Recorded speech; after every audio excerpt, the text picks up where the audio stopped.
The Prince and the Pauper by Mark Twain. The Great Seal. I will set down a tale as it was told to me by one who had it of his father, which latter had it of his father, this last having in like manner had it of his father. And so on, back and still back, 300 years and more, the fathers transmitting it to the sons and so preserving it. It may be history, it may be only a legend, a tradition. It may have happened, it may not have happened, but it could have happened. It may be that the wise and the learned believed it in the old days, it may be that only the unlearned and the simple loved it and credited it. Chapter 1. The Birth of the Prince and the Pauper. In the ancient city of London, on a certain autumn day in the second quarter of the 16th century, a boy was born to a poor family of the name of Canty, who did not want him. On the same day, another English child was born to a rich family of the name of Tudor, who did want him. All England wanted him too. England had so longed for him, and hoped for him, and prayed God for him, that now that he was really come, the people went nearly mad for joy. Mere acquaintances hugged and kissed each other and cried. Everybody took a holiday, and high and low, rich and poor, feasted and danced and sang, and got very mellow, and they kept this up for days and nights together. By day, London was a sight to see, with gay banners waving from every balcony and housetop, and splendid pageants marching along. By night, it was again a sight to see, with its great bonfires at every corner, and its troops of revellers making merry around them. There was no talk in all England but of the new baby, Edward Tudor, Prince of Wales, who lay lapped in silks and satins, unconscious of all this fuss, and not knowing that great lords and ladies were tending him and watching over him, and not caring either. But there was no talk about the other baby, Tom Canty, lapped in his poor rags, except among the family of paupers whom he had just come to trouble with his presence. Chapter 2. Tom's Early Life. Let us skip a number of years. London was 1500 years old and was a great town for that day. It had 100,000 inhabitants, some think double as many. The streets were very narrow and crooked and dirty, especially in the part where Tom Canty lived, which was not far from London Bridge. The houses were of wood, with the second story projecting over the first, and the third sticking its elbows out beyond the second. The higher the houses grew, the broader they grew. They were skeletons of strong criss-cross beams, with solid material between, coated with plaster. The beams were painted red or blue or black, according to the owner's taste, and this gave the houses a very picturesque look. The windows were small, glazed with little diamond-shaped panes, and they opened outward on hinges like doors. The house which Tom's father lived in was up a foul little pocket called Offal Court, out of Pudding Lane. It was small, decayed and rickety, but it was packed full of wretchedly poor families. Canty's tribe occupied a room on the third floor. The mother and father had a sort of bedstead in the corner, but Tom, his grandmother, and his two sisters, Bet and Nan, were not restricted. They had all the floor to themselves, and might sleep where they chose. There were the remains of a blanket or two, and some bundles of ancient and dirty straw, but these could not rightly be called beds, for they were not organized. They were kicked into a general pile, mornings and selections made from the mass at night for service. Bet and Nan were 15 years old, twins. They were good-hearted girls, uncleaned, clothed in rags, and profoundly ignorant. Their mother was like them, but the father and the grandmother were a couple of fiends. They got drunk whenever they could. Then they fought each other, or anybody else who came in the way. They cursed and swore always, drunk or sober. John Canty was a thief, and his mother a beggar. They made beggars of the children, but failed to make thieves of them. Among, but not of, the dreadful rabble that inhabited the house was a good old priest whom the king had turned out of house and home with a pension of a few farthings, and he used to get the children aside and teach them right ways secretly. Father Andrew also taught Tom a little Latin and how to read and write, and would have done the same with the girls, but they were afraid of the jeers of their friends. who could not have endured such a queer accomplishment in them. All Offal Court was just such another hive as Canty's house. Drunkenness, riot, and brawling were the order, there every night and nearly all night long. Broken heads were as common as hunger in that place. Yet little Tom was not unhappy. He had a hard time of it, but did not know it. It was the sort of time that all the Offal Court boys had. Therefore he supposed it was the correct and comfortable thing. When he came home empty-handed at night, he knew his father would curse him and thrash him first, and that when he was done the awful grandmother would do it all over again and improve on it. And that away in the night his starving mother would slip too. Him stealthily with any miserable scrap or crust she had been able to save for him by going hungry herself, notwithstanding she was often caught in that sort of treason and soundly beaten for it by her husband. No, Tom's life went along well enough, especially in summer. He only begged just enough to save himself, for the laws against mendicancy were stringent, and the penalties heavy, so he put in a good deal of his time listening to good Father Andrew's charming old tales and legends about giants and fairies, dwarfs and genii, and enchanted castles and gorgeous kings and princes.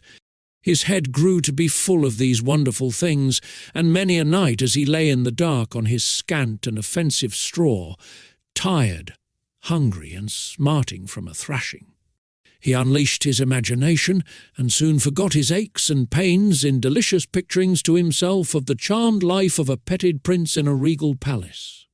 One desire came in time to haunt him day and night. It was to see a real prince with his own eyes.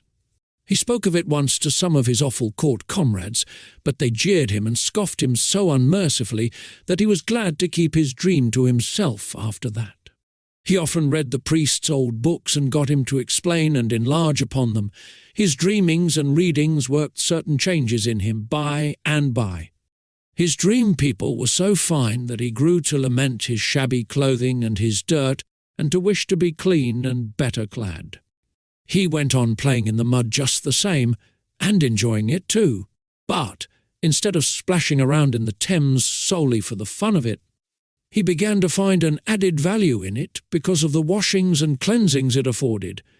Tom could always find something going on around the Maypole in Cheapside and at the fairs, and now and then he and the rest of London had a chance to see a military parade when some famous unfortunate was carried prisoner to the Tower by land or boat. One summer's day he saw poor Anne Askew and 3 men burned at the stake in Smithfield, and heard an ex-bishop preach a sermon to them which did not interest him. Yes, Tom's life was varied and pleasant enough, on the whole. By and by Tom's reading and dreaming about princely life wrought such a strong effect upon him that he began to act the prince unconsciously. His speech and manners became curiously ceremonious and courtly, to the vast admiration and amusement of his intimates. But Tom's influence among these young people began to grow now, day by day, and in time he came to be looked up to by them with a sort of wondering awe as a superior being. He seemed to know so much, and he could do and say such marvellous things, and withal he was so deep and wise. Tom's remarks and Tom's performances were reported by the boys to their elders, and these also presently began to discuss Tom Canty and to regard him as a most gifted and extraordinary creature. Full-grown people brought their perplexities to Tom for solution, and were often astonished at the wit and wisdom of his decisions. In fact, he was become a hero to all who knew him except his own family. These only saw nothing in him. Privately, after a while, Tom organised a royal court. He was the prince, his special comrades were guards, chamberlains, equerries, lords and ladies-in-waiting, and the royal family. Daily the mock prince was received with elaborate ceremonials borrowed by Tom from his romantic readings. Daily the great affairs of the mimic kingdom were discussed in the royal council, and daily his mimic highness issued decrees to his imaginary armies, navies, and viceroyalties. After which he would go forth in his rags and beg a few farthings, eat his poor crust, take his customary cuffs and abuse, and then stretch himself upon his handful of foul straw, and resume his empty grandeurs in his dreams. And still his desire to look just once upon a real prince in the flesh grew upon him, day by day and week by week, until at last it absorbed all other desires and became the one passion of his life. One January day, on his usual begging tour, he tramped despondently up and down the region round about Mincing Lane and Little East Cheap, hour after hour, barefooted and cold, looking in at cookshop windows and longing for the dreadful pork pies and other deadly inventions displayed there, for to him these were dainties fit for the angels, that is, judging by the smell. They were, for it had never been his good luck to own and eat one. There was a cold drizzle of rain, the atmosphere was murky, it was a melancholy day. At night Tom reached home so wet and tired and hungry that it was not possible for his father and grandmother to observe his forlorn condition and not be moved, after their fashion, wherefore they gave him a brisk cuffing at once and sent him to bed. For a long time his pain and hunger and the swearing and fighting going on in the building kept him awake. But at last his thoughts drifted away to far romantic lands, and he fell asleep in the company of jewelled and gilded princelings who live in vast palaces, and had servants salaaming before them or flying to execute their orders. And then, as usual, he dreamed that he was a princeling himself. All night long the glories of his royal estate shone upon him. He moved among great lords and ladies in a blaze of light, breathing perfumes, drinking in delicious music, and answering the reverent obeisances of the glittering throng as it parted to make way for him, with here a smile, and there a nod of his princely head. And when he awoke in the morning and looked upon the wretchedness about him, his dream had had its usual effect. It had intensified the sordidness of his surroundings 1,000-fold. Then came bitterness and heartbreak and tears. Chapter 3. Tom's meeting with the prince. Tom got up hungry and sauntered hungry away, but with his thoughts busy with the shadowy splendours of his night's dreams. He wandered here and there in the city, hardly noticing where he was going or what was happening around him. People jostled him, and some gave him rough speech, but it was all lost on the musing boy. By and by he found himself at Temple Bar, the farthest from home he had ever travelled in that direction. He stopped and considered a moment, then fell into his imaginings again, and passed on outside the walls of London. The Strand had ceased to be a country road then, and regarded itself as a street, but by a strained construction. For, though there was a tolerably compact row of houses on one side of it, there were only some scattered great buildings on the other, these being palaces of rich nobles, with ample and beautiful grounds stretching to the river, grounds that are now closely packed with grim acres of brick and stone. Tom discovered Charing Village presently, and rested himself at the beautiful cross built there by a bereaved king of earlier days. Then idled down a quiet, lovely road, past the great cardinal's stately palace, toward a far more mighty and majestic palace beyond, Westminster. Tom stared in glad wonder at the vast pile of masonry, the wide-spreading wings, the frowning bastions and turrets, the huge stone gateway with its gilded bars and its magnificent array of colossal granite lions, and the signs and symbols of English royalty. Was the desire of his soul to be satisfied at last? Here, indeed, was a king's palace. Might he not hope to see a prince now, a prince of flesh and blood, if heaven were willing? At each side of the gilded gate stood a living statue, that is to say, an erect and stately and motionless man-at-arms, clad from head to heel in shining steel armour. At a respectful distance were many country folk and people from the city waiting for any chance glimpse of royalty that might offer. Splendid carriages, with splendid people in them and splendid servants outside, were arriving and departing by several other noble gateways that pierced the royal enclosure. Poor little Tom, in his rags, approached, and was moving slowly and timidly past the sentinels with a beating heart and a rising hope, when all at once he caught sight through the golden bars of a spectacle that almost made him shout for joy. Within was a comely boy, tanned and brown with sturdy outdoor sports and exercises, whose clothing was all of lovely silks and satins, shining with jewels. At his hip a little jewelled sword and dagger, dainty buskins on his feet, with red heels, and on his head a jaunty crimson cap, with drooping plumes, fastened with a great sparkling gem. Several gorgeous gentlemen stood near, his servants without a doubt. Oh, he was a prince, a living prince, a real prince without the shadow of a question, and the prayer of the pauper boy's heart was answered at last. Tom's breath came quick and short with excitement, and his eyes grew big with wonder and delight. Everything gave way in his mind instantly to one desire. That was to get close to the prince and have a good, devouring look at him. Before he knew what he was about, he had his face against the gate bars.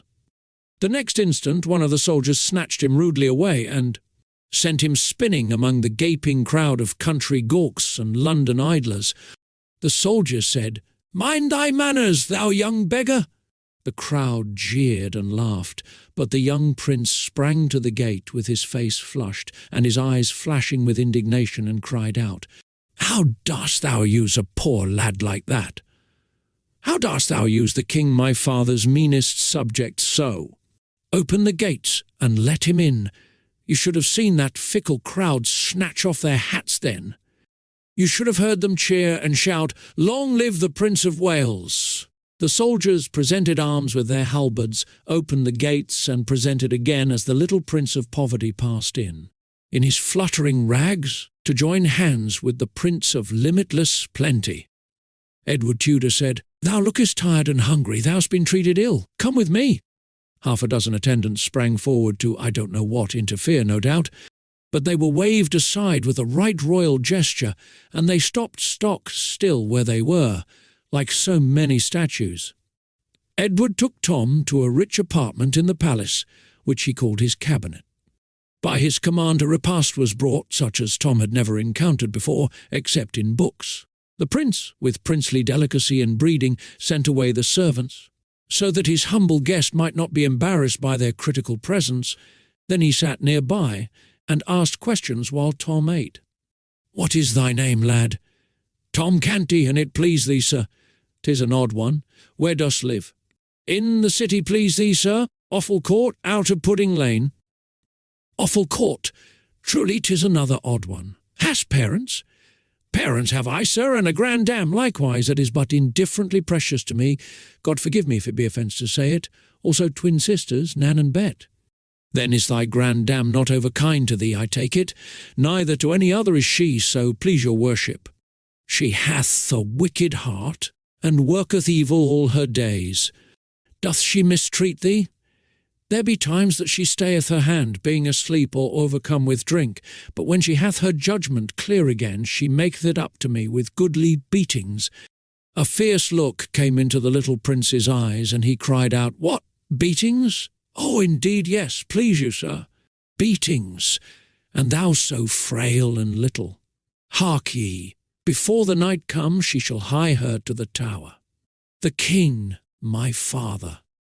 In sooth you forget, sir, her low degree. The tower is for the great alone." "True, indeed. I had not thought of that." "I will consider of her punishment. Is thy father kind to thee?" "Not more than Gamma Canty, sir. Fathers be alike, mayhap. Mine hath not a doll's temper. He smiteth with a heavy hand, yet spareth me. He spareth me not always with his tongue, though, sooth to say. How doth thy mother use thee?" "She is good, sir, and giveth me neither sorrow nor pain of any sort. And Nan and Bet are like to her in this." "How old be these?" 15, an it please you, sir. The Lady Elizabeth, my sister, is 14, and the Lady Jane Grey, my cousin, is of mine own age, and comely and gracious withal, but my sister the Lady Mary, with her gloomy mien, and, look you, do thy sisters forbid their servants to smile, lest the sin destroy their souls? They? Oh, dost think, sir, that they have servants? The little prince contemplated the little pauper gravely a moment, then said, "And prithee, why not? Who helpeth them undress at night? Who attireth them when they rise?" "None, sir. Wouldst have them take off their garment and sleep without, like the beasts?" Their garment! Have they but one? Ah, good your worship, what would they do with more? Truly they have not two bodies each. It is a quaint and marvellous thought. Thy pardon, I had not meant to laugh, but thy good Nan and thy Bet shall have raiment and lackeys enow, and that soon too my cofferers shall look to it. No, thank me not, 'tis nothing. Thou speakest well, thou hast an easy grace in it. Art learned? I know not if I am or not, sir. The good priest that is called Father Andrew taught me of his kindness from his books. Know'st thou the Latin? But scantly, sir, I doubt. Learn it, lad, 'tis hard only at first. The Greek is harder, but neither these nor any tongues else, I think, are hard to the Lady Elizabeth and my cousin. Thou shouldst hear those damsels at it. But tell me of thy awful court. Hast thou a pleasant life there? In truth, yes, so please you, sir, save when one is hungry. There be Punch and Judy shows, and monkeys, oh, such antic creatures, and so bravely dressed. And there be plays wherein they that play do shout and fight till all are slain, and 'tis so fine to see, and costeth but a farthing, albeit 'tis main hard to get the farthing, please your worship. Tell me more. We, lads of awful court, do strive against each other with the cudgel, like to the fashion of the prentices sometimes. The prince's eyes flashed. Said he, Marry, that would not I mislike. Tell me more.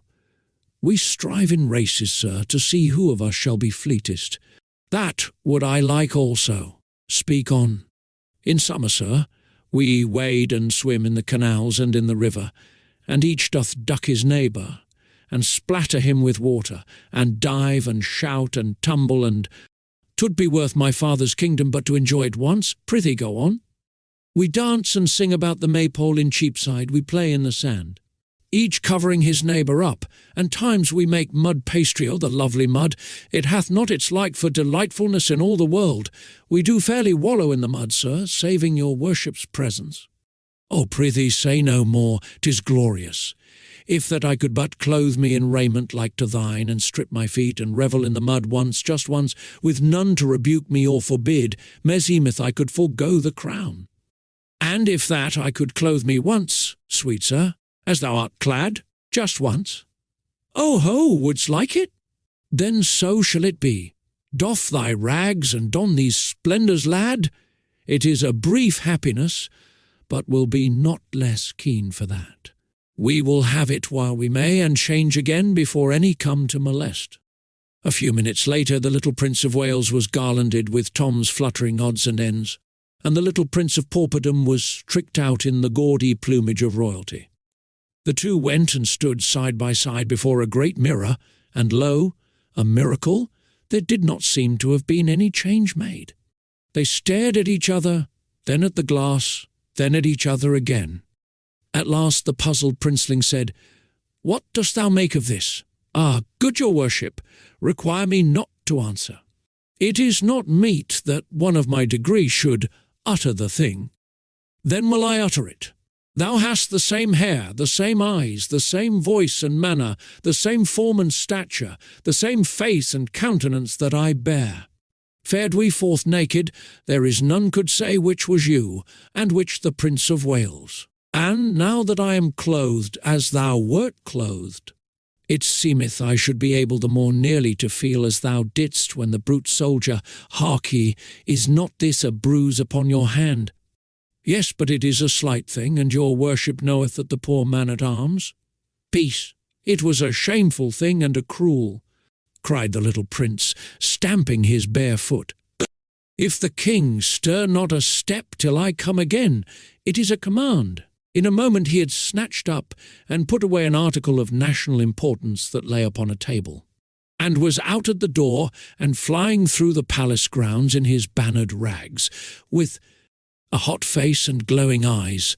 As soon as he reached the great gate, he seized the bars and tried to shake them, shouting, Open! Unbar the gate!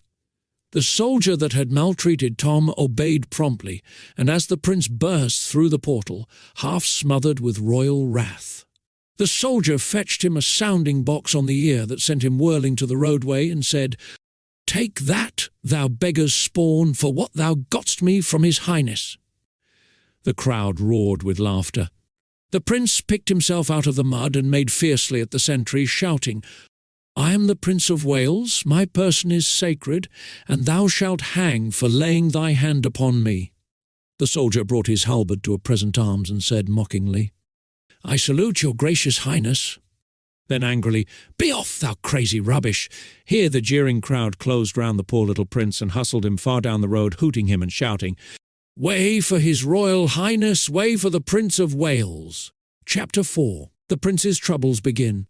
After hours of persistent pursuit and persecution, the little prince was at last deserted by the rabble and left to himself. As long as he had been able to rage against the mob, and threaten it royally, and royally utter commands that were good stuff to laugh at, he was very entertaining. But when weariness finally forced him to be silent, he was no longer of use to his tormentors, and they sought amusement elsewhere. He looked about him now, but could not recognize the locality. He was within the city of London, that was all he knew. He moved on aimlessly, and in a little while the houses thinned, and the passers-by were infrequent. He bathed his bleeding feet in the brook which flowed then where Farringdon Street now is, rested a few moments, then passed on, and presently came upon a great space with only a few scattered houses in it, and a prodigious church. He recognized this church. Scaffoldings were about everywhere, and swarms of workmen, for it was undergoing elaborate repairs. The prince took heart at once. He felt that his troubles were at an end now. He said to himself, "It is the ancient Grey Friars' Church, which the king my father hath taken from the monks and given for a home for ever for poor and forsaken children, and new named it Christ's Church. Right gladly will they serve the Son of him who hath done so generously by them, and the more that that Son is himself as poor and as forlorn as any that be sheltered here this day or ever shall be." He was soon in the midst of a crowd of boys who were running, jumping, playing at ball and leapfrog, and otherwise disporting themselves, and right noisily too. They were all dressed alike, and in the fashion which in that day prevailed among serving men and prentices. That is to say, each had on the crown of his head a flat black cap about the size of a saucer, which was not useful as a covering, it being of such scanty dimensions, neither was it ornamental. From beneath it the hair fell, unparted, to the middle of the forehead, and was cropped straight around, a clerical band at the neck, a blue gown that fitted closely and hung as low as the knees or lower, full sleeves, a broad red belt, bright yellow stockings, gartered above the knees, low shoes with large metal buckles. It was a sufficiently ugly costume. The boys stopped their play and flocked about the prince, who said with native dignity, "Good lads, say to your master that Edward Prince of Wales desireth speech with him." A great shout went up at this, and one rude fellow said, "Marry, art thou his grace's messenger, beggar?" The prince's face flushed with anger, and his ready hand flew to his hip, but there was nothing there. There was a storm of laughter, and one boy said, "Didst mark that? He fancied he had a sword. Belike he is the prince himself." This sally brought more laughter. Poor Edward drew himself up proudly and said, "I am the prince, and it ill beseemeth you that feed upon the king my father's bounty to use me so." This was vastly enjoyed, as the laughter testified. The youth who had first spoken shouted to his comrades, "Ho, swine, slaves, pensioners of his grace's princely father, where be your manners? Down on your marrow bones, all of ye, and do reverence to his kingly port and royal rags." With boisterous mirth they dropped upon their knees in a body and did mock homage to their prey. The prince spurned the nearest boy with his foot, and said fiercely, "Take thou that till the morrow come, and I build thee a gibbet." Ah, but this was not a joke, this was going beyond fun. The laughter ceased on the instant, and fury took its place. A dozen shouted, "Hail him forth! To the horse pond! To the horse pond! Where be the dogs? Ho there, lion! Ho, fangs!" Then followed such a thing as England had never seen before, the sacred person of the heir to the throne rudely buffeted by plebeian hands, and set upon and torn by dogs. As night drew to a close that day, the prince found himself far down in the close-built portion of the city. His body was bruised, his hands were bleeding, and his rags were all besmirched with mud. He wandered on and grew more and more bewildered, and so tired and faint he could hardly drag one foot after the other. He had ceased to ask questions of anyone, since they brought him only insult instead of information.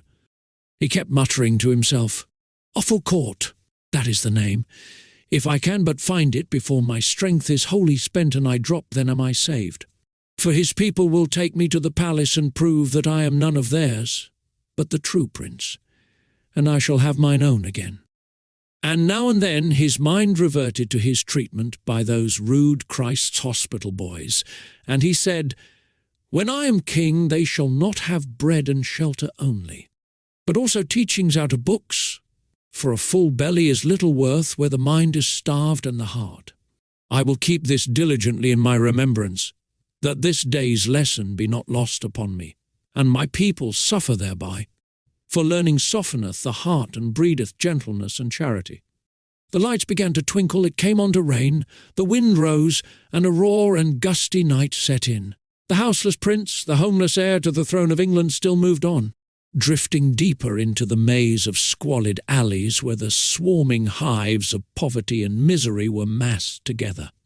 Suddenly a great drunken ruffian collared him and said, "Out to this time of night again, and hast not brought a farthing home, I warrant me. If it be so, and I do not break all the bones in thy lean body, then am I not John Canty, but some other." The prince twisted himself loose, unconsciously brushed his profaned shoulder, and eagerly said, "Oh, art his father truly? Sweet heaven grant it be so. Then wilt thou fetch him away and restore me." "His father? I know not what thou meanst, I but know I am thy father, as thou shalt soon have cause to. Oh, jest not, palter not, delay not. I am worn, I am wounded, I can bear no more. Take me to the king my father, and he will make thee rich beyond thy wildest dreams. Believe me, man, believe me. I speak no lie, but only the truth. Put forth thy hand and save me. I am indeed the Prince of Wales." The man stared down, stupefied, upon the lad, then shook his head and muttered, "Gone stark mad as any Tom o' Bedlam." Then collared him once more, and said with a coarse laugh and an oath, "But mad or no mad, I and thy Gamma Canty will soon find where the soft places in thy bones lie, or I'm no true man." With this he dragged the frantic and struggling prince away, and disappeared up a front court, followed by a delighted and noisy swarm of human vermin. Chapter 5. Tom as a patrician. Tom Canty, left alone in the prince's cabinet, made good use of his opportunity. He turned himself this way and that before the great mirror, admiring his finery, then walked away, imitating the prince's high-bred carriage, and still observing results in the glass. Next he drew the beautiful sword and bowed, kissing the blade and laying it across his breast as he had seen a noble knight do, by way of salute to the lieutenant of the Tower 5 or 6 weeks before, when delivering the great lords of Norfolk and Surrey into his hands for captivity. Tom played with the jewelled dagger that hung upon his thigh. He examined the costly and exquisite ornaments of the room. He tried each of the sumptuous chairs and thought how proud he would be if the awful court herd could only peep in and see him in his grandeur. He wondered if they would believe the marvellous tale he should tell when he got home, or if they would shake their heads and say his overtaxed imagination had at last upset his reason. At the end of half an hour it suddenly occurred to him that the prince was gone a long time. Then right away he began to feel lonely. Very soon he fell to listening and longing and ceased to toy with the pretty things about him. He grew uneasy, then restless, then distressed. Suppose someone should come and catch him in the prince's clothes, and the prince not there to explain. Might they not hang him at once, and inquire into his case afterward? He had heard that the great were prompt about small matters. His fear rose higher and higher, and trembling he softly opened the door to the antechamber, resolved to fly and seek the prince, and, through him, protection and release. 6 gorgeous gentlemen servants and 2 young pages of high degree clothed like butterflies, sprang to their feet and bowed low before him. He stepped quickly back and shut the door. He said, "Oh, they mock at me. They will go and tell. Oh, why came I here to cast away my life?" He walked up and down the floor, filled with nameless fears, listening, starting at every trifling sound. Presently the door swung open and a silken page said, "The Lady Jane Grey." The door closed and a sweet young girl, richly clad, bounded toward him. But she stopped suddenly and said in a distressed voice, "Oh, what aileth thee, my lord?" Tom's breath was nearly failing him, but he made shift to stammer out, "Ah, be merciful, thou. In sooth I am no lord, but only poor Tom Canty of Offal Court in the city. Prithee let me see the prince, and he will of his grace restore to me my rags, and let me hence unhurt. Oh, be thou merciful, and save me." By this time the boy was on his knees and supplicating with his eyes and uplifted hands as well as with his tongue. The young girl seemed horror-stricken. She cried out, "O my lord, on thy knees, and to me!" Then she fled away in fright, and Tom, smitten with despair, sank down, murmuring, "There is no help, there is no hope. Now will they come and take me?" Whilst he lay there benumbed with terror, dreadful tidings were speeding through the palace. The whisper, for it was whispered always, flew from menial to menial, from lord to lady, down all the long corridors, from story to story, from saloon to saloon. "The prince hath gone mad, the prince hath gone mad." Soon every saloon, every marble hall had its groups of glittering lords and ladies, and other groups of dazzling lesser folk, talking earnestly together in whispers, and every face had in it dismay. Presently a splendid official came marching by these groups, making solemn proclamation, "In the name of the king, let none list to this false and foolish matter, upon pain of death, nor discuss the same, nor carry it abroad. In the name of the king." The whispering ceased as suddenly as if the whisperers had been stricken dumb. Soon there was a general buzz along the corridors of, "The prince! See, the prince comes!" Poor Tom came slowly walking past the low bowing groups, trying to bow in return, and meekly gazing upon his strange surroundings with bewildered and pathetic eyes. Great nobles walked upon each side of him, making him lean upon them, and so steady his steps. Behind him followed the court physicians and some servants. Presently Tom found himself in a noble apartment of the palace, and heard the door close behind him. Around him stood those who had come with him. Before him, at a little distance, reclined a very large and very fat man, with a wide, pulpy face and a stern expression. His large head was very grey, and his whiskers, which he wore only around his face like a frame, were grey also. His clothing was of rich stuff, but old, and slightly frayed in places. One of his swollen legs had a pillow under it, and was wrapped in bandages. There was silence now, and there was no head there, but was bent in reverence, except this man's. This stern-countenanced invalid was the dread Henry VIII, he said, and his face grew gentle as he began to speak. "How now, my Lord Edward, my prince? Hast been minded to cozen me, the good king thy father, who loveth thee, and kindly useth thee with a sorry jest?" Poor Tom was listening, as well as his day's faculties would let him, to the beginning of this speech. But when the words "me, the good king," fell upon his ear, his face blanched, and he dropped as instantly upon his knees as if a shot had brought him there. Lifting up his hands, he exclaimed, "Thou the king! Then am I undone indeed." This speech seemed to stun the king. His eyes wandered from face to face aimlessly, then rested, bewildered, upon the boy before him. Then he said in a tone of deep disappointment, "Alack, I had believed the rumour disproportioned to the truth, but I fear me 'tis not so." He breathed a heavy sigh, and said in a gentle voice, "Come to thy father, child, thou art not well." Tom was assisted to his feet, and approached the majesty of England, humble and trembling. The king took the frightened face between his hands, and gazed earnestly and lovingly into it awhile, as if seeking some grateful sign of returning reason there, then pressed the curly head against his breast, and patted it tenderly. Presently he said, dost not know thy father, child? Break not mine old heart. Say thou know Saint Me. Thou dost know me, dost thou not? Yea, thou art my dread lord the king, whom God preserve. True, true, that is well. Be comforted, tremble not so. There is none here would hurt thee. There is none here but loves thee. Thou art better now, thy ill dream passeth, is it not so?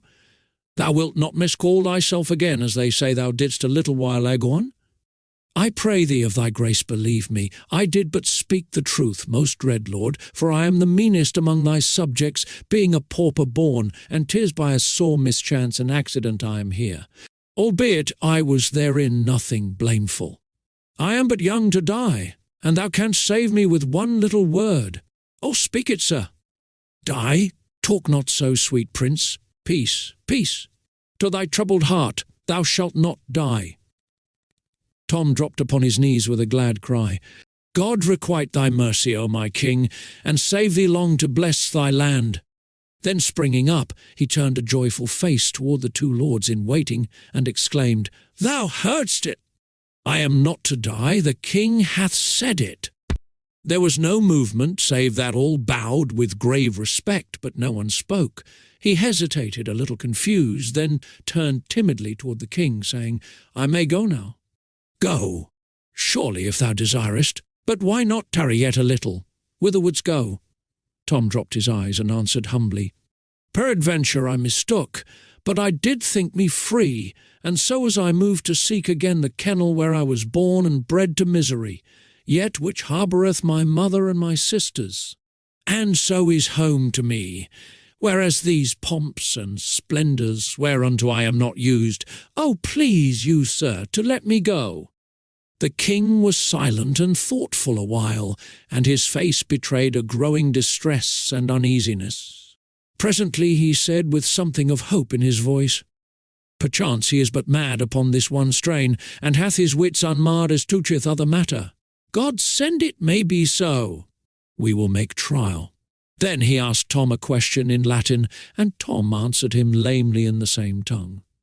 The lords and doctors manifested their gratification also. The king said, 'Twas not according to his schooling and ability, but showeth that his mind is but diseased, not stricken fatally. How say you, sir? The physician addressed bowed low, and replied, It jumpeth with my own conviction, sire, that thou hast divined aright. The king looked pleased with this encouragement, coming as it did from so excellent authority, and continued with good heart, Now mark ye all, we will try him further. He put a question to Tom in French. Tom stood silent a moment, embarrassed by having so many eyes centred upon him, then said diffidently, I have no knowledge of this tongue, so please your majesty. The king fell back upon his couch. The attendants flew to his assistance, but he put them aside and said, Trouble me not, it is nothing but a scurvy faintness. Raise me. There, 'tis sufficient. Come hither, child, there rest thy poor troubled head upon thy father's heart, and be at peace. Thou'lt soon be well. 'Tis but a passing fantasy. Fear thou not, thou'lt soon be well. Then he turned toward the company. His gentle manner changed, and baleful lightnings began to play from his eyes. He said, List ye all, this my son is mad, but it is not permanent. Overstudy hath done this, and somewhat too much of confinement. Away with his books and teachers, see ye to it. Pleasure him with sports, beguile him in wholesome ways, so that his health come again. He raised himself higher still, and went on with energy, He is mad, but he is my son, and England's heir, and mad or sane, still shall he reign. And hear ye further, and proclaim it, Whoso speaketh of this his distemper worketh against the peace and order of these realms, and shall to the gallows. Give me to drink, I burn. This sorrow sappeth my strength. There, take away the cup. Support me. There, that is well. Mad is he. Were he 1,000 times mad, yet is he Prince of Wales, and I the King will confirm it. This very morrow shall he be installed in his princely dignity in due and ancient form. Take instant order for it, my Lord Hertford. One of the nobles knelt at the royal couch and said, The King's Majesty knoweth that the hereditary Great Marshal of England lieth attainted in the Tower. It were not meet that one attainted. Peace, insult not mine ears with his hated name. Is this man to live forever? Am I to be balked of my will? Is the prince to tarry uninstalled, because, forsooth, the realm lacketh an earl marshal free of treasonable taint to invest him with his honours? No, by the splendour of God! Warn my parliament to bring me Norfolk's doom before the sun rise again, else shall they answer for it grievously. Lord Hertford said, The king's will is law, and rising returned to his former place. Gradually the wrath faded out of the old king's face, and he said, Kiss me, my prince. There, what fearest thou? Am I not thy loving father? Thou art good to me that am unworthy, O mighty and gracious Lord, that in truth I know. But, it grieveth me to think of him that is to die, and, 'tis like thee, 'tis like thee. I know thy heart is still the same, even though thy mind hath suffered hurt, for thou wert ever of a gentle spirit. But this duke standeth between thee and thine honours. I will have another in his stead, that shall bring no taint to his great office. Comfort thee, my prince, trouble not thy poor head with this matter.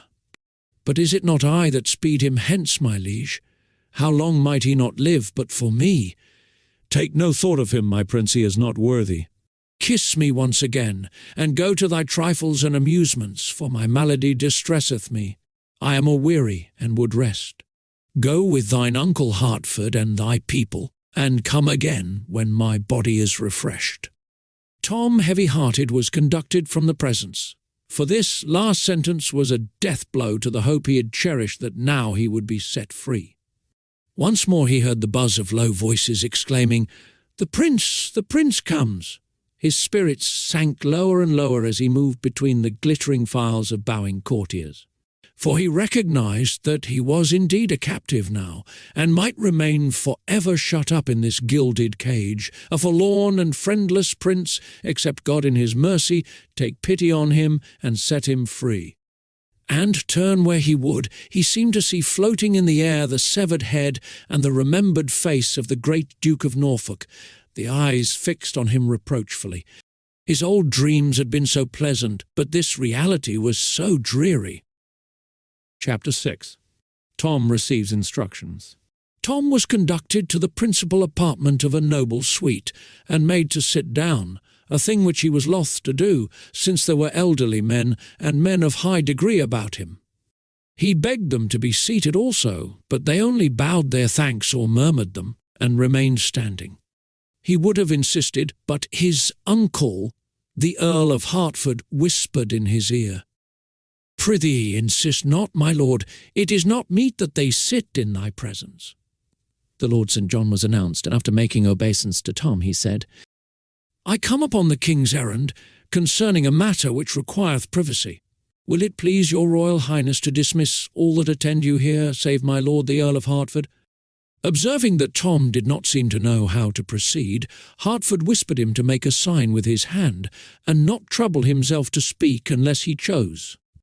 When the waiting gentleman had retired, Lord St. John said, "His Majesty commandeth that for due and weighty reasons of state, the Prince's grace shall hide his infirmity in all ways that be within his power, till it be past, and he be as he was before, to wit, that he shall deny to none that he is the true prince, and heir to England's greatness, that he shall uphold his princely dignity, and shall receive, without word or sign of protest, that reverence and observance which unto it do appertain of right and ancient usage, that he shall cease to speak to any of that lowly birth and life his malady hath conjured out of the unwholesome imaginings of o'erwrought fancy, that he shall strive with diligence to bring unto his memory again those faces which he was wont to know.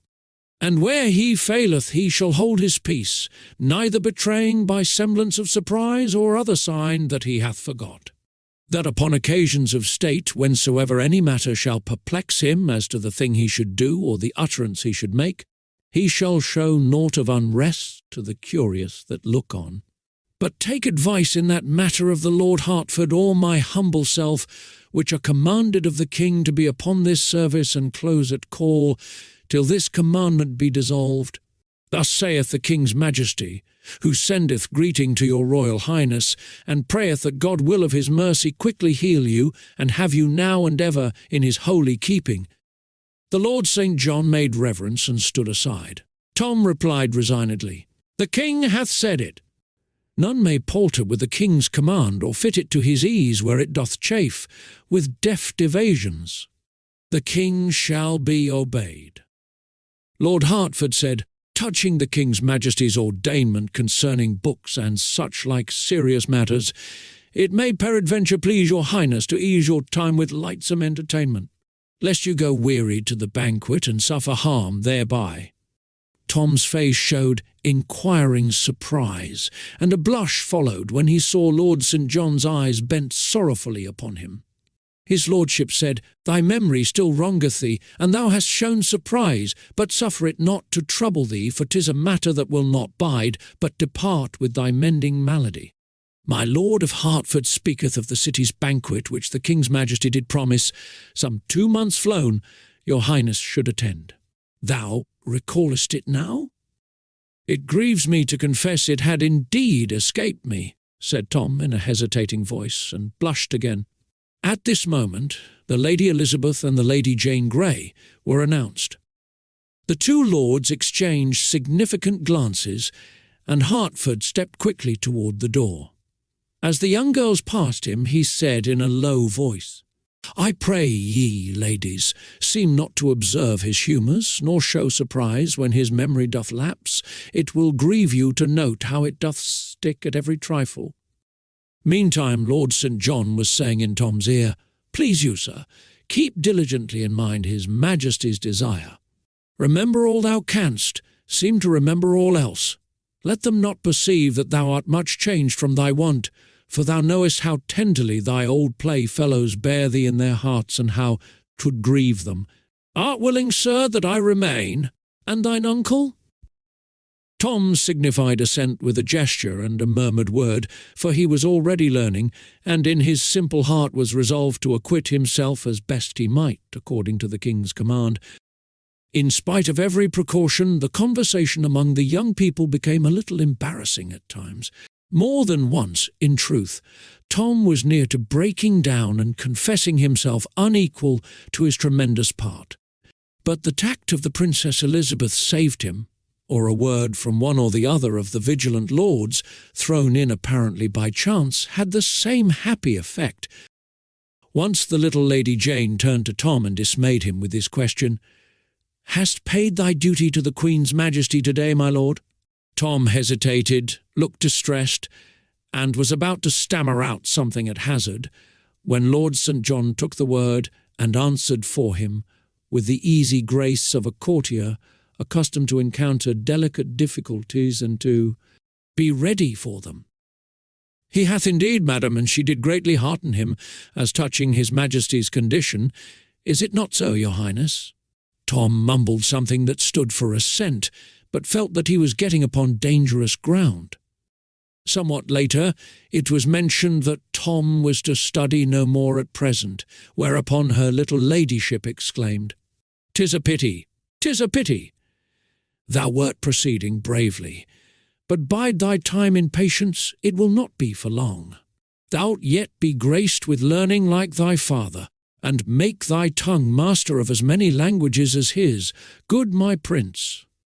"My father," cried Tom, off his guard for the moment, "I trow he cannot speak his own, so that any but the swine that kennel in the sties may tell his meaning, and as for learning of any sort soever—" He looked up and encountered a solemn warning in my Lord St. John's eyes.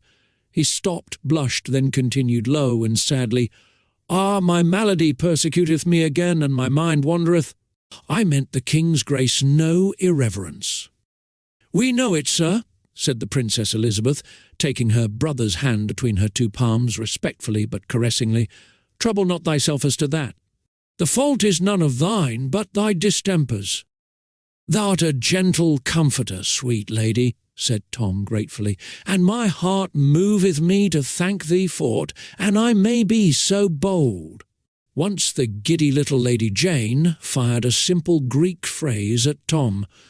The Princess Elizabeth's quick eye saw by the serene blankness of the target's front that the shaft was overshot, so she tranquilly delivered a return volley of sounding Greek on Tom's behalf, and then straightway changed the talk to other matters. Time wore on pleasantly, and likewise smoothly, on the whole. Snags and sandbars grew less and less frequent, and Tom grew more and more at his ease, seeing that all was so lovingly bent upon helping him and overlooking his mistakes. When it came out that the little ladies were to accompany him to the Lord Mayor's banquet in the evening, his heart gave a bound of relief and delight, for he felt that he should not be friendless now. Among that multitude of strangers, whereas an hour earlier the idea of their going with him would have been an insupportable terror to him, Tom's guardian angels, the two lords, had had less comfort in the interview than the other parties to it. They felt much as if they were piloting a great ship through a dangerous channel. They were on the alert constantly, and found their office no child's play. Wherefore, at last, when the ladies' visit was drawing to a close and the Lord Guilford Dudley was announced, they not only felt that their charge had been sufficiently taxed for the present, but also that they themselves were not in the best condition to take their ship back and make their anxious voyage all over again. So they respectfully advised Tom to excuse himself, which he was very glad to do, although a slight shade of disappointment might have been observed upon my Lady Jane's face when she heard the splendid stripling denied admittance. There was a pause now, a sort of waiting silence which Tom could not understand. He glanced at Lord Hertford, who gave him a sign, but he failed to understand that also. The ready Elizabeth came to the rescue with her usual easy grace. She made reverence and said, "Have we leave of the Prince's Grace, my brother, to go?" Tom said, "Indeed, your ladyships can have whatsoever of me they will for the asking, yet would I rather give them any other thing that in my poor power lieth, than leave to take the light and blessing of their presence hence. Give ye good den, and God be with ye." Then he smiled inwardly at the thought, "'Tis not for naught I have dwelt but among princes in my reading, and taught my tongue some slight trick of their broidered and gracious speech withal." When the illustrious maidens were gone, Tom turned wearily to his keepers and said, "May it please your lordships to grant me leave to go into some corner and rest me?" Lord Hertford said, "So please your highness, it is for you to command, it is for us to obey. That thou shouldst rest is indeed a needful thing, since thou must journey to the city presently." He touched a bell, and a page appeared, who was ordered to desire the presence of Sir William Herbert. This gentleman came straightway and conducted Tom to an inner apartment.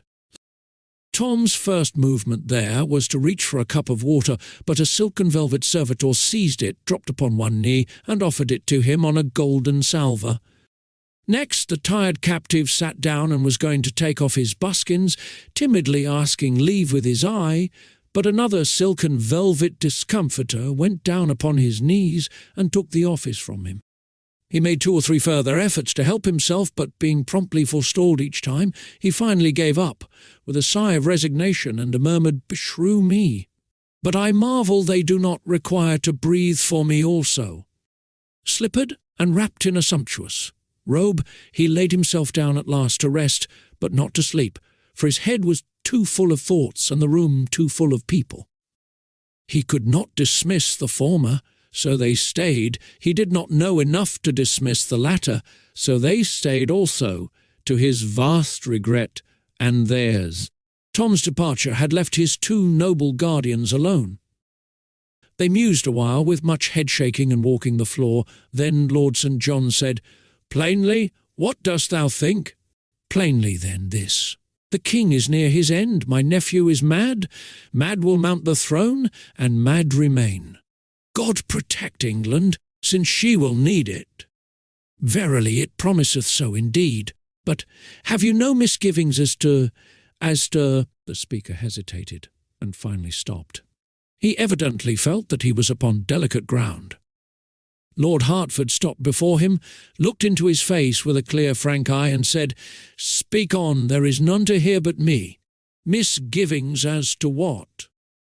I am full loth toward the thing that is in my mind, and thou so near to him in blood, my lord, but craving pardon if I do offend. Seemeth it not strange that madness could so change his port and manner? Not but that his port and speech are princely still, but that they differ in one unweighty trifle or another from what his custom was aforetime. Seemeth it not strange that madness should filch from his memory his father's very lineaments, the customs and observances that are his due from such as be about him, and, leaving him his Latin, strip him of his Greek and French? My lord, be not offended, but ease my mind of its disquiet, and receive my grateful thanks. It haunteth me, his saying he was not the prince, and so. Peace, my lord, thou utterest treason. Hast forgot the king's command? Remember I am party to thy crime if I but listen. St. John paled, and hastened to say, I was in fault. I do confess it. Betray me not. Grant me this grace out of thy courtesy, and I will neither think nor speak of this thing more. Deal not hardly with me, sir, else am I ruined. I am content, my lord. So thou offend not again, here or in the ears of others it shall be as though thou hadst not spoken. But thou needst not have misgivings. He is my sister's son, are not his voice, his face, his form familiar to me from his cradle? Madness can do all the odd conflicting things thou seest in him, and more. Dost not recall how that the old Baron Marley, being mad, forgot the favour of his own countenance that he had known for 60 years, and held it was another's, nay, even claimed he was the son of Mary Magdalene, and that his head was made of Spanish glass, and, sooth to say, he suffered none to touch it, lest by mischance some heedless hand might shiver it? Give thy misgivings easement, good my lord. This is the very prince, I know him well, and soon will be thy king. It may advantage thee to bear this in mind, and more dwell upon it than the other. After some further talk, in which the Lord St. John covered up his mistake as well as he could, by repeated protests that his faith was thoroughly grounded now, and could not be assailed by doubts again, the Lord Hertford relieved his fellow keeper, and sat down to keep watch and ward alone. He was soon deep in meditation, and evidently the longer he thought, the more he was bothered. By and by he began to pace the floor and mutter, Tush, he must be the prince. Will any be in all the land maintain there can be two, not of one blood and birth, so marvellously twinned? And even were it so, 'twere yet a stranger miracle that chance should cast the one into the other's place. Nay, 'tis folly, folly, folly. Presently he said, Now were he impostor and called himself prince? Look you, that would be natural, that would be reasonable. But lived ever an impostor yet, who, being called prince by the king, prince by the court, prince by all, denied his dignity and pleaded against his exaltation? No, by the soul of Saint Swithin, no, this is the true prince, gone mad. Chapter 7. Tom's First Royal Dinner. Somewhat after 1 in the afternoon, Tom resignedly underwent the ordeal of being dressed for dinner. He found himself as finely clothed as before, but everything different, everything changed, from his ruff to his stockings. He was presently conducted with much state to a spacious and ornate apartment, where a table was already set for one. Its furniture was all of massy gold, and beautified with designs which well nigh made it priceless, since they were the work of Benvenuto. The room was half filled with noble servitors. A chaplain said grace, and Tom was about to fall to, for hunger had long been constitutional with him, but was interrupted by my lord the Earl of Berkeley, who fastened a napkin about his neck, for the great post of diaperers to the Prince of Wales was hereditary in this nobleman's family. Tom's cupbearer was present, and forestalled all his attempts to help himself to wine. The taster to his Highness the Prince of Wales was there also, prepared to taste any suspicious dish upon requirement, and run the risk of being poisoned. He was only an ornamental appendage at this time, and was seldom called upon to exercise his function, but there had been times, not many generations past, when the office of taster had its perils, and was not a grandeur to be desired. Why they did not use a dog or a plumber seems strange, but all the ways of royalty are strange. My Lord Darcy, first groom of the chamber, was there, to do goodness knows what, but there he was, let that suffice. The Lord Chief Butler was there, and stood behind Tom's chair, overseeing the solemnities, under command of the Lord Great Steward and the Lord Head Cook, who stood near. Tom had 384 servants beside these, but they were not all in that room, of course, nor the quarter of them, neither was Tom aware yet that they existed. All those that were present had been well drilled within the hour to remember that the prince was temporarily out of his head, and to be careful to show no surprise at his vagaries. These vagaries were soon on exhibition before them, but they only moved their compassion and their sorrow, not their mirth. It was a heavy affliction to them to see the beloved prince so stricken. Poor Tom ate with his fingers mainly, but no one smiled at it, or even seemed to observe it. He inspected his napkin curiously and with deep interest, for it was of a very dainty and beautiful fabric, then said with simplicity, "Prithee, take it away, lest in mine unheedfulness it be soiled." The hereditary diaperer took it away with reverent manner and without word or protest of any sort. Tom examined the turnips and the lettuce with interest and asked what they were and if they were to be eaten, for it was only recently that men had begun to raise these things in England in place of importing them as luxuries from Holland.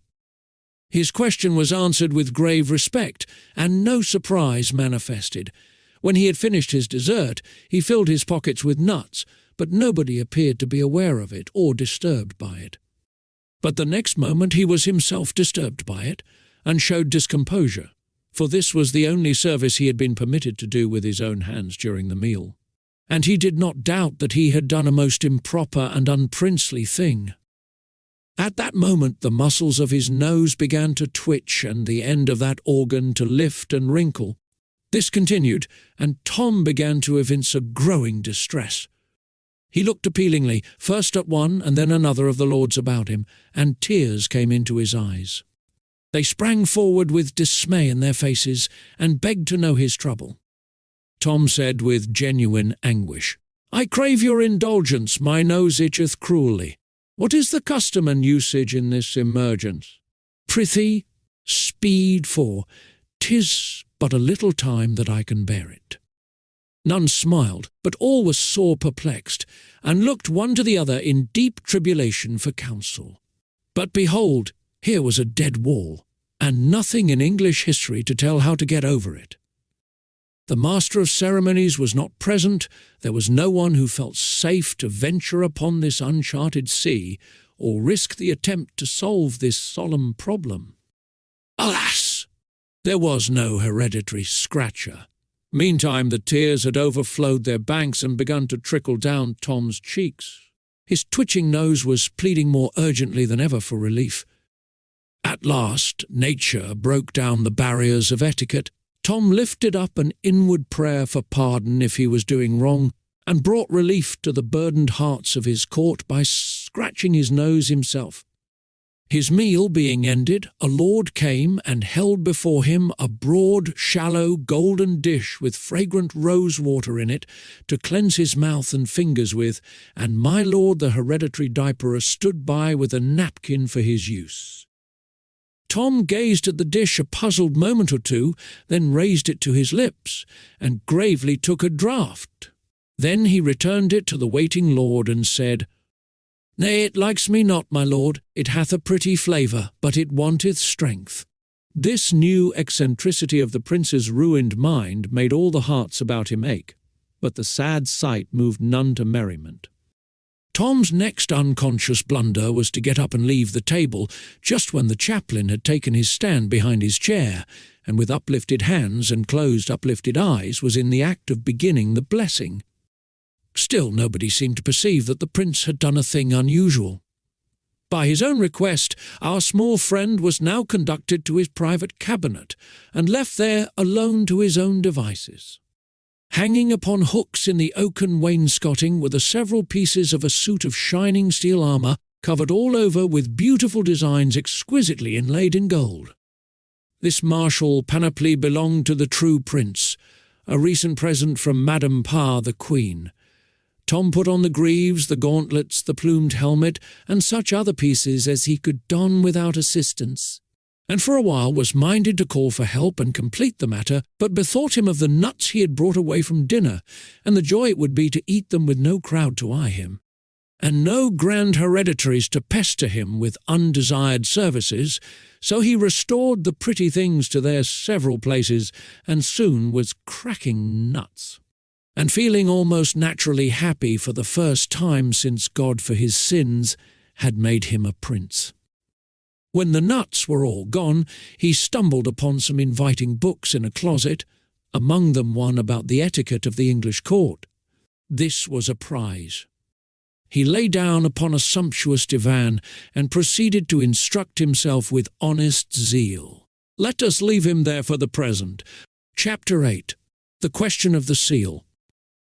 About 5 o'clock, Henry VIII awoke out of an unrefreshing nap and muttered to himself, "Troublous dreams, troublous dreams.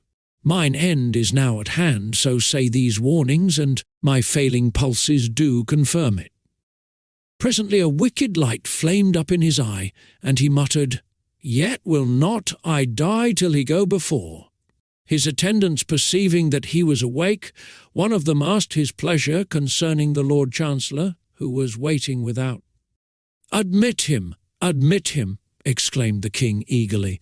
The Lord Chancellor entered and knelt by the king's couch, saying, "I have given order, and according to the king's command, the peers of the realm, in their robes, do now stand at the bar of the house, where, having confirmed the Duke of Norfolk's doom, they humbly wait his majesty's further pleasure in the matter."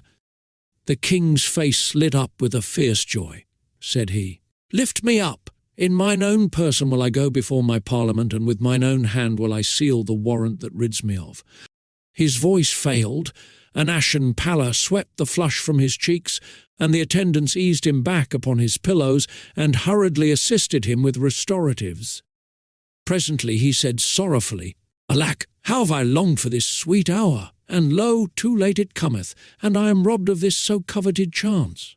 But speed ye, let others do this happy office, sith 'tis denied to me. I put my great seal in commission, choose thou the lords that shall compose it, and get ye to your work. Speed ye, man!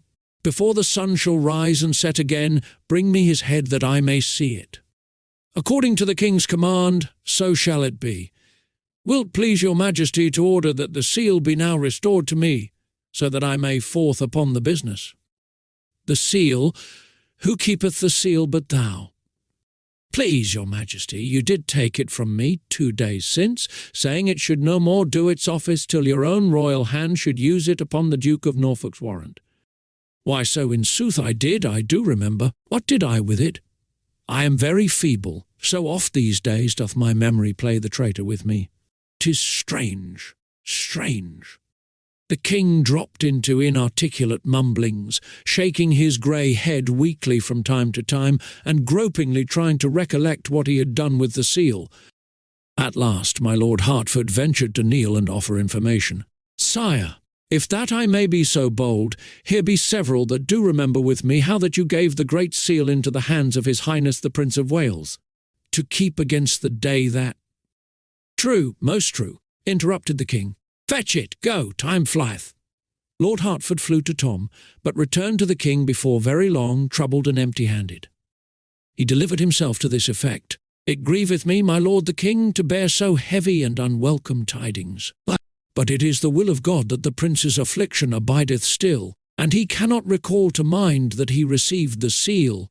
So came I quickly to report, thinking it were waste of precious time, and little worth withal, that any should attempt to search the long array of chambers and saloons that belong unto his royal high." A groan from the king interrupted the lord at this point. After a little while his majesty said, with a deep sadness in his tone, "Trouble him no more, poor child. The hand of God lieth heavy upon him, and my heart goeth out in loving compassion for him, and sorrow that I may not bear his burden on mine old trouble-weighted shoulders. And so bring him peace." He closed his eyes, fell to mumbling, and presently was silent. After a time he opened his eyes again, and gazed vacantly around until his glance rested upon the kneeling Lord Chancellor. Instantly his face flushed with wrath. "What, thou here yet? By the glory of God, and thou gettest not about that traitor's business, thy mitre shall have holiday the morrow for lack of a head to grace withal." The trembling Chancellor answered, "Good your Majesty, I cry you mercy, I but waited for the seal. Man, hast lost thy wits? The small seal which aforetime I was wont to take with me abroad lieth in my treasury. And since the great seal hath flown away, shall not it suffice? Hast lost thy wits? Begone! And hark ye, come no more till thou do bring his head." The poor Chancellor was not long in removing himself from this dangerous vicinity, nor did the Commission waste time in giving the royal assent to the work of the slavish Parliament, and appointing the morrow for the beheading of the Premier Peer of England, the luckless Duke of Norfolk. Chapter 9. The River Pageant. At 9 in the evening the whole vast river-front of the palace was blazing with light. The river itself, as far as the eye could reach citywards, was so thickly covered with watermen's boats and with pleasure barges, all fringed with coloured lanterns and gently agitated by the waves, that it resembled a glowing and limitless garden of flowers stirred to soft motion by summer. Winds. The grand terrace of stone steps leading down to the water, spacious enough to mass the army of a German principality upon, was a picture to see, with its ranks of royal halberdiers in polished armour, and its troops of brilliantly costumed servitors flitting up and down and to and fro in the hurry of preparation. Presently a command was given, and immediately all living creatures vanished from the steps. Now the air was heavy with the hush of suspense and expectancy. As far as one's vision could carry, he might see the myriads of people in the boats rise up and shade their eyes from the glare of lanterns and torches and gaze toward the palace. A file of 40 or 50 state barges drew up to the steps. They were richly gilt, and their lofty prows and sterns were elaborately carved. Some of them were decorated with banners and streamers, some with cloth of gold and arras embroidered with coats of arms, others with silken flags that had numberless little silver bells fastened to them, which shook out tiny showers of joyous music whenever the breezes fluttered them. Others of yet higher pretensions, since they belonged to nobles in the prince's immediate service, had their sides picturesquely fenced with shields gorgeously emblazoned with armorial bearings. Each state barge was towed by a tender. Besides the rowers, these tenders carried each a number of men-at-arms in glossy helmet and breastplate, and a company of musicians. The advance guard of the expected procession now appeared in the great gateway, a troop of halberdiers. They were dressed in striped hose of black and tawny, velvet caps graced at the sides with silver roses, and doublets of murrey and blue cloth, embroidered on the front and back with the 3 feathers the prince's blazon, woven in gold. Their halberd staves were covered with crimson velvet, fastened with gilt nails and ornamented with gold tassels. Filing off on the right and left, they formed 2 long lines, extending from the gateway of the palace to the water's edge. A thick rayed cloth or carpet was then unfolded, and laid down between them by attendants in the gold and crimson liveries of the prince. This done, a flourish of trumpets resounded from within. A lively prelude arose from the musicians on the water, and 2 ushers with white wands marched with a slow and stately pace from the portal. They were followed by an officer bearing the civic mace, after whom came another carrying the city's sword, then several sergeants of the city guard in their full accoutrements, and with badges on their sleeves, then the Garter King-at-Arms in his tabard, then several knights of the Bath, each with a white lace on his sleeve, then their esquires, then the judges, in their robes of scarlet and coifs, then the Lord High Chancellor of England, in a robe of scarlet, open before, and purfled with miniver, then a deputation of aldermen, in their scarlet cloaks, and then the heads of the different civic companies in their robes of state. Now came 12 French gentlemen, in splendid habiliments consisting of pourpoints of white damask barred with gold, short mantles of crimson velvet lined with violet taffeta, and carnation-coloured hauts de chasses, and took their way down the steps. They were of the suite of the French ambassador, and were followed by 12 cavaliers of the suite of the Spanish ambassador, clothed in black velvet, unrelieved by any ornament. Following these came several great English nobles with their attendants. There was a flourish of trumpets within, and the prince's uncle, the future great Duke of Somerset, emerged from the gateway, arrayed in a doublet of black cloth of gold and a cloak of crimson satin flowered with gold and rebanded with nets of silver. He turned, doffed his plumed cap, bent his body in a low reverence, and began to step backward, bowing at each step. A prolonged trumpet blast followed, and a proclamation, "Way for the high and mighty the Lord Edward, Prince of Wales!" High aloft on the palace walls a long line of red tongues of flame leapt forth with a thunder crash. The massed world on the river burst into a mighty roar of welcome. And Tom Canty, the cause and hero of it all, stepped into view and slightly bowed his princely head.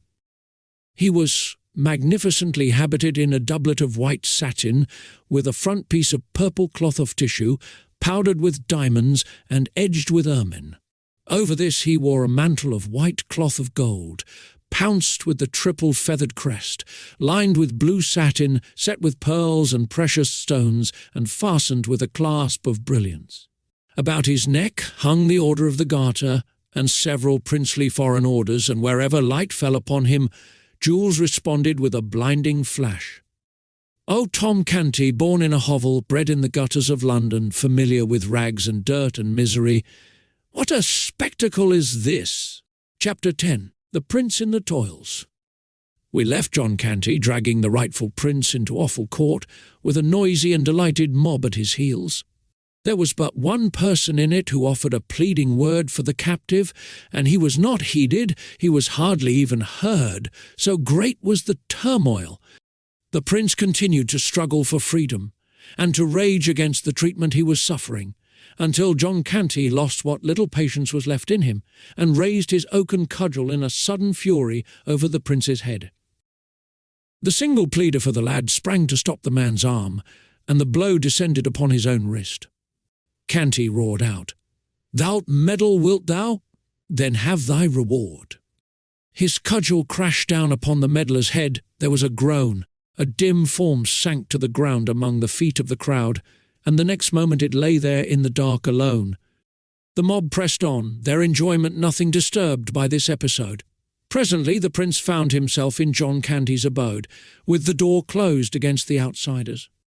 By the vague light of a tallow candle which was thrust into a bottle, he made out the main features of the loathsome den, and also the occupants of it. Two frowsy girls and a middle-aged woman cowered against the wall in one corner, with the aspect of animals habituated to harsh usage, and expecting and dreading it now. From another corner stole a withered hag with streaming grey hair and malignant eyes. John Canty said to this one, "Tarry, there's fine mummeries here, mar them not till thou'st enjoyed them. Then let thy hand be heavy as thou wilt. Stand forth, lad. Now say thy foolery again, and thou'st not forgot it. Name thy name. Who art thou?" The insulted blood mounted to the little prince's cheek once more, and he lifted a steady and indignant gaze to the man's face and said, "'Tis but ill-breeding in such as thou to command me to speak. I tell thee now, as I told thee before, I am Edward, Prince of Wales, and none other." The stunning surprise of this reply nailed the hag's feet to the floor where she stood, and almost took her breath. She stared at the prince in stupid amazement, which so amused her ruffianly son that he burst into a roar of laughter. But the effect upon Tom Canty's mother and sisters was different. Their dread of bodily injury gave way at once to distress of a different sort. They ran forward with woe and dismay in their faces, exclaiming, "Oh, poor Tom, poor lad!" The mother fell on her knees before the prince, put her hands upon his shoulders, and gazed yearningly into his face through her rising tears.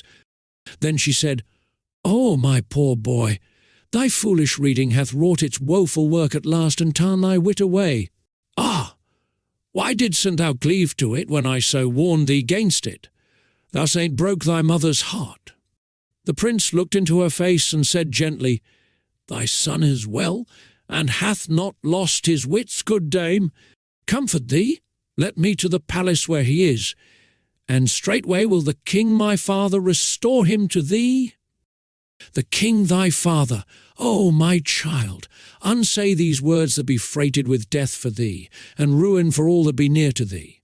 Shake of this gruesome dream, call back thy poor wandering memory, look upon me. Am not I thy mother that bore thee and loveth thee? The prince shook his head and reluctantly said, God knoweth I am loth to grieve thy heart, but truly have I never looked upon thy face before. The woman sank back to a sitting posture on the floor, and, covering her eyes with her hands, gave way to heart-broken sobs and wailings. Let the show go on, shouted Canty. What, Nan? What? Bet, mannerless wenches! Will ye stand in the prince's presence? Upon your knees, ye pauper scum, and do him reverence. He followed this with another horse laugh.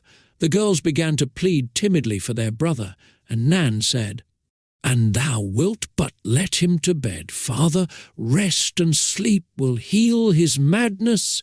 Prithee, do. Do, father, said Bet. He is more worn than is his wont.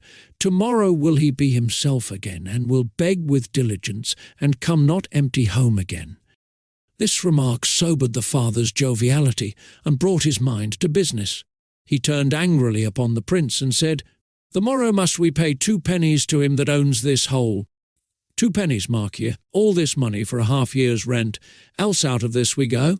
Show what thou'st gathered with thy lazy begging. The prince said, Offend me not with thy sordid matters. I tell thee again I am the king's son. A sounding blow upon the prince's shoulder from Canty's broad palm sent him staggering into Goodwife Canty's arms, who clasped him to her breast and sheltered him from a pelting rain of cuffs and slaps by interposing her own person. The frightened girls retreated to their corner, but the grandmother stepped eagerly forward to assist her son. The prince sprang away from Mrs. Canty, exclaiming, Thou shalt not suffer for me, madam. Let these swine do their will upon me alone. This speech infuriated the swine to such a degree that they set about their work without waste of time.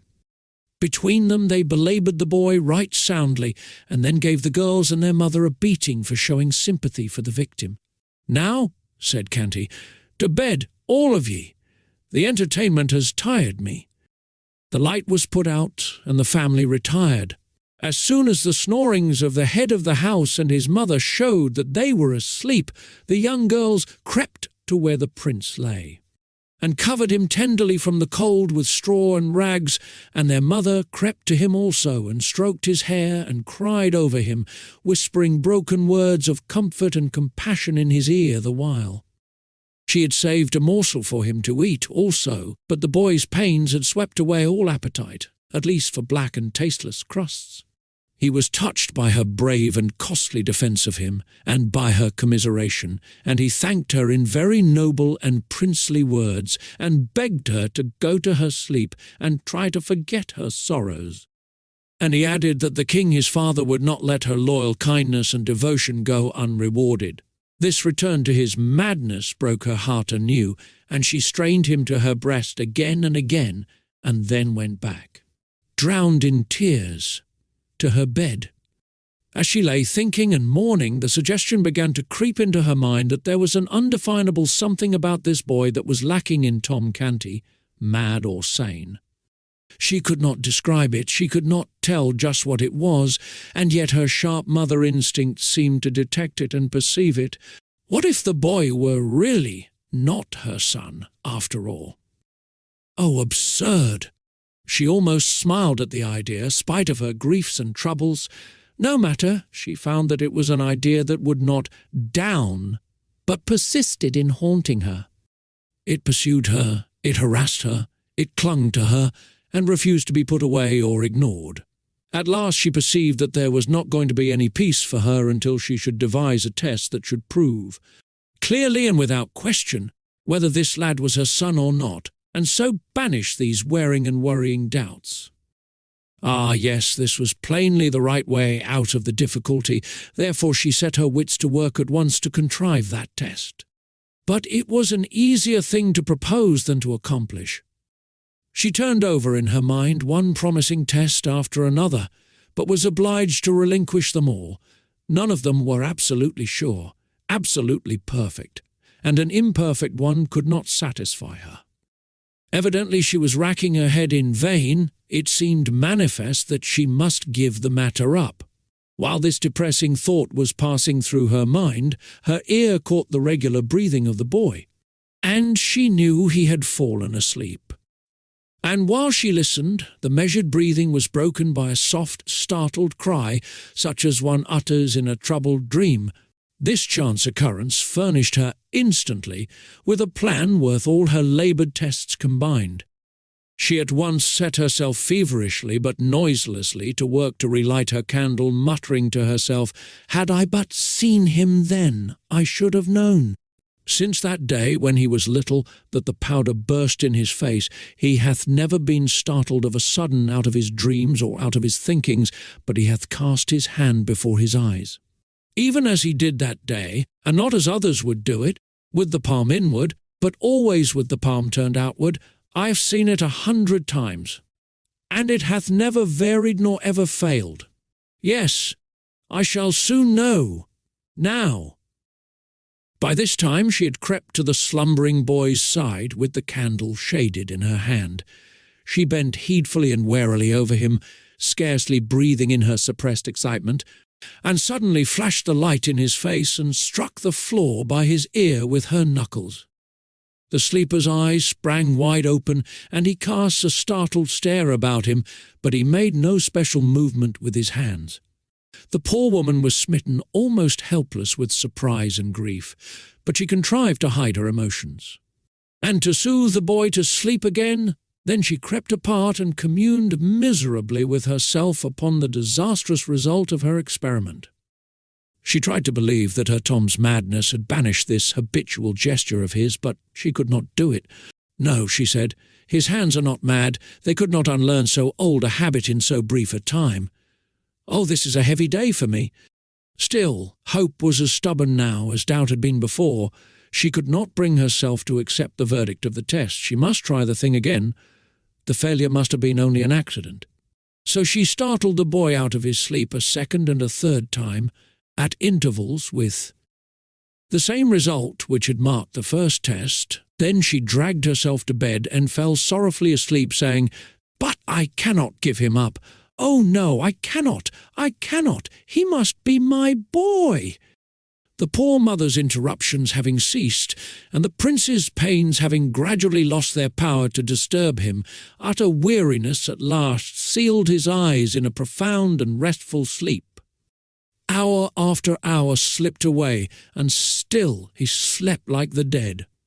Thus 4 or 5 hours passed. Then his stupor began to lighten. Presently, while half asleep and half awake, he murmured, "Sir William," after a moment. "Ho! Sir William Herbert, hie thee hither, and list to the strangest dream that ever. Sir William, dost hear? Man, I did think me changed to a pauper, and ho there, guards, Sir William. What? Is there no groom of the chamber in waiting? Alack, it shall go hard with." "What aileth thee?" asked a whisper near him. "Who art thou calling? Sir William Herbert, who art thou?" "I? Who should I be but thy sister Nan?" "Oh, Tom, I had forgot. Thou art mad yet, poor lad, thou art mad yet. Would I had never woke to know it again. But prithee master thy tongue, lest we be all beaten till we die." The startled prince sprang partly up, but a sharp reminder from his stiffened bruises brought him to himself, and he sank back among his foul straw with a moan and the ejaculation, "Alas! It was no dream, then."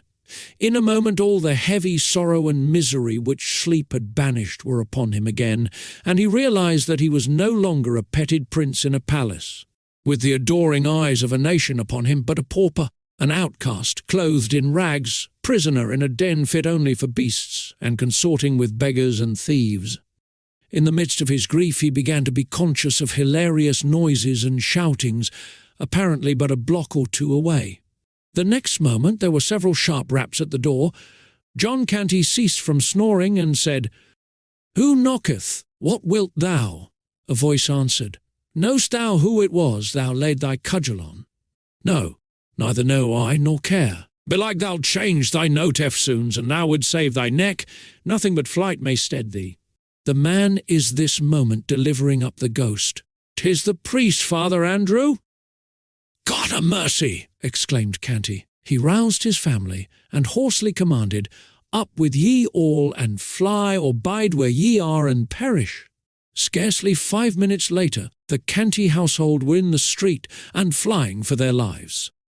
John Canty held the prince by the wrist and hurried him along the dark way, giving him this caution in a low voice: "Mind thy tongue, thou mad fool, and speak not our name. I will choose me a new name speedily to throw the law's dogs off the scent. Mind thy tongue, I tell thee." He growled these words to the rest of the family: "If it so chance that we be separated, let each make for London Bridge. Whoso findeth himself as far as the last linen draper's shop on the bridge, let him tarry there till the others be come, then will we flee into Southwark together." At this moment the party burst suddenly out of darkness into light, and not only into light, but into the midst of a multitude of singing, dancing, and shouting people, massed together on the river frontage. There was a line of bonfires stretching as far as one could see. Up and down the Thames London Bridge was illuminated. Southwark Bridge, likewise, the entire river was aglow with the flash and sheen of coloured lights, and constant explosions of fireworks filled the skies with an intricate commingling of shooting splendours and a thick rain of dazzling sparks that almost turned night into day. Everywhere were crowds of revellers. All London seemed to be at large. John Canty delivered himself of a furious curse and commanded a retreat, but it was too late. He and his tribe were swallowed up in that swarming hive of humanity and hopelessly separated from each other in an instant. We are not considering that the prince was one of his tribe. Canty still kept his grip upon him. The prince's heart was beating high with hopes of escape. Now, a burly waterman, considerably exalted with liquor, found himself rudely shoved by Canty in his efforts to plough through the crowd. He laid his great hand on Canty's shoulder and said, "Nay, whither so fast, friend? Dost canker thy soul with sordid business when all that be leal men and true make holiday?" "Mine affairs are mine own, they concern thee not," answered Canty roughly. "Take away thy hand and let me pass." "Sith that is thy humour, thou'lt not pass till thou'st drunk to the Prince of Wales, I tell thee that," said the waterman, barring the way resolutely. "Give me the cup, then, and make speed, make speed." Other revellers were interested by this time. They cried out, "The loving cup, the loving cup! Make the sour knave drink the loving cup, else will we feed him to the fishes." So a huge loving cup was brought, the waterman grasping it by one of its handles, and with the other hand bearing up the end of an imaginary napkin, presented it in due and ancient form to Canty, who had to grasp the opposite handle with one of his hands and take off the lid with the other, according to ancient custom. This left the prince hand-free for a second, of course. He wasted no time, but dived among the forest of legs about him and disappeared. In another moment he could not have been harder to find under that tossing sea of life if its billows had been the Atlantic's and he a lost sixpence.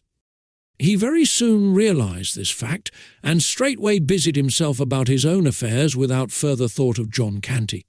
He quickly realized another thing, too, to wit, that a spurious Prince of Wales was being feasted by the city in his stead.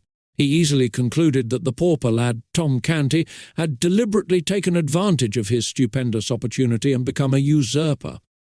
Therefore there was but one course to pursue: find his way to the Guildhall, make himself known, and denounce the impostor. He also made up his mind that Tom should be allowed a reasonable time for spiritual preparation. and then be hanged, drawn, and quartered, according to the law and usage of the day in cases of high treason. Chapter 11. At Guildhall.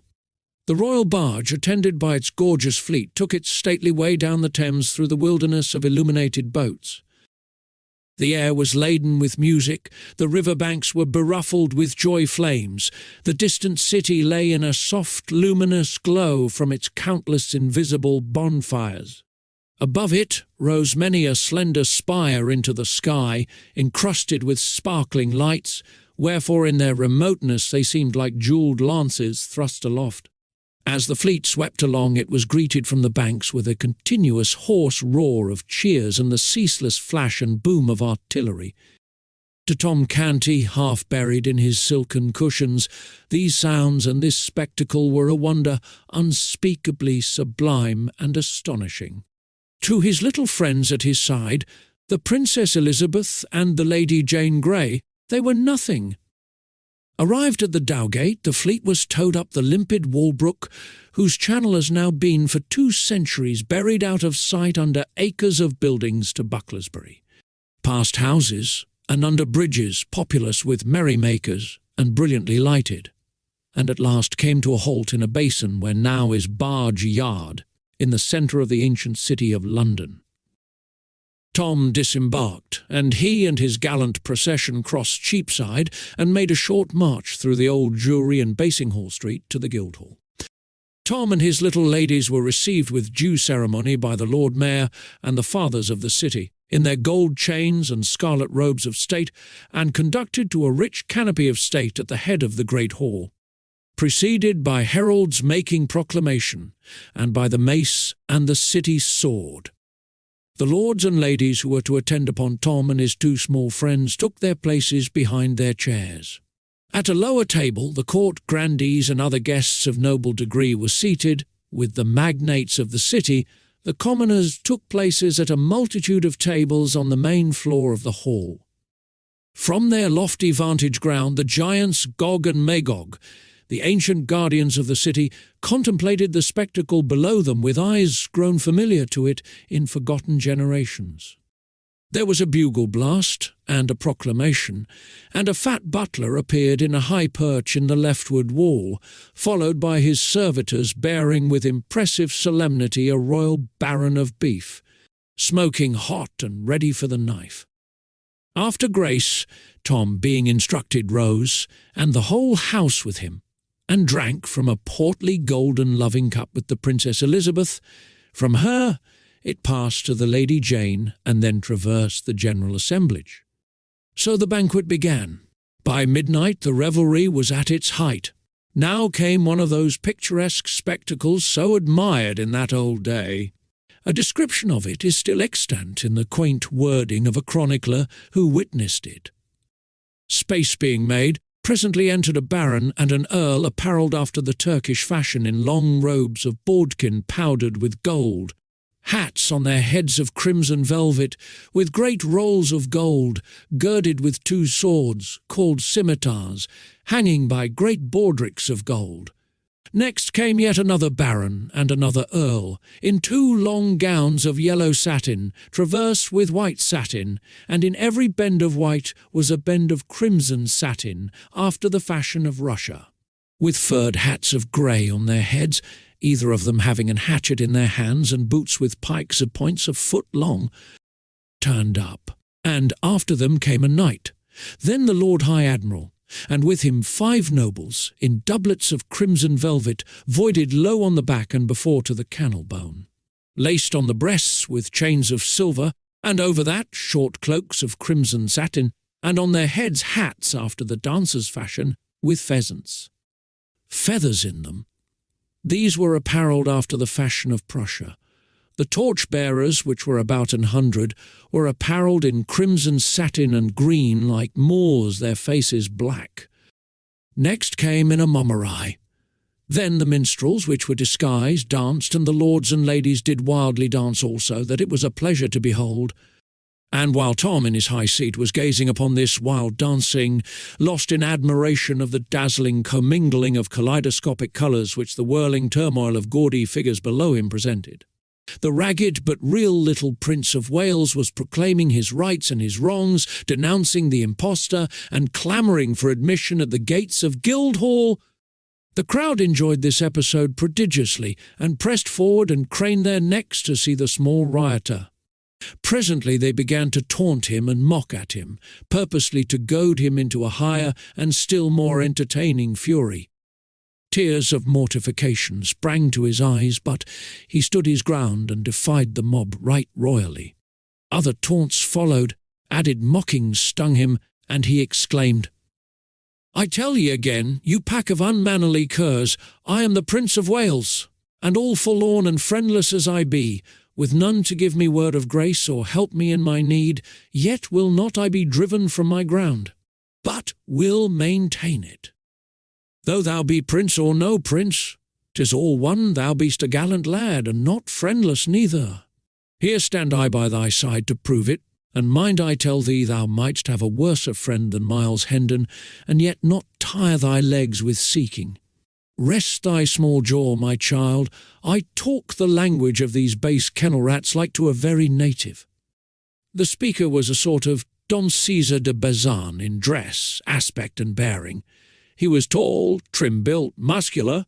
His doublet and trunks were of rich material, but faded and threadbare, and their gold-lace adornments were sadly tarnished. His ruff was rumpled and damaged. The plume in his slouched hat was broken and had a bedraggled and disreputable look. At his side he wore a long rapier in a rusty iron sheath. His swaggering carriage marked him at once as a ruffler of the camp. The speech of this fantastic figure was received with an explosion of jeers and laughter. Some cried, "'Tis another prince in disguise." "Wear thy tongue, friend, belike he is dangerous." "Marry, he looketh it, mark his eye." "Pluck the lad from him to the horse-pond with a cub." Instantly a hand was laid upon the prince. Under the impulse of this happy thought, as instantly the stranger's long sword was out, and the meddler went to the earth under a sounding thump with the flat of it. The next moment a score of voices shouted, "Kill the dog! Kill him! Kill him!" And the mob closed in on the warrior, who backed himself against a wall and began to lay about him with his long weapon like a madman. His victims sprawled this way and that, but the mob tide poured over their prostrate forms and dashed itself against the champion with undiminished fury. His moments seemed numbered, his destruction certain, when suddenly a trumpet blast sounded. A voice shouted, "Way for the king's messenger!" And a troop of horsemen came charging down upon the mob, who fled out of harm's reach as fast as their legs could carry them. The bold stranger caught up the prince in his arms and was soon far away from danger and the multitude. Return we within the Guildhall. Suddenly, high above the jubilant roar and thunder of the revel, broke the clear peal of a bugle note. There was instant silence, a deep hush. Then a single voice rose, that of the messenger from the palace, and began to pipe forth a proclamation, the whole multitude standing listening. The closing words, solemnly pronounced, were, "The king is dead." The great assemblage bent their heads upon their breasts with one accord, remained so in profound silence. A few moments, then all sank upon their knees in a body, stretched out their hands toward Tom, and a mighty shout burst forth that seemed to shake the building. "Long live the king!" Poor Tom's dazed eyes wandered abroad over this stupefying spectacle, and finally rested dreamily upon the kneeling princesses beside him, a moment, then upon the Earl of Hertford. A sudden purpose dawned in his face. He said in a low tone at Lord Hertford's ear, "Answer me truly on thy faith and honour." Uttered I here a command, the which none but a king might hold privilege and prerogative to utter? Would such commandment be obeyed, and none rise up to say me nay? None, my liege, in all these realms. In thy person bides the majesty of England. Thou art the king. Thy word is law." Tom responded in a strong, earnest voice, and with great animation. "Then shall the king's law be law of mercy from this day, and never more be law of blood. Up from thy knees and away. To the Tower, and say the king decrees the Duke of Norfolk shall not die." The words were caught up and carried eagerly from lip to lip, far and wide over the hall, and as Hertford hurried from the presence, another prodigious shout burst forth. "The reign of blood is ended! Long live Edward, King of England!" Chapter 12. The Prince and His Deliverer. As soon as Miles Hendon and the little prince were clear of the mob, they struck down through back lanes and alleys toward the river. Their way was unobstructed until they approached London Bridge. Then they ploughed into the multitude again, Hendon keeping a fast grip upon the prince's, no, the king's wrist. The tremendous news was already abroad, and the boy learned it from 1,000 voices at once. "The king is dead!" The tidings struck a chill to the heart of the poor little waif and sent a shudder through his frame. He realized the greatness of his loss and was filled with a bitter grief, for the grim tyrant who had been such a terror to others had always been gentle with him. The tears sprang to his eyes and blurred all objects. For an instant he felt himself the most forlorn outcast and forsaken of God's creatures. Then another cry shook the night with its far-reaching thunders, "Long live King Edward the Sixth!" And this made his eyes kindle and thrilled him with pride to his fingers' ends. "Ah," he thought, "how grand and strange it seems! I am king!" Our friends threaded their way slowly through the throngs upon the bridge. This structure, which had stood for 600 years and had been a noisy and populous thoroughfare all that time, was a curious affair for a closely packed rank of stores and shops, with family quarters overhead. Stretched along both sides of it, from one bank of the river to the other. The bridge was a sort of town to itself. It had its inn, its beer houses, its bakeries, its haberdasheries, its food markets, its manufacturing industries, and even its church.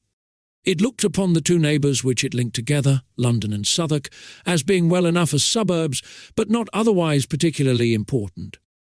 It was a close corporation, so to speak. It was a narrow town of a single street 1/5 of a mile long. Its population was but a village population, and everybody in it knew all his fellow townsmen intimately, and had known their fathers and mothers before them, and all their little family affairs into the bargain. It had its aristocracy, of course, its fine old families of butchers and bakers and what not, who had occupied the same old premises for 500 or 600 years, and knew the great history of the bridge from beginning to end, and all its strange legends, and who always talked bridgy talk, and thought bridgy thoughts, and lied in a long, level, direct, substantial bridgy way. It was just the sort of population to be narrow and ignorant and self-conceited. Children were born on the bridge, were reared there, grew to old age, and finally died without ever having set a foot upon any part of the world but London Bridge alone. Such people would naturally imagine that the mighty and interminable procession which moved through its street night and day, with its confused roar of shouts and cries, its neighings and bellowing and bleatings and its muffled thunder tramp, was the one great thing in this world, and themselves somehow the proprietors of it. And so they were, in effect. At least they could exhibit it from their windows, and did, for a consideration, whenever a returning king or hero gave it a fleeting splendour, for there was no place like it for affording a long, straight, uninterrupted view of marching columns. Men born and reared upon the bridge found life unendurably dull and inane elsewhere. History tells of one of these who left the bridge at the age of 71 and retired to the country. But he could only fret and toss in his bed. He could not go to sleep. The deep stillness was so painful, so awful, so oppressive. When he was worn out with it, at last he fled back to his old home, a lean and haggard spectre, and fell peacefully to rest and pleasant dreams under the lulling music of the lashing waters and the boom and crash and thunder of London Bridge. In the times of which we are writing, the bridge furnished object lessons in English history for its children, namely, the livid and decaying heads of renowned men impaled upon iron spikes atop of its gateways. But we digress. Hendon's lodgings were in the little inn on the bridge. As he neared the door with his small friend, a rough voice said, "So, thou'rt come at last. Thou'lt not escape again, I warrant thee, and if pounding thy bones to a pudding can teach thee somewhat, thou'lt not keep us waiting another time, mayhap." And John Canty put out his hand to seize the boy. Miles Hendon stepped in the way and said, "Not too fast, friend. Thou art needlessly rough, methinks. What is the lad to thee? If it be any business of thine to make and meddle in others' affairs, he is my son." "'Tis a lie," cried the little king hotly. "Boldly said, and I believe thee, whether thy small headpiece be sound or cracked, my boy. But whether this scurvy ruffian be thy father or no, 'tis all one. He shall not have thee to beat thee and abuse according to his threat, so thou prefer to bide with me." I do, I know him not, I loathe him, and will die before I will go with him. "Then 'tis settled, and there is naught more to say. We will see. As to that," exclaimed John Canty, striding past Hendon to get at the boy, "by force shall he. If thou do but touch him, thou animated offal, I will spit thee like a goose," said Hendon, barring the way and laying his hand upon his sword hilt. Canty drew back. "Now mark ye," continued Hendon, "I took this lad under my protection when a mob of such as thou would have mishandled him. Mayhap killed him. Dost imagine I will desert him now to a worser fate? For whether thou art his father or no, and sooth to say, I think it is a lie. A decent swift death were better for such a lad than life in such brute hands as thine. So go thy ways, and set quick about it, for I like not much bandying of words, being not over-patient in my nature." John Canty moved off, muttering threats and curses, and was swallowed from sight in the crowd. Hendon ascended 3 flights of stairs to his room with his charge, after ordering a meal to be sent thither. It was a poor apartment, with a shabby bed and some odds and ends of old furniture in it, and was vaguely lighted by a couple of sickly candles. The little king dragged himself to the bed and lay down upon it, almost exhausted with hunger and fatigue. He had been on his feet a good part of a day and a night, for it was now 2 or 3 o'clock in the morning, and had eaten nothing meantime. He murmured drowsily, "Prithee call me when the table is spread," and sank into a deep sleep immediately. A smile twinkled in Hendon's eye, and he said to himself, "By the mass, the little beggar takes to one's quarters and usurps one's bed with as natural and easy a grace as if he owned them, with never a by your leave or so please it you, or anything of the sort. In his diseased ravings he called himself the Prince of Wales, and bravely doth he keep up the character. Poor little friendless rat! Doubtless his mind has been disordered with illusage. Well, I will be his friend. I have saved him, and it draweth me strongly to him. Already I love the bold-tongued little rascal. How soldier-like he faced the smutty rabble and flung back his high defiance. And what a comely, sweet, and gentle face he hath, now that sleep hath conjured away its troubles and its griefs. I will teach him, I will cure his malady. Yea, I will be his elder brother, and care for him and watch over him, and whoso would shame him or do him hurt may order his shroud, for though I be burnt for it, he shall need it." He bent over the boy and contemplated him with kind and pitying interest, tapping the young cheek tenderly and smoothing back the tangled curls with his great brown hand. A slight shiver passed over the boy's form. Hendon muttered, "See now how like a man it was to let him lie here uncovered and fill his body with deadly rheums. Now what shall I do? To awake him, to take him up and put him within the bed, and he sorely needeth sleep." He looked about for extra covering, but finding none, doffed his doublet and wrapped the lad in it, saying, "I am used to nipping air and scant apparel. 'Tis little I shall mind the cold." Then walked up and down the room, to keep his blood in motion, soliloquizing as before. His injured mind persuades him he is Prince of Wales. 'Twill be odd to have a Prince of Wales still with us, now that he that was the prince is prince no more, but king. For this poor mind is set upon the one fantasy, and will not reason out that now it should cast by the prince and call itself the king. If my father liveth still, after these 7 years that I have heard naught from home in my foreign dungeon, he will welcome the poor lad and give him generous shelter for my sake. So will my good elder brother. Arthur, my other brother Hugh, but I will crack his crown and he interfere, the fox-hearted, ill-conditioned animal. Yes, thither will we fare, and straightway too. A servant entered with a smoking meal, disposed it upon a small deal table, placed the chairs, and took his departure, leaving such cheap lodgers as these to wait upon themselves. The door slammed after him, and the noise woke the boy, who sprang to a sitting posture, and shot a glad glance about him. Then a grieved look came into his face, and he murmured to himself with a deep sigh, "Alack, it was but a dream, woe is me." Next he noticed Miles Hendon's doublet, glanced from that to Hendon, comprehended the sacrifice that had been made for him, and said gently, "Thou art good to me, yes, thou art very good to me. Take it and put it on, I shall not need it more." Then he got up and walked to the washstand in the corner, and stood there, waiting.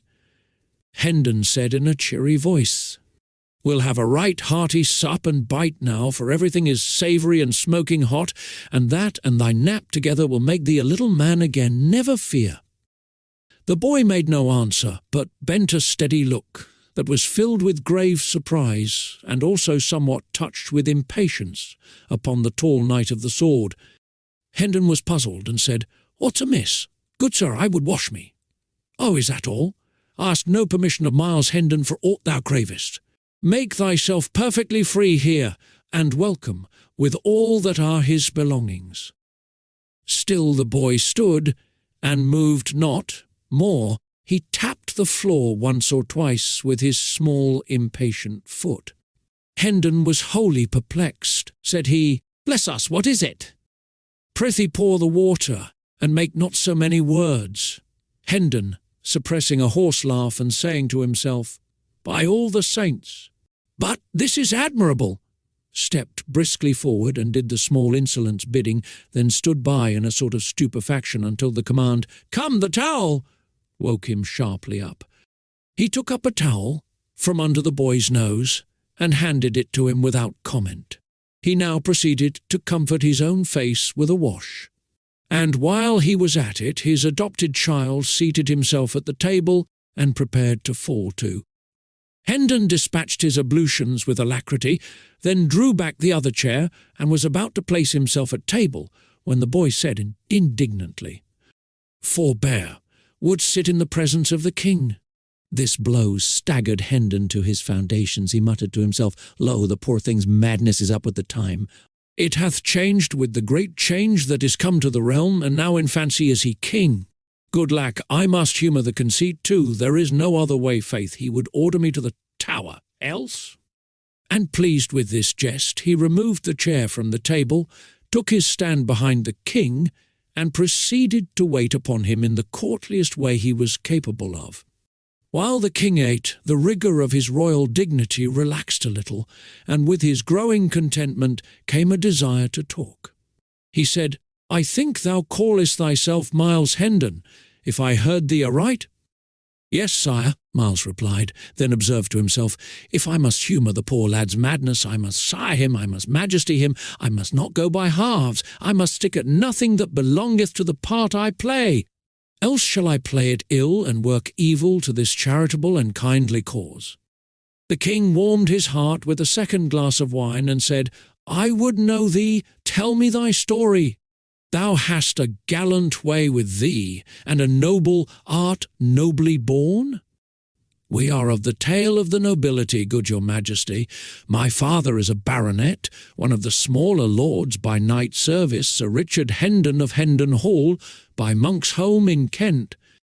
"The name has escaped my memory. Go on, tell me thy story." "'Tis not much, your majesty, yet perchance it may beguile a short half-hour for want of a better. My father, Sir Richard, is very rich and of a most generous nature. My mother died whilst I was yet a boy. I have two brothers, Arthur, my elder, with a soul like to his father's, and Hugh, younger than I, a mean spirit, covetous, treacherous, vicious, underhanded, a reptile.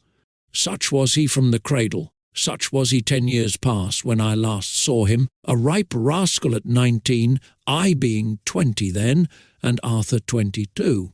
There is none other of us but the Lady Edith, my cousin.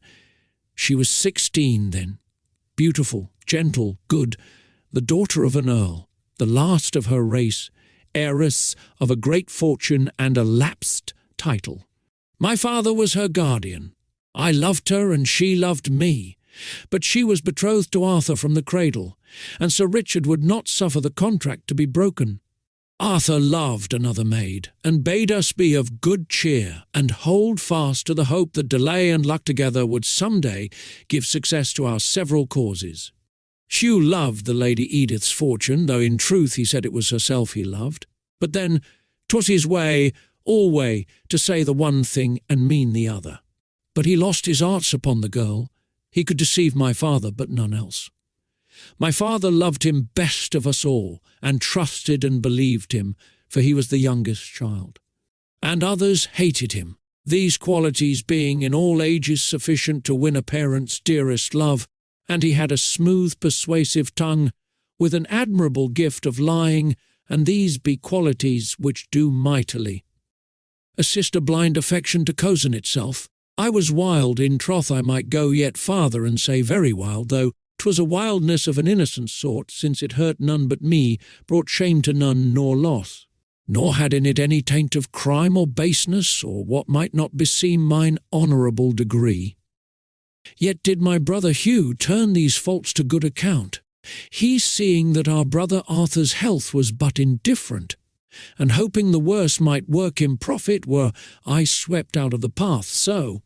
But 'twere a long tale, good my liege, and little worth the telling. Briefly then, this brother did deftly magnify my faults and make them crimes, ending his base work with finding a silken ladder in mine apartments, conveyed thither by his own means, and did convince my father by this, and suborned evidence of servants and other lying knaves, that I was minded to carry off my Edith and marry with her in rank defiance of his will. 3 years of banishment from home in England might make a soldier and a man of me, my father said, and teach me some degree of wisdom. I fought out my long probation in the Continental Wars, tasting sumptuously of hard knocks, privation, and adventure. But in my last battle I was taken captive, and during the 7 years that have waxed and waned since then, a foreign dungeon hath harboured me. Through wit and courage I won to the free air at last, and fled hither straight, and am but just arrived, right poor in purse and raiment, and poorer still in knowledge of what these dull 7 years have wrought at Hendon Hall, its people and belongings. So, please you, sir, my meagre tale is told. Thou hast been shamefully abused, said the little king with a flashing eye. But I will right thee by the cross, will I? The king hath said it. Then, fired by the story of Miles's wrongs, he loosed his tongue and poured the history of his own recent misfortunes into the ears of his astonished listener. When he had finished, Miles said to himself, Lo, what an imagination he hath! Verily, this is no common mind. Else, crazed or sane, it could not weave so straight and gaudy a tale as this out of the airy nothings, wherewith it hath wrought this curious romaunt. Poor ruined little head, it shall not lack friend or shelter whilst I bide with the living. He shall never leave my side. He shall be my pet, my little comrade. And he shall be cured. I made whole and sound, then will he make himself a name, and proud shall I be to say, yes, he is mine. I took him, a homeless little ragamuffin, but I saw what was in him, and I said his name would be heard some day. Behold him, observe him, was I right? The king spoke in a thoughtful, measured voice. Thou didst save me injury and shame, perchance my life, and so my crown. Such service demandeth rich reward. Name thy desire, and so it be within the compass of my royal power. It is thine. This fantastic suggestion startled Hendon out of his reverie.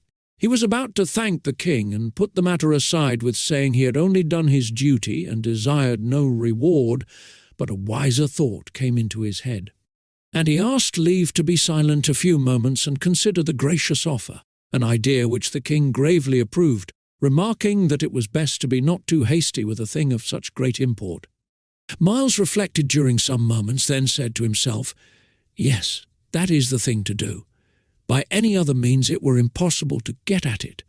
And certes, this hour's experience has taught me 'twould be most wearing and inconvenient to continue it as it is. Yes, I will propose it. 'Twas a happy accident that I did not throw the chance away." Then he dropped upon one knee and said, "My poor service went not beyond the limit of a subject's simple duty, and therefore hath no merit. But since your majesty is pleased to hold it worthy some reward, I take heart of grace to make petition to this effect. Near 400 years ago, as your grace knoweth, there being ill blood betwixt John, King of England, and the King of France, it was decreed that two champions should fight together in the lists, and so settle the dispute by what is called the arbitrament of God. These two kings, and the Spanish king, being assembled to witness and judge the conflict, the French champion appeared, but so redoubtable was he that our English knights refused to measure weapons with him. So the matter, which was a weighty one, was like to go against the English monarch by default. Now in the Tower lay the Lord de Courcy, the mightiest arm in England, stripped of his honours and possessions, and wasting with long captivity. Appeal was made to him, he gave assent, and came forth arrayed for battle. But no sooner did the Frenchman glimpse his huge frame and hear his famous name, but he fled away, and the French king's cause was lost. King John restored de Courcy's titles and possessions, and said, "Name thy wish, and thou shalt have it, though it cost me half my kingdom." Whereat de Courcy, kneeling as I do now, made answer, "This then I ask, my liege, that I and my successors may have and hold the privilege of remaining covered in the presence of the kings of England henceforth while the throne shall last. The boon was granted, as your majesty knoweth, and there hath been no time, these 400 years, that line has failed of an heir.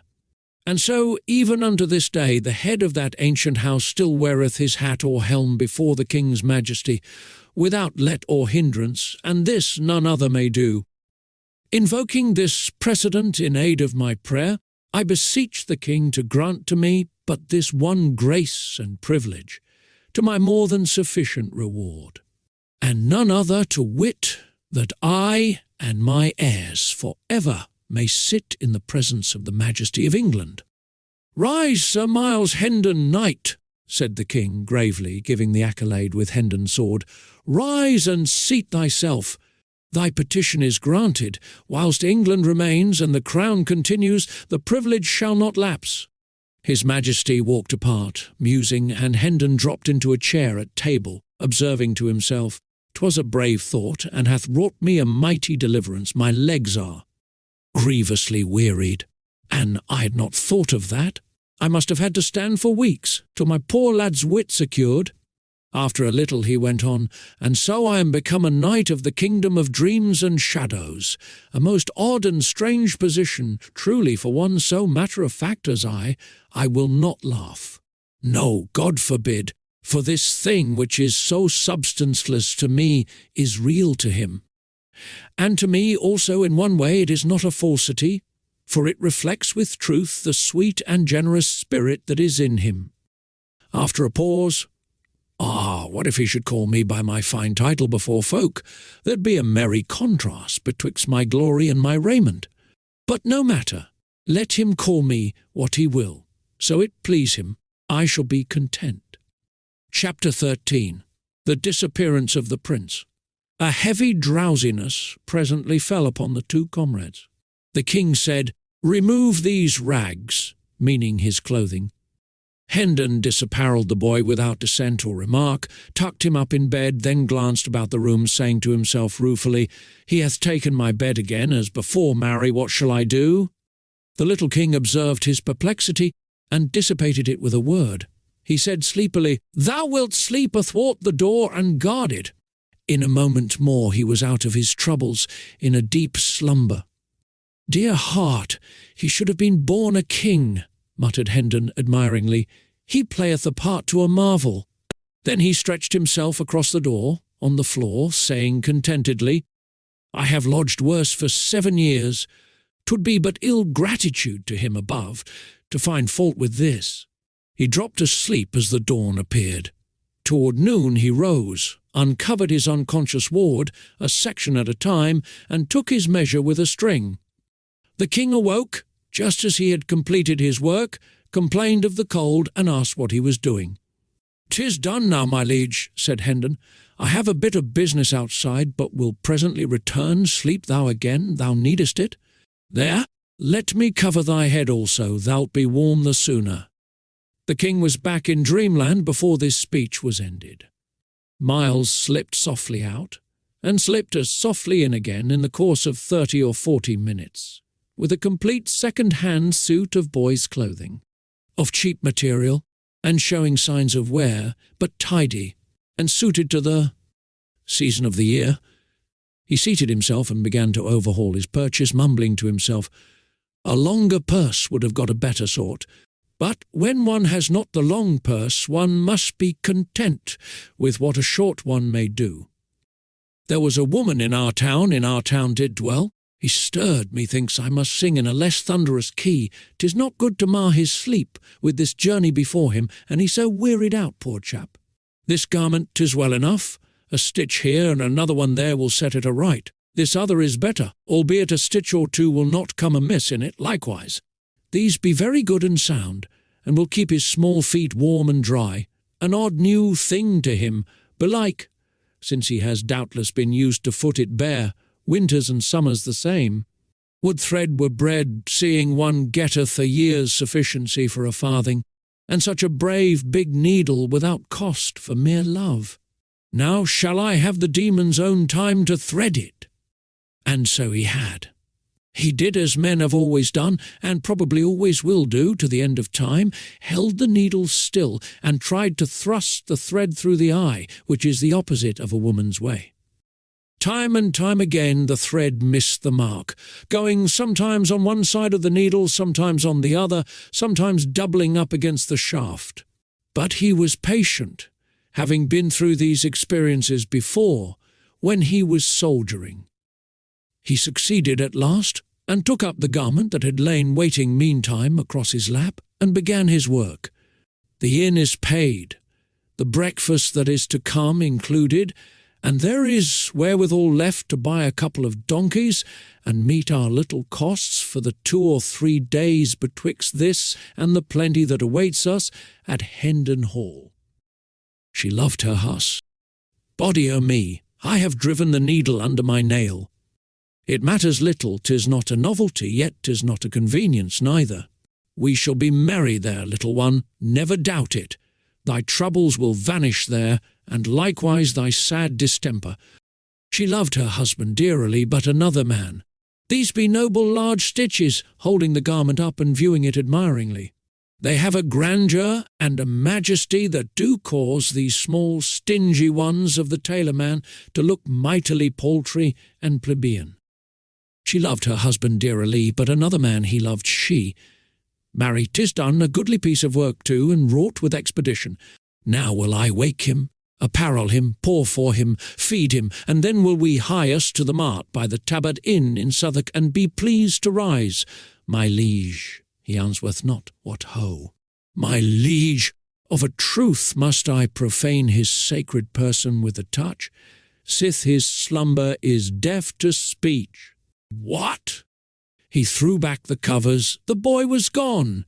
He stared about him in speechless astonishment for a moment, noticed for the first time that his ward's ragged raiment was also missing. Then he began to rage and storm and shout for the innkeeper. At that moment a servant entered with the breakfast. "Explain, thou limb of Satan, or thy time is come," roared the man of war, and made so savage a spring toward the waiter that this latter could not find his tongue for the instant for fright and surprise. "Where is the boy?"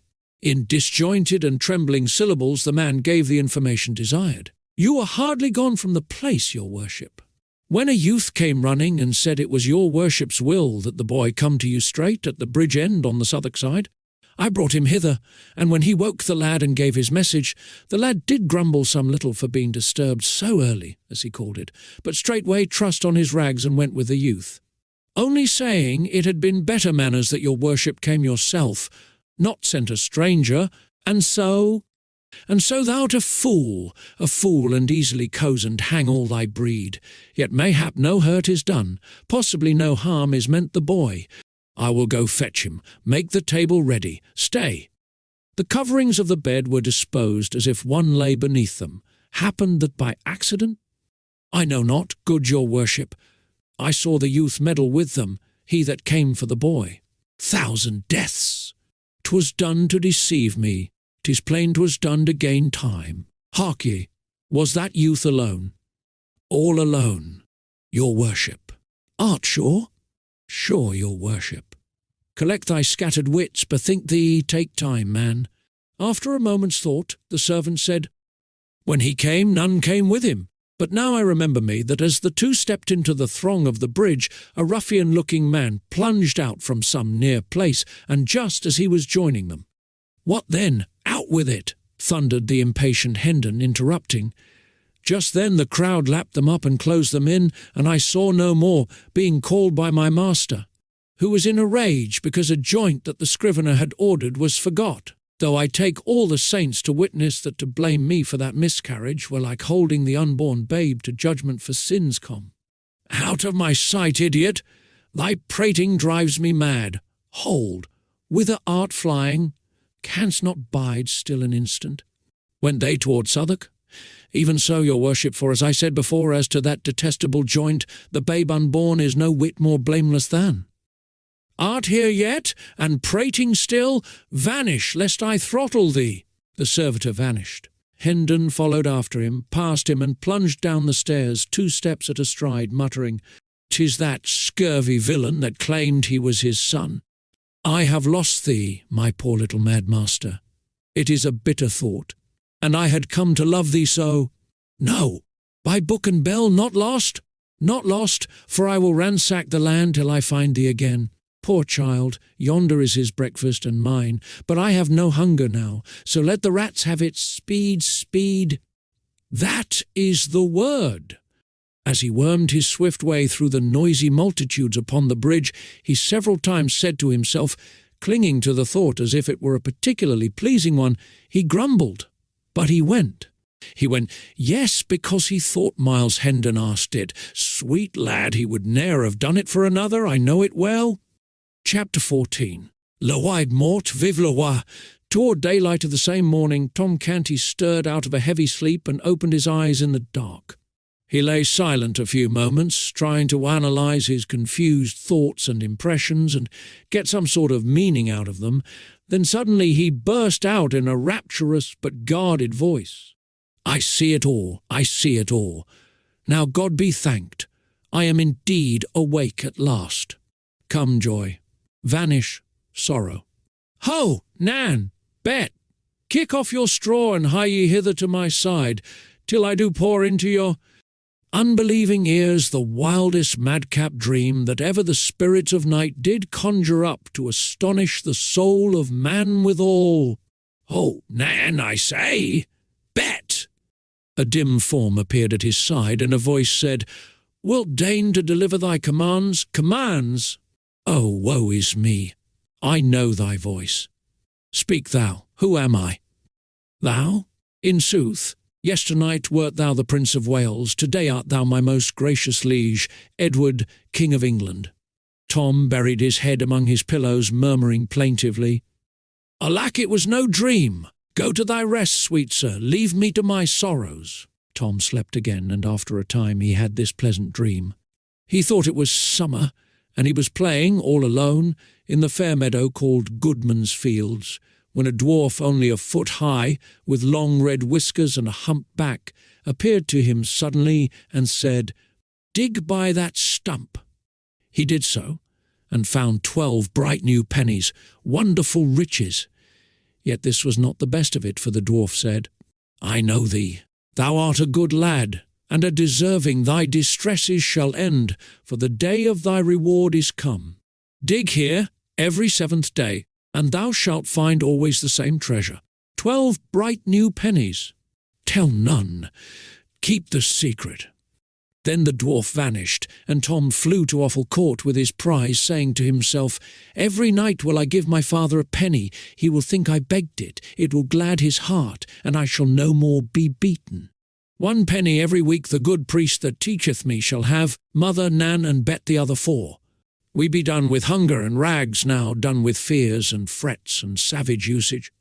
In his dream he reached his sordid home all out of breath, but with eyes dancing with grateful enthusiasm, cast 4 of his pennies into his mother's lap and cried out, "They are for thee, all of them, every one, for thee and Nan and Bet, and honestly come by, not begged nor stolen." The happy and astonished mother strained him to her breast and exclaimed, "It waxeth late, may it please your majesty to rise?" Ah! That was not the answer he was expecting. The dream had snapped asunder. He was awake. He opened his eyes. The richly clad first lord of the bedchamber was kneeling by his couch. The gladness of the lying dream faded away. The poor boy recognized that he was still a captive and a king. The room was filled with courtiers clothed in purple mantles, the morning colour, and with noble servants of the monarch. Tom sat up in bed and gazed out from the heavy silken curtains upon this fine company. The weighty business of dressing began, and one courtier after another knelt and paid his court and offered to the little king his condolences upon his heavy loss, whilst the dressing proceeded. In the beginning, a shirt was taken up by the chief equerry in waiting, who passed it to the first lord of the Buckhounds, who passed it to the second gentleman of the bedchamber, who passed it to the head ranger of Windsor Forest, who passed it to the third groom of the stole, who passed it to the Chancellor Royal of the Duchy of Lancaster, who passed it to the master of the wardrobe, who passed it to Norroy King-at-Arms, who passed it to the Constable of the Tower, who passed it to the Chief Steward of the household, who passed it to the Hereditary Grand Diaperer, who passed it to the Lord High Admiral of England, who passed it to the Archbishop of Canterbury, who passed it to the First Lord of the Bedchamber, who took what was left of it and put it on Tom. Poor little wondering chap, it reminded him of passing buckets at a fire. Each garment in its turn had to go through this slow and solemn process. Consequently, Tom grew very weary of the ceremony. So weary that he felt an almost gushing gratefulness when he at last saw his long silken hose begin the journey down the line, and knew that the end of the matter was drawing near. But he exulted too soon. The first lord of the bedchamber received the hose and was about to encase Tom's legs in them, when a sudden flush invaded his face, and he hurriedly hustled the things back into the hands of the Archbishop of Canterbury with an astounded look and whispered, "See, my lord," pointing to a something connected with the hose. The Archbishop paled, then flushed, and passed the hose to the Lord High Admiral, whispering, "See, my lord." The Admiral passed the hose to the Hereditary Grand Diaperer, and had hardly breath enough in his body to ejaculate, "See, my lord." The hose drifted backward along the line to the Chief Steward of the household, the Constable of the Tower, Norroy King-at-Arms, the Master of the Wardrobe, the Chancellor Royal of the Duchy of Lancaster, the third groom of the stole, the head ranger of Windsor Forest, the second gentleman of the bedchamber, the first lord of the Buckhounds, accompanied always with that amazed and frightened "See, see," till they finally reached the hands of the chief equerry in waiting, who gazed a moment with a pallid face upon what had caused all this dismay, then hoarsely whispered, "Body of my life, a tag gone from a truss point to the Tower with the head keeper of the king's hose." After which he leaned upon the shoulder of the First Lord of the Buckhounds to regather his vanished strength, whilst fresh hose, without any damaged strings to them, were brought. But all things must have an end, and so in time Tom Canty was in a condition to get out of bed. The proper official poured water, the proper official engineered the washing, the proper official stood by with a towel, and by Tom got safely through the purifying stage and was ready for the services of the hairdresser royal. When he at length emerged from this master's hands, He was a gracious figure, and as pretty as a girl, in his mantle and trunks of purple satin and purple-plumed cap. He now moved in state toward his breakfast-room, through the midst of the courtly assemblage, and as he passed these fell back, leaving his way free, and dropped upon their knees. After breakfast he was conducted with regal ceremony, attended by his great officers and his guard of 50 gentlemen pensioners bearing gilt battle-axes, to the throne-room, where he proceeded to transact business of state. His uncle, Lord Hertford, took his stand by the throne to assist the royal mind with wise counsel. The body of illustrious men named by the late king as his executors appeared, to ask Tom's approval of certain acts of theirs, rather a form, and yet not wholly a form, since there was no protector as yet. The Archbishop of Canterbury made report of the decree of the Council of Executors concerning the obsequies of his late most illustrious Majesty, and finished by reading the signatures of the executors. To wit, the Archbishop of Canterbury, the Lord Chancellor of England, William Lord St. John, John Lord Russell, Edward Earl of Hertford, John Viscount Lisle, Cuthbert Bishop of Durham. Tom was not listening. An earlier clause of the document was puzzling him. At this point he turned and whispered to Lord Hertford. "What day did he say the burial hath been appointed for?" "The 16th of the coming month, my liege." "'Tis a strange folly. Will he keep?" Poor chap, he was still new to the customs of royalty. He was used to seeing the forlorn dead of Offal Court hustled out of the way with a very different sort of expedition. However, the Lord Hertford set his mind at rest with a word or two. A Secretary of State presented an order of the Council appointing the morrow at 11 for the reception of the foreign ambassadors, and desired the King's assent. Tom turned an inquiring look toward Hertford, who whispered, "Your Majesty will signify consent. They come to testify their royal master's sense of the heavy calamity which hath visited your grace and the realm of England." Tom did as he was bidden. Another secretary began to read a preamble concerning the expenses of the late king's household, which had amounted to £28,000 during the preceding 6 months, a sum so vast that it made Tom Canty gasp. He gasped again when the fact appeared that £20,000 of this money was still owing and unpaid, and once more when it appeared that the king's coffers were about empty, and his 1,200 servants much embarrassed for lack of the wages due them. Tom spoke out with lively apprehension. "We be going to the dogs, 'tis plain.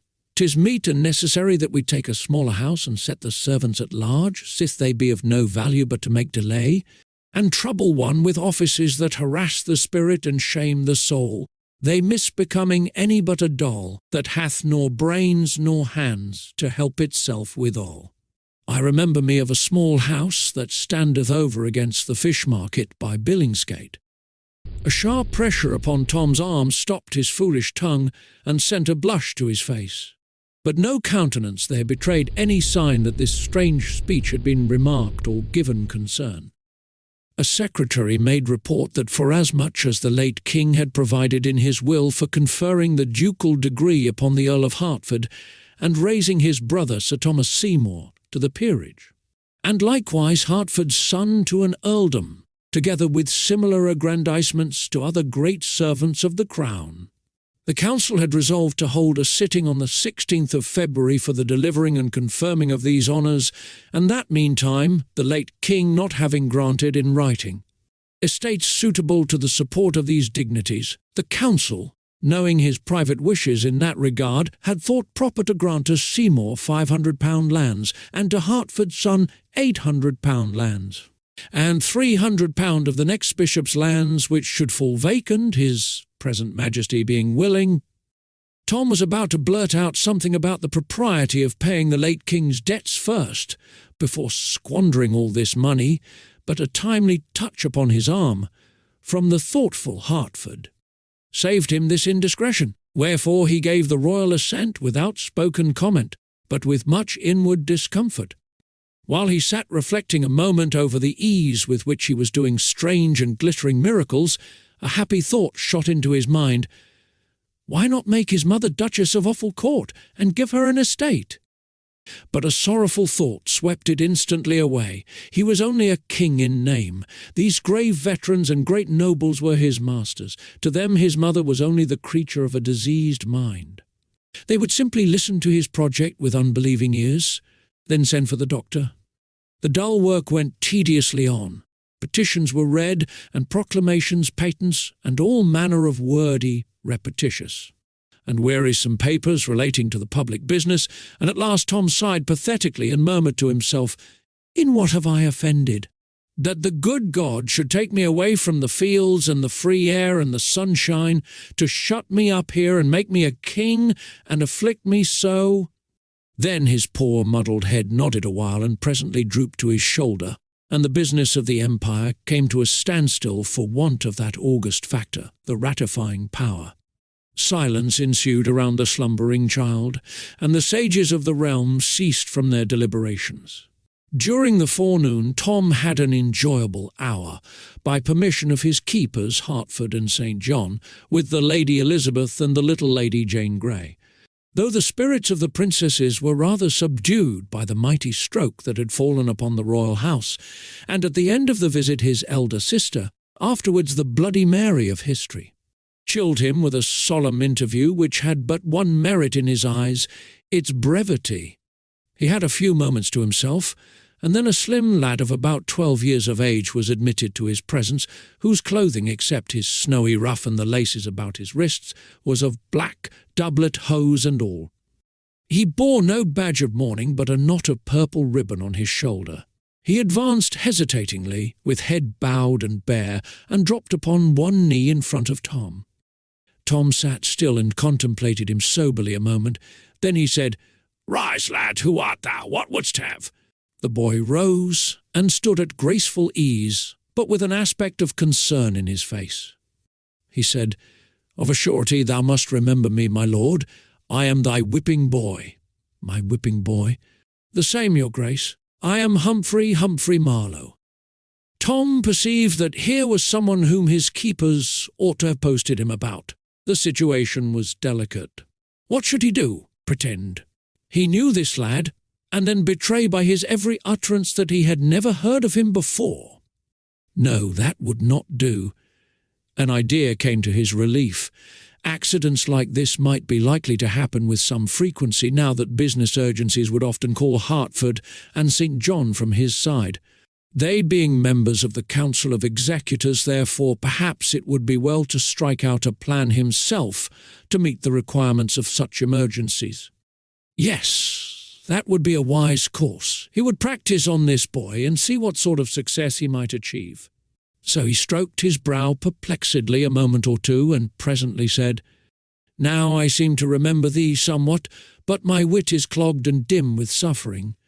"Alack, my poor master!" ejaculated the whipping boy, with feeling, adding to himself, "In truth, 'tis as they said, his mind is gone. Alas, poor soul! But misfortune catch me, how am I forgetting? They said one must not seem to observe that aught is wrong with him." "'Tis strange how my memory doth wanton with me these days," said Tom. "But mind it not, I mend apace. A little clue doth often serve to bring me back again the things and names which had escaped me. And not they only forsooth, but e'en such as I ne'er heard before, as this lad shall see. Give thy business speech." "'Tis matter of small weight, my liege, yet will I touch upon it, an it please your grace. 2 days gone by, when your majesty faulted thrice in your Greek, in the morning lessons, dost remember it?" "Why, yes, methinks I do. It is not much of a lie, and I had meddled with the Greek at all. I had not faulted simply thrice, but 40 times. Yes, I do recall it now. Go on."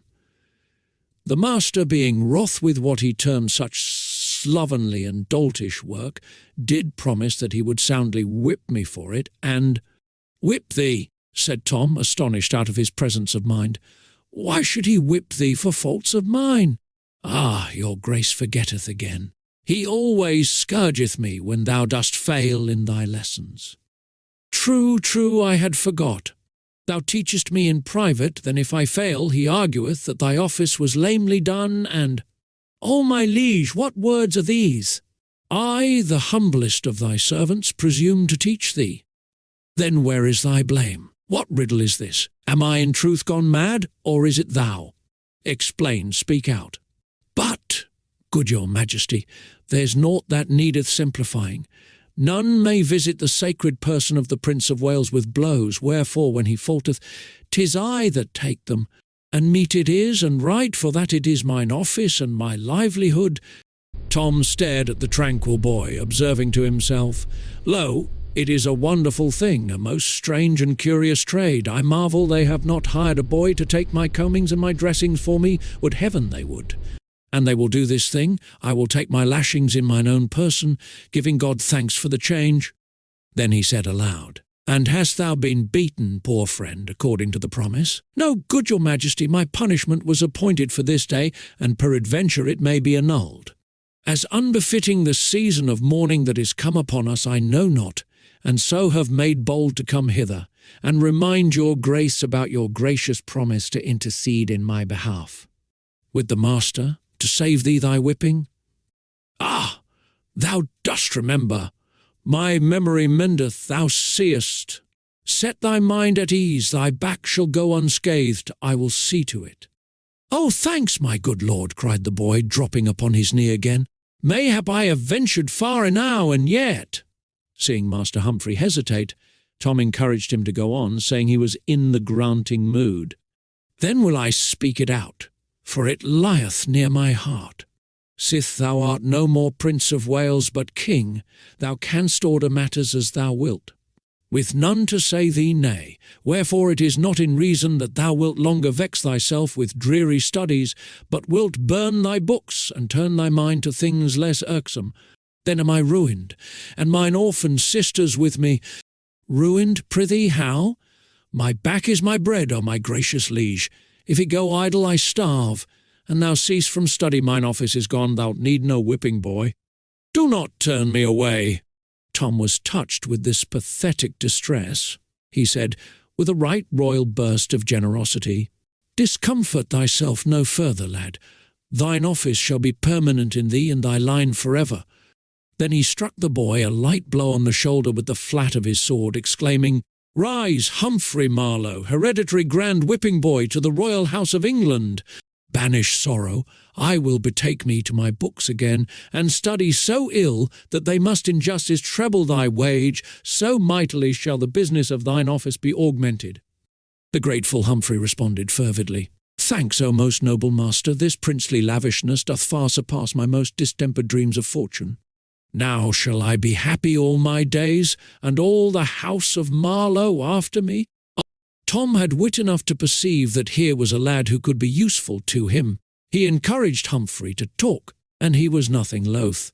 He was delighted to believe that he was helping in Tom's cure, for always. As soon as he had finished calling back to Tom's diseased mind the various particulars of his experiences and adventures in the royal schoolroom and elsewhere about the palace, he noticed that Tom was then able to recall the circumstances quite clearly. At the end of an hour, Tom found himself well freighted with very valuable information concerning personages and matters pertaining to the court, so he resolved to draw instruction from this source daily. And to this end he would give order to admit Humphrey to the royal closet whenever he might come, provided the Majesty of England was not engaged with other people. Humphrey had hardly been dismissed when my Lord Hertford arrived with more trouble for Tom. He said that the Lords of the Council, fearing that some overwrought report of the King's damaged health might have leaked out and got abroad, they deemed it wise and best that His Majesty should begin to dine in public after a day or two. His wholesome complexion and vigorous step, assisted by a carefully guarded repose of manner and ease and grace of demeanour, would more surely quiet the general pulse, in case any evil rumours had gone about, than any other scheme that could be devised. Then the Earl proceeded very delicately to instruct Tom as to the observances proper to the stately occasion. under the rather thin disguise of reminding him concerning things already known to him, but to his vast gratification it turned out that Tom needed very little help in this line. He'd been making use of Humphrey in that direction, for Humphrey had mentioned that within a few days he was to begin to dine in public, having gathered it from the swift-winged gossip of the court. Tom kept these facts to himself, however. Seeing the royal memory so improved, the Earl ventured to apply a few tests to it, in an apparently casual way, to find out how far its amendment had progressed. The results were happy here and there in spots where Humphrey's tracks remained, and on the whole my lord was greatly pleased and encouraged. So encouraged was he indeed that he spoke up and said in a quite hopeful voice, "Now am I persuaded that if your majesty will but tax your memory yet a little further, it will resolve the puzzle of the Great Seal, a loss which was of moment yesterday, although of none today, since its term of service ended with our late lord's life. May it please your grace to make the trial?" Tom was at sea. A Great Seal was something which he was totally unacquainted with.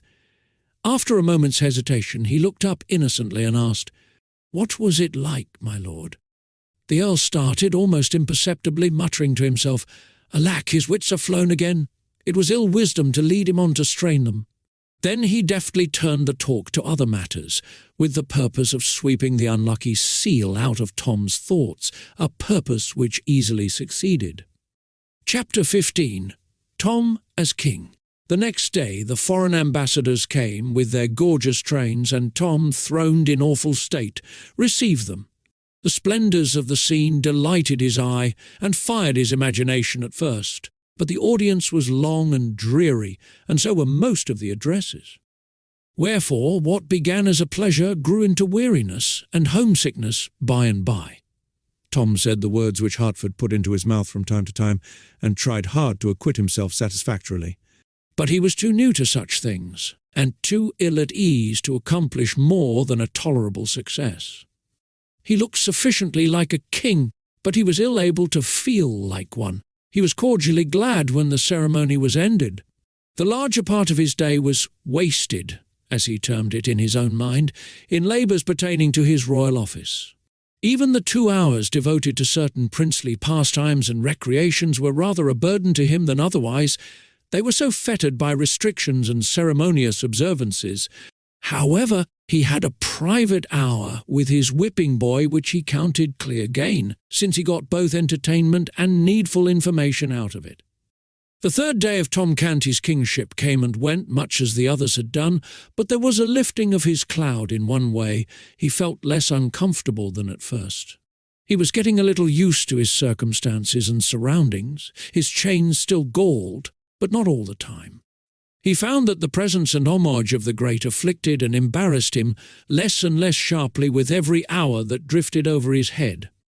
But for one single dread, he could have seen the fourth day approach without serious distress. The dining in public, it was to begin that day. There were greater matters in the programme, for on that day he would have to preside at a council which would take his views and commands concerning the policy to be pursued toward various foreign nations scattered far and near over the great globe. On that day, too, Hertford would be formally chosen to the grand office of Lord Protector. Other things of note were appointed for that fourth day. Also, but to Tom they were all insignificant compared with the ordeal of dining all by himself, with a multitude of curious eyes fastened upon him, and a multitude of mouths whispering comments upon his performance, and upon his mistakes, if he should be so unlucky as to make any. Still, nothing could stop that fourth day, and so it came. It found poor Tom low-spirited and absent-minded, and this mood continued. He could not shake it off. The ordinary duties of the morning dragged upon his hands and wearied him. Once more he felt the sense of captivity heavy upon him. Late in the forenoon he was in a large audience chamber, conversing with the Earl of Hertford, and dully awaiting the striking of the hour appointed for a visit of ceremony from a considerable number of great officials and courtiers.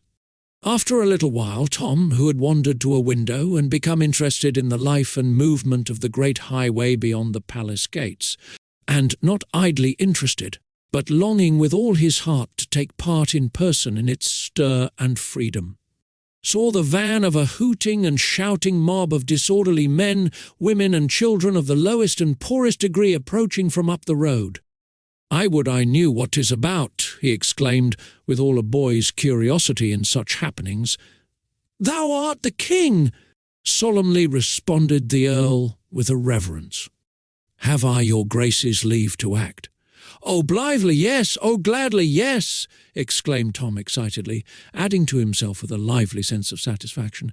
"In truth, being a king is not all dreariness. It hath its compensations and conveniences." The earl called a page and sent him to the captain of the guard with the order, "Let the mob be halted and inquiry made concerning the occasion of its movement." "By the king's command." A few seconds later, a long rank of the royal guards, cased in flashing steel, filed out at the gates and formed across the highway in front of the multitude. A messenger returned to report that the crowd were following a man, a woman, and a young girl to execution for crimes committed against the peace and dignity of the realm. Death, and a violent death, for these poor unfortunates. The thought wrung Tom's heartstrings. The spirit of compassion took control of him, to the exclusion of all other considerations. He never thought of the offended laws or of the grief or loss which these three criminals had inflicted upon their victims. He could think of nothing but the scaffold and the grisly fate hanging over the heads of the condemned. His concern made him even forget, for the moment, that he was but the false shadow of a king, not the substance, and before he knew it he had blurted out the command, "Bring them here!" Then he blushed scarlet, and a sort of apology sprung to his lips, but observing that his order had wrought no sort of surprise in the earl or the waiting page, he suppressed the words he was about to utter. The page, in the most matter-of-course way, made a profound obeisance and retired backwards out of the room to deliver the command. Tom experienced a glow of pride and a renewed sense of the compensating advantages of the kingly office.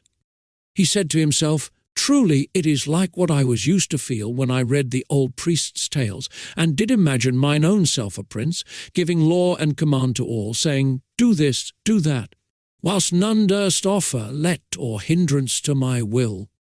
Now the doors swung open, one high-sounding title after another was announced, the personages owning them followed, and the place was quickly half-filled with noble folk and finery.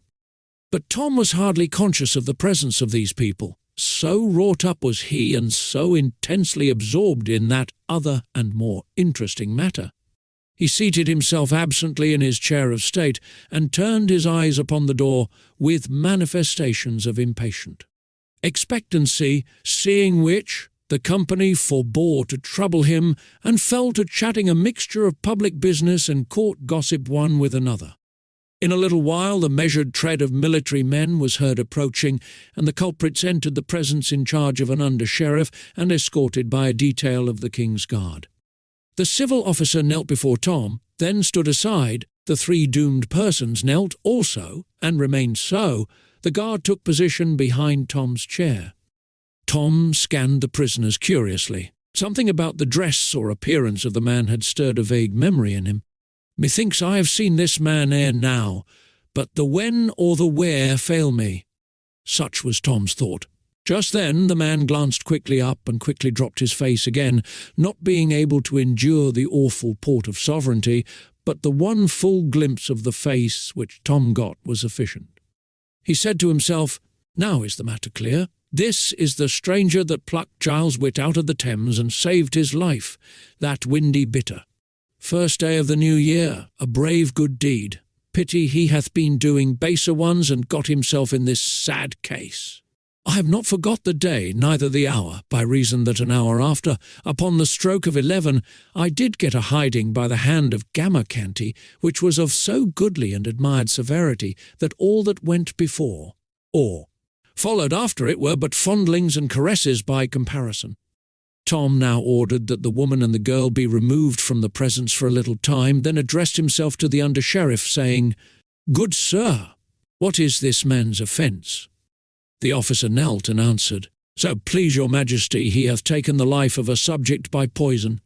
Tom's compassion for the prisoner, and admiration of him as the daring rescuer of a drowning boy, experienced a most damaging shock. "The thing was proven upon him?" he asked. "Most clearly, sire." Tom sighed and said, "Take him away, he hath earned his death. 'Tis a pity, for he was a brave heart, and he hath the look of it." The prisoner clasped his hands together with sudden energy and wrung them despairingly, at the same time appealing imploringly to the king in broken and terrified phrases. "O my lord the king, and thou canst pity the lost, have pity upon me. I am innocent, neither hath that wherewith I am charged been more than but lamely proved, yet I speak not of that. The judgment is gone forth against me, and may not suffer alteration, yet in mine extremity I beg a boon, for my doom is more than I can bear. A grace, my lord the king. In thy royal compassion grant my prayer, give commandment that I be hanged." Tom was amazed. This was not the outcome he had looked for. "Odds my life, a strange boon. Was it not the fate intended thee?" "Oh, good my liege, not so. It is ordered that I be boiled alive." The hideous surprise of these words almost made Tom spring from his chair. As soon as he could recover his wits, he cried out, "Have thy wish, poor soul! An thou had poisoned 100 men, thou shouldst not suffer so miserable a death." The prisoner bowed his face to the ground and burst into passionate expressions of gratitude, ending with, "If ever thou shouldst know misfortune, which God forfend, may thy goodness to me this day be remembered and requited." Tom turned to the Earl of Hertford and said, "My lord, is it believable that there was warrant for this man's ferocious doom? It is the law, your grace, for poisoners. In Germany, coiners be boiled to death in oil, not cast in of a sudden, but by a rope let down into the oil by degrees, and slowly, first the feet, then the legs, then—" "Oh, prithee no more, my lord, I cannot bear it," cried Tom, covering his eyes with his hands to shut out the picture. "I beseech your good lordship that order be taken to change this law. Oh, let no more poor creatures be visited with its tortures." The Earl's face showed profound gratification, for he was a man of merciful and generous impulses, a thing not very common with his class in that fierce age. He said, "These your grace's noble words have sealed its doom. History will remember it to the honour of your royal house." The under-sheriff was about to remove his prisoner. Tom gave him a sign to wait. Then he said, "Good sir, I would look into this matter further. The man has said his deed was but lamely proved. Tell me what thou knowest. If the king's grace please, it did appear upon the trial that this man entered into a house in the hamlet of Islington, where one lay sick. 3 witnesses say it was at 10 of the clock in the morning, and 2 say it was some minutes later, the sick man being alone at the time and sleeping, and presently the man came forth again and went his way. The sick man died within the hour, being torn with spasms and retchings. Did any see the poison given? Was poison found? Marry, no, my liege. Then how doth one know there was poison given at all?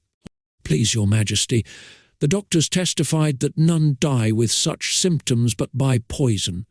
Weighty evidence this in that simple age. Tom recognized its formidable nature and said, "The doctor knoweth his trade, belike they were right. The matter hath an ill look for this poor man. Yet was not this all, your majesty? There is more and worse. Many testified that a witch, since gone from the village none know whither, did foretell, and speak it privately in their ears, that the sick man would die by poison, and more, that a stranger would give it, a stranger with brown hair and clothed in a worn and common garb, and surely this prisoner doth answer woundily to the bill. Please your majesty to give the circumstance that solemn weight which is its due, seeing it was foretold." This was an argument of tremendous force in that superstitious day. Tom felt that the thing was settled. If evidence was worth anything, this poor fellow's guilt was proved. Still he offered the prisoner a chance, saying, "If thou canst say aught in thy behalf, speak." "Naught that will avail, my king. I am innocent, yet cannot I make it appear. I have no friends, else might I show that I was not in Islington that day. So also might I show that at that hour they name I was above a league away, seeing I was at Wapping Old Stairs, yea more, my king, for I could show that whilst they say I was taking life, I was saving it. A drowning boy. Peace, Sheriff named the day the deed was done. At 10 in the morning, or some minutes later, the first day of the new year, most illustrious, let the prisoner go free, it is the king's will. Another blush followed this unregal outburst, and he covered his indecorum as well as he could by adding, It enrageth me that a man should be hanged upon such idle, hair-brained evidence. A low buzz of admiration swept through the assemblage. It was not admiration of the decree that had been delivered by Tom, for the propriety or expediency of pardoning a convicted poisoner was a thing which few there would have felt justified in either admitting or admiring. No, the admiration was for the intelligence and spirit which Tom had displayed. Some of the low-voiced remarks were to this effect. This is no mad king, he hath his wits sound. How sanely he put his questions, how like his former natural self was this abrupt imperious disposal of the matter. God be thanked, his infirmity is spent. This is no weakling but a king. He hath borne himself like to his own father. The air being filled with applause, Tom's ear necessarily caught a little of it. The effect which this had upon him was to put him greatly at his ease, and also to charge his system with very gratifying sensations. However, his juvenile curiosity soon rose superior to these pleasant thoughts and feelings. He was eager to know what sort of deadly mischief the woman and the little girl could have been about. So, by his command, the two terrified and sobbing creatures were brought before him. "What is it that these have done?" he inquired of the sheriff. "Please your majesty, a black crime is charged upon them and clearly proven, wherefore the judges have decreed, according to the law, that they be hanged. They sold themselves to the devil, such is their crime." Tom shuddered. He had been taught to abhor people who did this wicked thing. Still, he was not going to deny himself the pleasure of feeding his curiosity for all that, so he asked, "Where was this done, and when?" "On a midnight in December in a ruined church, your majesty." Tom shuddered again. "Who was there present?" "Only these two, your grace, and that other." "Have these confessed?" "Nay, not so, sire, they do deny it." "Then prithee, how was it known?" "Certain witness did see them wending thither, good your majesty." This bred the suspicion, and dire effects have since confirmed and justified it.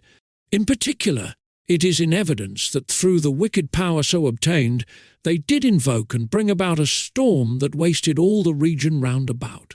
Above 40 witnesses have proved the storm, and sooth one might have had 1,000, for all had reason to remember it, sith all had suffered by it. Certes, this is a serious matter. Tom turned this dark piece of scoundrelism over in his mind a while, then asked, "Suffered the woman also by the storm?" Several old heads among the assemblage nodded their recognition of the wisdom of this question. The sheriff, however, saw nothing consequential in the inquiry, he answered, with simple directness. "Indeed did she, your majesty, and most righteously as all Ava. Her habitation was swept away, and herself and child left shelterless. Methinks the power to do herself so ill a turn was dearly bought. She had been cheated, had she paid but a farthing for it, that she paid her soul and her child's. Argueth that she is mad. If she is mad, she knoweth not what she doth, therefore sinneth not." The elderly heads nodded recognition of Tom's wisdom once more, and one individual murmured, "And the king be mad himself, according to report. Then is it a madness of a sort that would improve the sanity of some I wot of, if, by the gentle providence of God, they could but catch it." "What age hath the child?" asked Tom. 9 years, please your majesty." "By the law of England may a child enter into covenant and sell itself, my lord?" asked Tom, turning to a learned judge. "The law doth not permit a child to make or meddle in any weighty matter, good my liege, holding that its callow wit unfitteth it to cope with the riper wit and evil schemings of them that are its elders. The devil may buy a child, if he so choose, and the child agree thereto, but not an Englishman. In this latter case the contract would be null and void. It seemeth a rude, unchristian thing, and ill contrived, that English law denieth privileges to Englishmen to waste them on the devil, cried Tom with honest heat. This novel view of the matter excited many smiles, and was stored away in many heads to be repeated about the court as evidence of Tom's originality as well as progress toward mental health. The elder culprit had ceased from sobbing, and was hanging upon Tom's words with an excited interest and a growing hope. Tom noticed this, and it strongly inclined his sympathies toward her in her perilous and unfriended situation. Presently he asked, "How wrought they to bring the storm?" "By pulling off their stockings, sire." This astonished Tom, and also fired his curiosity to fever heat. He said eagerly, "It is wonderful. Hath it always this dread effect?" "Always, my liege, at least if the woman desire it, and utter the needful words either in her mind or with her tongue."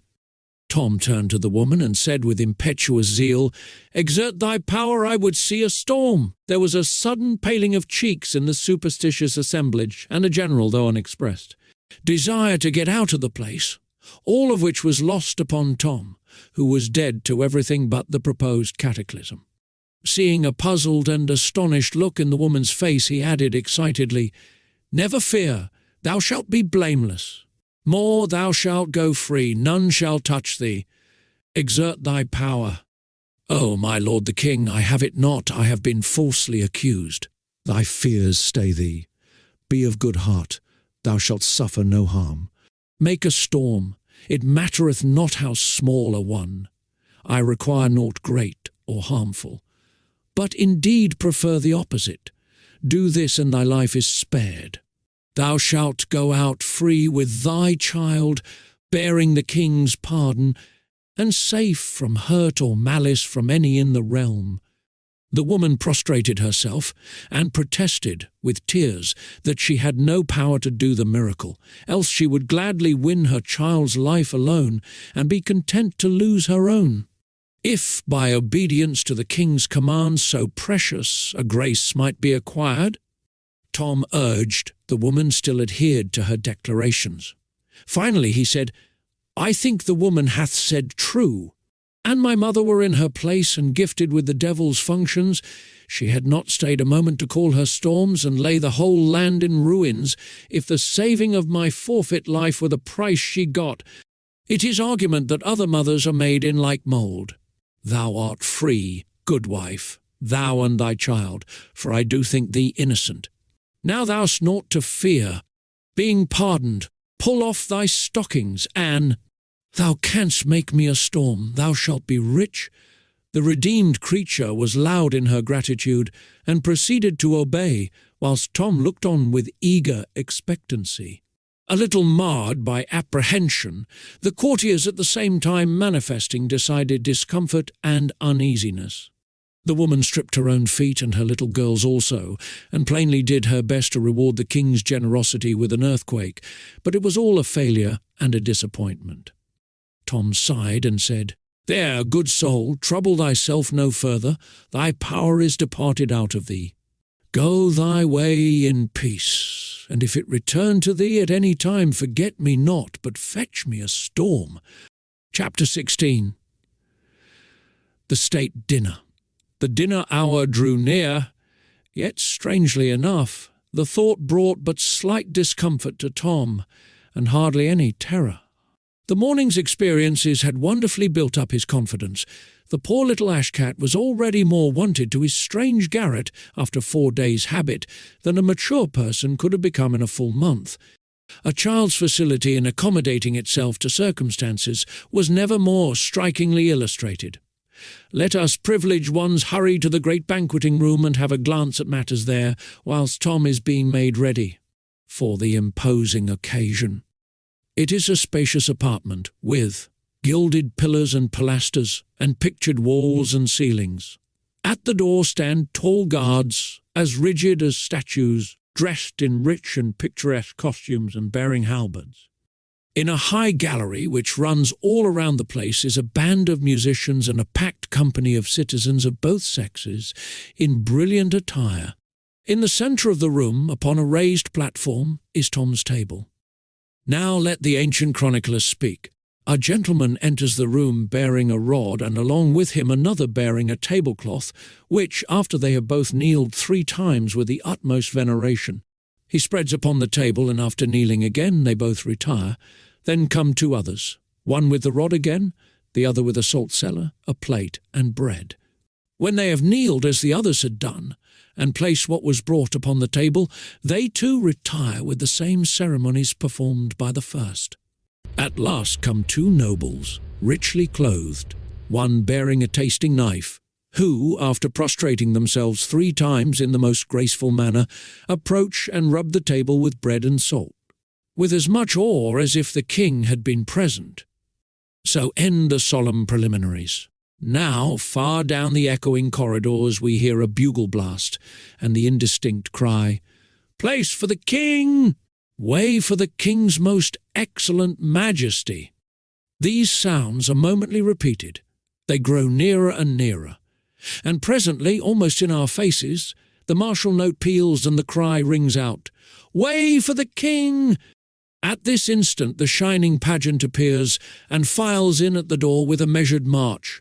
Let the chronicler speak again. First come gentlemen, barons, earls, knights of the garter, all richly dressed and bareheaded. Next comes the chancellor between 2, one of which carries the royal sceptre, the other the sword of state in a red scabbard, studded with golden fleur-de-lis, the point upwards. Next comes the king himself, whom, upon his appearing, 12 trumpets and many drums salute with a great burst of welcome, whilst all in the galleries rise in their places, crying, "God save the king!" After him come nobles attached to his person, and on his right and left march his guard of honour, his 50 gentlemen pensioners with gilt battle-axes. This was all fine and pleasant. Tom's pulse beat high, and a glad light was in his eye. He bore himself right gracefully, and all the more so because he was not thinking of how he was doing it, his mind being charmed and occupied with the blithe sights and sounds about him, and besides, nobody can be very ungraceful in nicely fitting beautiful clothes after he has grown a little used to them, especially if he is for the moment unconscious of them. Tom remembered his instructions, and acknowledged his greeting with a slight inclination of his plumed head, and a courteous, "I thank ye, my good people." He seated himself at table without removing his cap, and did it without the least embarrassment, for to eat with one's cap on was the one solitary royal custom upon which the kings and the canties met upon common ground, neither party having any advantage over the other in the matter of old familiarity with it. The pageant broke up and grouped itself picturesquely, and remained bareheaded. Now to the sound of gay music the yeomen of the guard entered, the tallest and mightiest men in England, they being carefully selected in this regard, but we will let the chronicler tell about it. The yeomen of the guard entered, bareheaded, clothed in scarlet, with golden roses upon their backs, and these went and came, bringing in each turn a course of dishes, served in plate. These dishes were received by a gentleman in the same order they were brought, and placed upon the table, while the taster gave to each guard a mouthful to eat of the particular dish he had brought, for fear of any poison.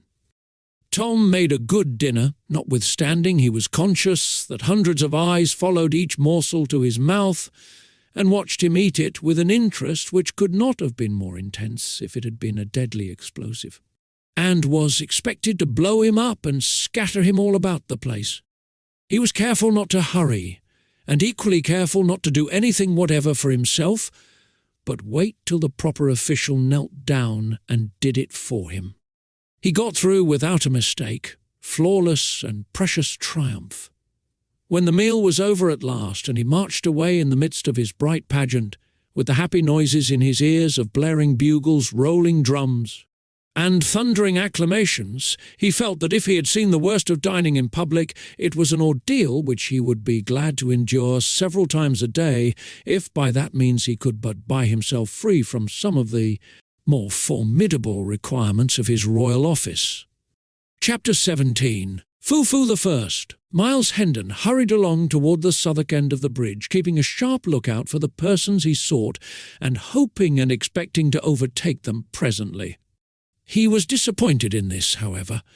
By asking questions, he was enabled to track them part of the way through Southwark. Then all traces ceased, and he was perplexed as to how to proceed. Still, he continued his efforts as best he could during the rest of the day. Nightfall found him leg-weary, half-famished, and his desire as far from accomplishment as ever. So he supped at the Tabard Inn and went to bed, resolved to make an early start in the morning and give the town an exhaustive search. As he lay thinking and planning, he presently began to reason thus. The boy would escape from the ruffian. His reputed father, if possible, would he go back to London and seek his former haunts? No, he would not do that. He would avoid recapture. What then would he do?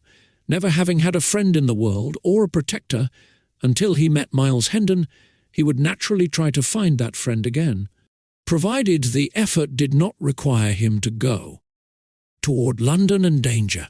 He would strike for Hendon Hall, that is what he would do, for he knew Hendon was homeward bound, and there he might expect to find him. Yes, the case was plain to Hendon. He must lose no more time in Southwark, but move at once through Kent toward Monk's home, searching the wood and inquiring as he went. Let us return to the vanished little king now.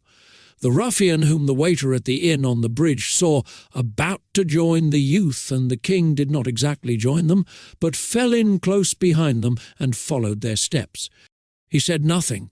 His left arm was in a sling, and he wore a large green patch over his left eye. He limped slightly, and used an oaken staff as a support. The youth led the king a crooked course through Southwark, and by struck into the high road beyond. The king was irritated now, and said he would stop here. It was Hendon's place to come to him, not his to go to Hendon. He would not endure such insolence. He would stop where he was. The youth said, "Thou tarry here, and thy friend lying wounded in the wood yonder? So be it, then." The king's manner changed at once. He cried out, "Wounded? And who hath dared to do it? But that is apart. Lead on, lead on. Faster, sirrah. Art shod with lead? Wounded is he? Now, though the doer of it be a duke's son, he shall rue it." It was some distance to the wood, but the space was speedily traversed.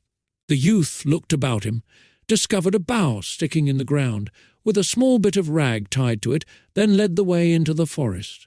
Watching for similar boughs and finding them at intervals, they were evidently guides to the point he was aiming at. By and by an open place was reached, where were the charred remains of a farmhouse, and near them a barn which was falling to ruin and decay. There was no sign of life anywhere, and utter silence prevailed.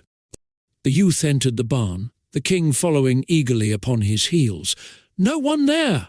The king shot a surprised and suspicious glance at the youth, and asked, "Where is he?"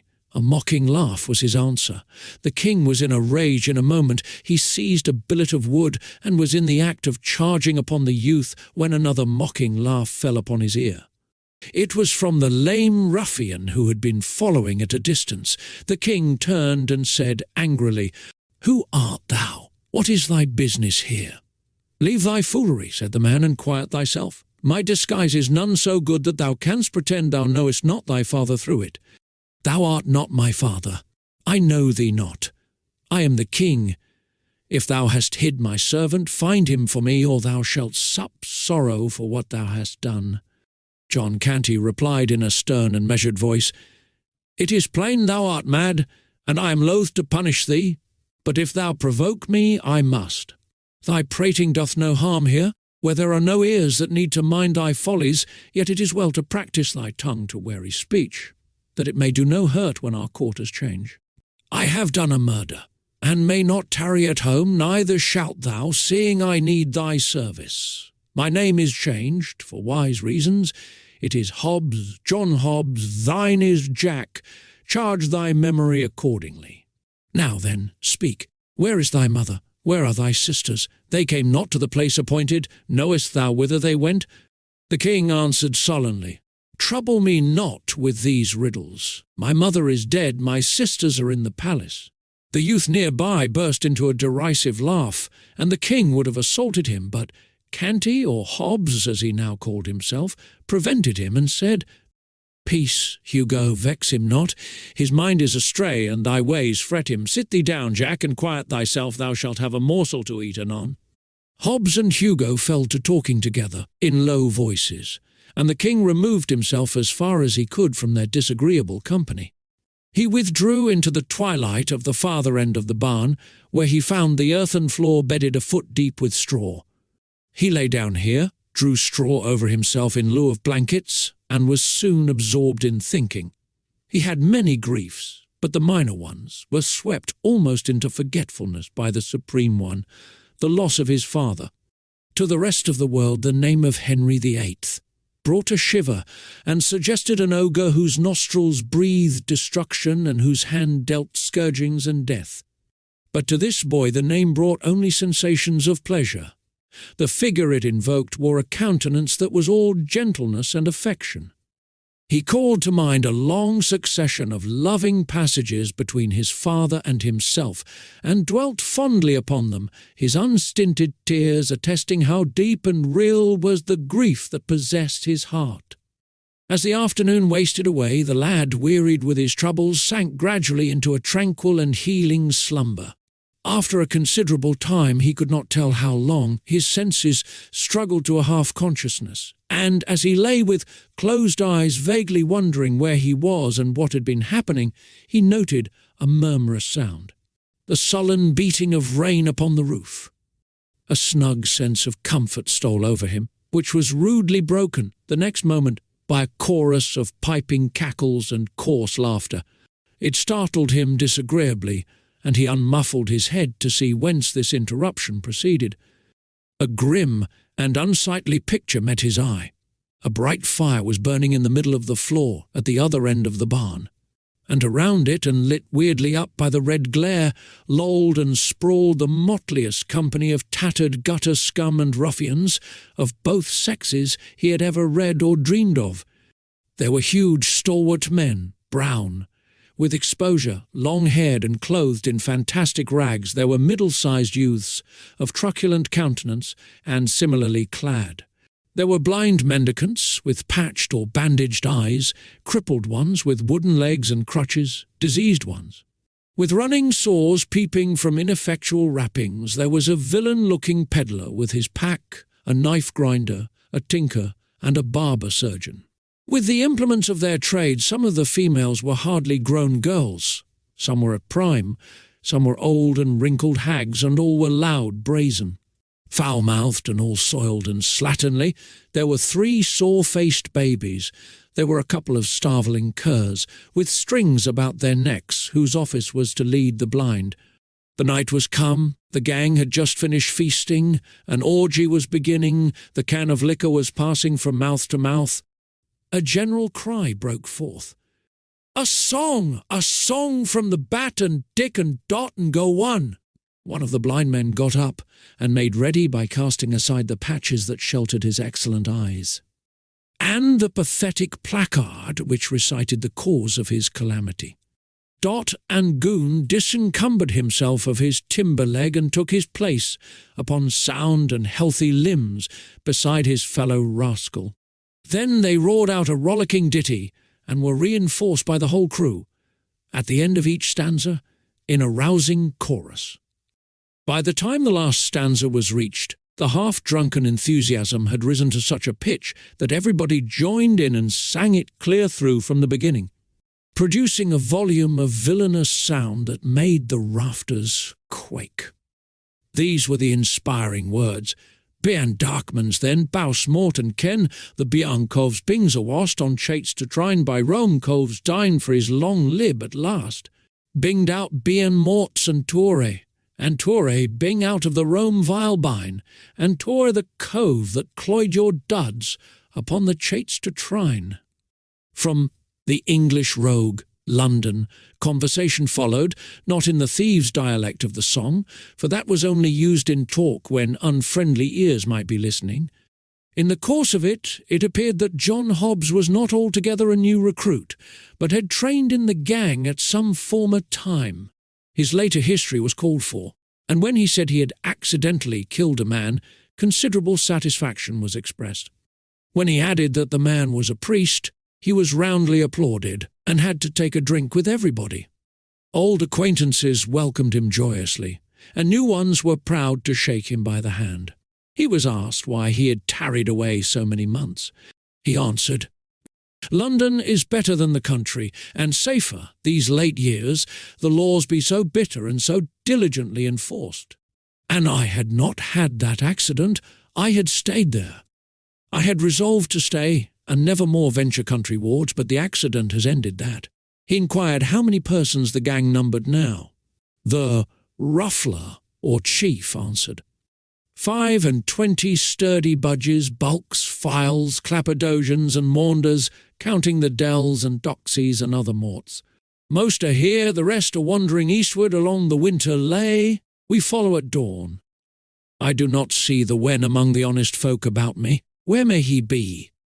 Poor lad, his diet is brimstone now, and over-hot for a delicate taste. He was killed in a brawl, somewhere about midsummer. I sorrow to hear that. The wen was a capable man and brave. That was he, truly. Black Bess his dell is of us yet, but absent on the eastward tramp. A fine lass, of nice ways and orderly conduct, none ever seeing her drunk above 4 days in the 7. She was ever strict, I remember it well, a goodly wench and worthy all commendation.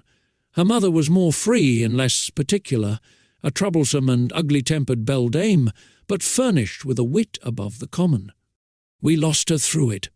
Her gift of palmistry and other sorts of fortune-telling begot for her at last a witch's name and fame. The law roasted her to death at a slow fire. It did touch me to a sort of tenderness to see the gallant way she met her lot, cursing and reviling all the crowd that gaped and gazed around her, whilst the flames licked upward toward her face and catched her thin locks and crackled about her old grey head, cursing them. Why, an thou shouldst live 1,000 years, thou'dst never hear so masterful a cursing. Alack, her art died with her. There be base and weakling imitations left, but no true blasphemy. The ruffler sighed, the listeners sighed in sympathy. A general depression fell upon the company for a moment, for even hardened outcasts like these are not wholly dead to sentiment, but are able to feel a fleeting sense of loss and affliction at wide intervals, and under peculiarly favouring circumstances, as in cases like to this, for instance, when genius and culture depart and leave no heir. However, a deep drink all round soon restored the spirits of the mourners. "Have any others of our friends fared hardly?" asked Hobbs. "Some, yes, particularly newcomers such as small husbandmen turned shiftless and hungry upon the world because their farms were taken from them to be changed to sheep ranges. They begged and were whipped at the cart's tail naked from the girdle up till the blood ran, then set in the stocks to be pelted. They begged again, were whipped again. And, deprived of an ear, they begged a third time. Poor devils, what else could they do? And were branded on the cheek with a red-hot iron, then sold for slaves. They ran away, were hunted down and hanged. 'Tis a brief tale and quickly told. Others of us have fared less hardly. Stand forth, yokel, Burns, and Hodge, show your adornments." These stood up and stripped away some of their rags, exposing their backs, criss-crossed with ropey old welts left by the lash. One turned up his hair and showed the place where a left ear had once been. Another showed a brand upon his shoulder, the letter Vi, and a mutilated ear. The third said, "I am yokel, once a farmer and prosperous, with loving wife and kids. Now am I somewhat different in estate and calling, and the wife and kids are gone. Mayhap they are in heaven. Mayhap in the other place, but the kindly God be thanked, they bide no more in England. My good old blameless mother strove to earn bread by nursing the sick. One of these died. The doctors knew not how, so my mother was burnt for a witch, whilst my babes looked on and wailed. English law. Up all with your cups. Now all together and with a cheer, drink to the merciful English law that delivered her from the English hell. Thank you, mates, one and all. I begged from house to house, I and the wife, bearing with us the hungry kids, but it was crime to be hungry in England, so they stripped us and lashed us through 3 towns. Drink ye all again to the merciful English law, for its lash drank deep of my Mary's blood, and its blessed deliverance came quick. She lies there in the potter's field, safe from all harms. And the kids, well, whilst the law lashed me from town to town, they starved. Drink, lads, only a drop to the poor kids that never did any creature harm.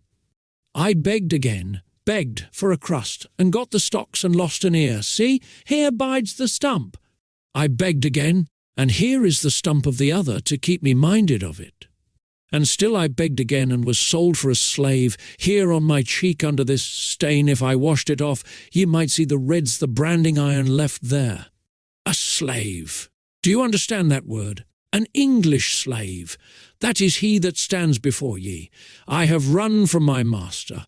And when I am found, the heavy curse of heaven fall on the law of the land that hath commanded it. I shall hang. A ringing voice came through the murky air. Thou shalt not, and this day the end of that law is come. All turned and saw the fantastic figure of the little king approaching hurriedly. As it emerged into the light and was clearly revealed, a general explosion of inquiries broke out. Who is it? What is it? Who art thou, mannikin? The boy stood unconfused in the midst of all those surprised and questioning eyes, and answered with princely dignity. I am Edward, King of England. A wild burst of laughter followed, partly of derision and partly of delight in the excellence of the joke. The king was stung. He said sharply, Ye mannerless vagrants, is this your recognition of the royal boon I have promised? He said more, with angry voice and excited gesture, but it was lost in a whirlwind of laughter and mocking exclamations. John Hobbses made several attempts to make himself heard above the din, and at last succeeded, saying, Mates, he is my son, a dreamer, a fool, and stark mad. Mind him not, he thinketh he is the king. I am the king, said Edward, turning toward him, as thou shalt know to thy cost in good time. Thou hast confessed a murder, thou shalt swing for it. Thou betray me, thou, and I get my hands upon thee. Tut, tut, said the burly ruffler, interposing in time to save the king, and emphasizing this service by knocking Hobbs down with his fist. Hast respect for neither kings nor rufflers? And thou insult my presence, so again I'll hang thee up myself. Then he said to his majesty, Thou must make no threats against thy mates, lad, and thou must guard thy tongue from saying evil of them elsewhere. Be king, if it please thy mad humour, but be not harmful in it. Sink the title thou hast uttered, 'tis treason, we be bad men in some few trifling ways. But none among us is so base as to be traitor to his king. We be loving and loyal hearts in that regard. Note if I speak truth. Now, all together, long live Edward, King of England! Long live Edward, King of England! The response came with such a thundergust from the motley crew that the crazy building vibrated to the sound. The little king's face lighted with pleasure for an instant, and he slightly inclined his head and said with grave simplicity, I thank you, my good people. This unexpected result threw the company into convulsions of merriment. When something like quiet was presently come again, the ruffler said firmly, but with an accent of good nature, Drop it, boy, 'tis not wise nor well. Humour thy fancy if thou must, but choose some other title. A tinker shrieked out a suggestion. Foo-foo the First, King of the Mooncalves. The title took at once, every throat responded, and a roaring shout went up of, Long live Foo-foo the First, King of the Mooncalves, followed by hootings, cat-calls, and peals of laughter. Hail him forth and crown him. Robe him, sceptre him, throne him, these and 20 other cries broke out at once, and almost before the poor little victim could draw a breath, he was crowned with a tin basin, robed in a tattered blanket, throned upon a barrel, and sceptred with the tinker's soldering iron. Then all flung themselves upon their knees about him and sent up a chorus of ironical wailings and mocking supplications, whilst they swabbed their eyes with their soiled and ragged sleeves and aprons. Be gracious to us, O sweet king.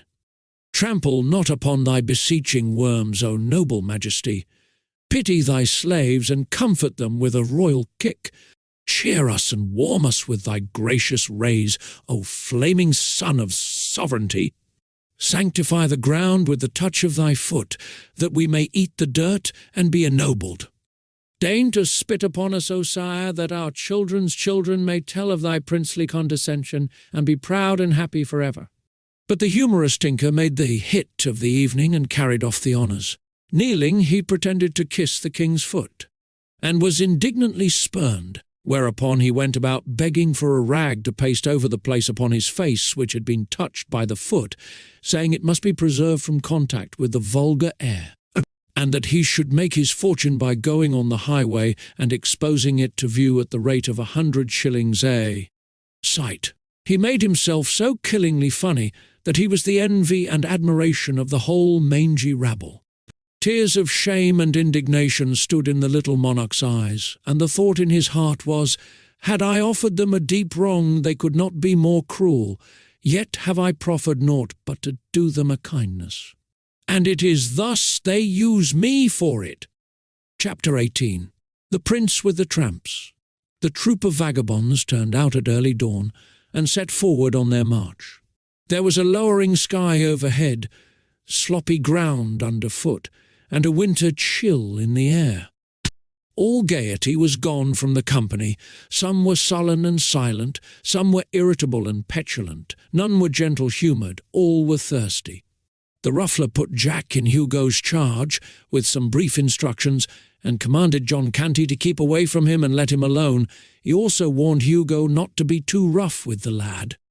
After a while the weather grew milder, and the clouds lifted somewhat. The troop ceased to shiver, and their spirits began to improve. They grew more and more cheerful, and finally began to chaff each other and insult passengers along the highway. This showed that they were awaking to an appreciation of life and its joys once more. The dread in which their sort was held was apparent in the fact that everybody gave them the road and took their ribald insolences meekly, without venturing to talk back. They snatched linen from the hedges, occasionally in full view of the owners, who made no protest, but only seemed grateful that they did not take the hedges too. By and by they invaded a small farmhouse and made themselves at home, while the trembling farmer and his people swept the larder clean to furnish a breakfast for them. They chucked the housewife and her daughters under the chin whilst receiving the food from their hands, and made coarse jests about them, accompanied with insulting epithets and bursts of horse-slaughter. They threw bones and vegetables at the farmer and his sons, kept them dodging all the time, and applauded uproariously when a good hit was made. They ended by buttering the head of one of the daughters who resented some of their familiarities. When they took their leave, they threatened to come back and burn the house over the heads of the family if any report of their doings got to the ears of the authorities. About noon, after a long and weary tramp, the gang came to a halt behind a hedge on the outskirts of a considerable village. An hour was allowed for rest. Then the crew scattered themselves abroad to enter the village at different points to ply their various trades. Jack was sent with Hugo. They wandered hither and thither for some time, Hugo watching for opportunities to do a stroke of business, but finding none, so he finally said, "I see naught to steal. It is a paltry place. Wherefore we will beg. We, forsooth, follow thy trade, it befits thee. But I will not beg." "Thou'lt not beg," exclaimed Hugo, eyeing the king with surprise. "Prithee, since when hast thou reformed?" "What dost thou mean?" "Mean? Hast thou not begged the streets of London all thy life?" "Ay, thou idiot! Spare thy compliments. Thy stock will last the longer. Thy father says thou hast begged all thy days. Mayhap he lied. Peradventure you will even make so bold as to say he lied," scoffed Hugo. Him you call my father? Yes, he lied. Come, play not thy merry game of madman so far, mate. Use it for thy amusement, not thy hurt. And I tell him this, he will scorch thee finely for it. Save thyself the trouble. I will tell him. I like thy spirit, I do in truth, but I do not admire thy judgment. Bone-rackings and bastings be plenty enow in this life, without going out of one's way to invite them. But a truce to these matters, I believe your father. I doubt not he can lie. I doubt not he doth lie upon occasion, for the best of us do that, but there is no occasion here. A wise man does not waste so good a commodity as lying for naught. But come, sith it is thy humour to give over begging, wherewithal shall we busy ourselves? With robbing kitchens? The king said impatiently. Have done with this folly, you weary me, Hugo replied with temper. Now harkee, mate. You will not beg, you will not rob, so be it. But I will tell you what you will do. You will play decoy whilst I beg. Refuse, and you think you may venture. The king was about to reply contemptuously, when Hugo said, interrupting, Peace, here comes one with a kindly face. Now will I fall down in a fit. When the stranger runs to me, set you up a wail and fall upon your knees, seeming to weep. Then cry out as all the devils of misery were in your belly, and say, O sir, it is my poor afflicted brother, and we be friendless. O God's name, cast through your merciful eyes one pitiful look upon a sick, forsaken, and most miserable wretch. Bestow one little penny out of thy riches upon one smitten of God and ready to perish, and, mind you, keep you on wailing, and abate not till we bilk him of his penny, else shall you rue it. Then immediately Hugo began to moan and groan and roll his eyes, and reel and totter about, and when the stranger was close at hand, down he sprawled before him with a shriek, and began to writhe and wallow in the dirt, in seeming agony. Oh dear, cried the benevolent stranger. Oh, poor soul, how he doth suffer! There, let me help thee up. Oh, noble sir, forbear, and God love you for a princely gentleman, but it giveth me cruel pain to touch me when I am taken so. My brother there will tell your worship how I am racked with anguish when these fits be upon me. A penny, dear sir, a penny to buy a little food, then leave me to my sorrows. A penny. Thou shalt have 3, thou hapless creature, and he fumbled in his pocket with nervous haste, and got them out. There, poor lad, take them, and most welcome. Now come hither, my boy, and help me carry thy stricken brother to yon house, where— I am not his brother, said the king, interrupting. What? Not his brother? Oh, hear him, groaned Hugo, then privately ground his teeth. He denies his own brother, and he with one foot in the grave. Boy, thou art indeed hard of heart, if this is thy brother. For shame! And he scarce able to move hand or foot. If he is not thy brother, who is he then? A beggar and a thief. He has got your money, and has picked your pocket likewise. And thou wouldst do a healing miracle, lay thy staff over his shoulders, and trust Providence for the rest. But Hugo did not tarry for the miracle. In a moment he was up and off like the wind, the gentleman following after, and raising the hue and cry lustily as he went. The king, breathing deep gratitude to heaven for his own release, fled in the opposite direction, and did not slacken his pace until he was out of harm's reach. He took the first road that offered, and soon put the village behind him. He hurried along as briskly as he could during several hours, keeping a nervous watch over his shoulder for pursuit. But his fears left him at last, and a grateful sense of security took their place. He recognized now that he was hungry and also very tired, so he halted at a farmhouse, but when he was about to speak, he was cut short and driven rudely away. His clothes were against him. He wandered on, wounded and indignant, and was resolved to put himself in the way of like treatment no more. But hunger is pride's master, so, as the evening drew near, he made an attempt at another farmhouse. But here he fared worse than before. for he was called hard names and was promised arrest as a vagrant, except he moved on promptly. The night came on, chilly and overcast, and still the footsore monarch laboured slowly on. He was obliged to keep moving, for every time he sat down to rest he was soon penetrated to the bone with the cold. All his sensations and experiences, as he moved through the solemn gloom and the empty vastness of the night, were new and strange to him. At intervals he heard voices approach, pass by and fade into silence, and as he saw nothing more of the bodies they belonged to than a sort of formless drifting blur, there was something spectral and uncanny about it all that made him shudder. Occasionally he caught the twinkle of a light, always far away, apparently almost in another world. If he heard the tinkle of a sheep's bell, it was vague, distant, indistinct. The muffled lowing of the herds floated to him on the night wind in vanishing cadences, a mournful sound. Now and then came the complaining howl of a dog over viewless expanses of field and forest. All sounds were remote. They made the little king feel that all life and activity were far removed from him, and that he stood solitary, companionless, in the centre of a measureless solitude. He stumbled along, through the gruesome fascinations of this new experience, startled occasionally by the soft rustling of the dry leaves overhead. So like human whispers they seemed to sound, and by he came suddenly upon the freckled light of a tin lantern near at hand. He stepped back into the shadows and waited. The lantern stood by the open door of a barn. The king waited some time. There was no sound and nobody stirring.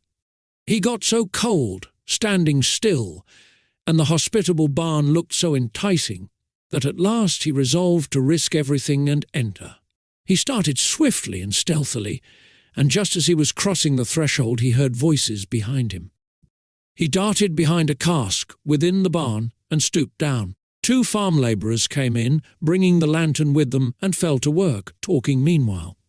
Whilst they moved about with the light, the king made good use of his eyes and took the bearings of what seemed to be a good-sized stall at the further end of the place, purposing to grope his way to it when he should be left to himself.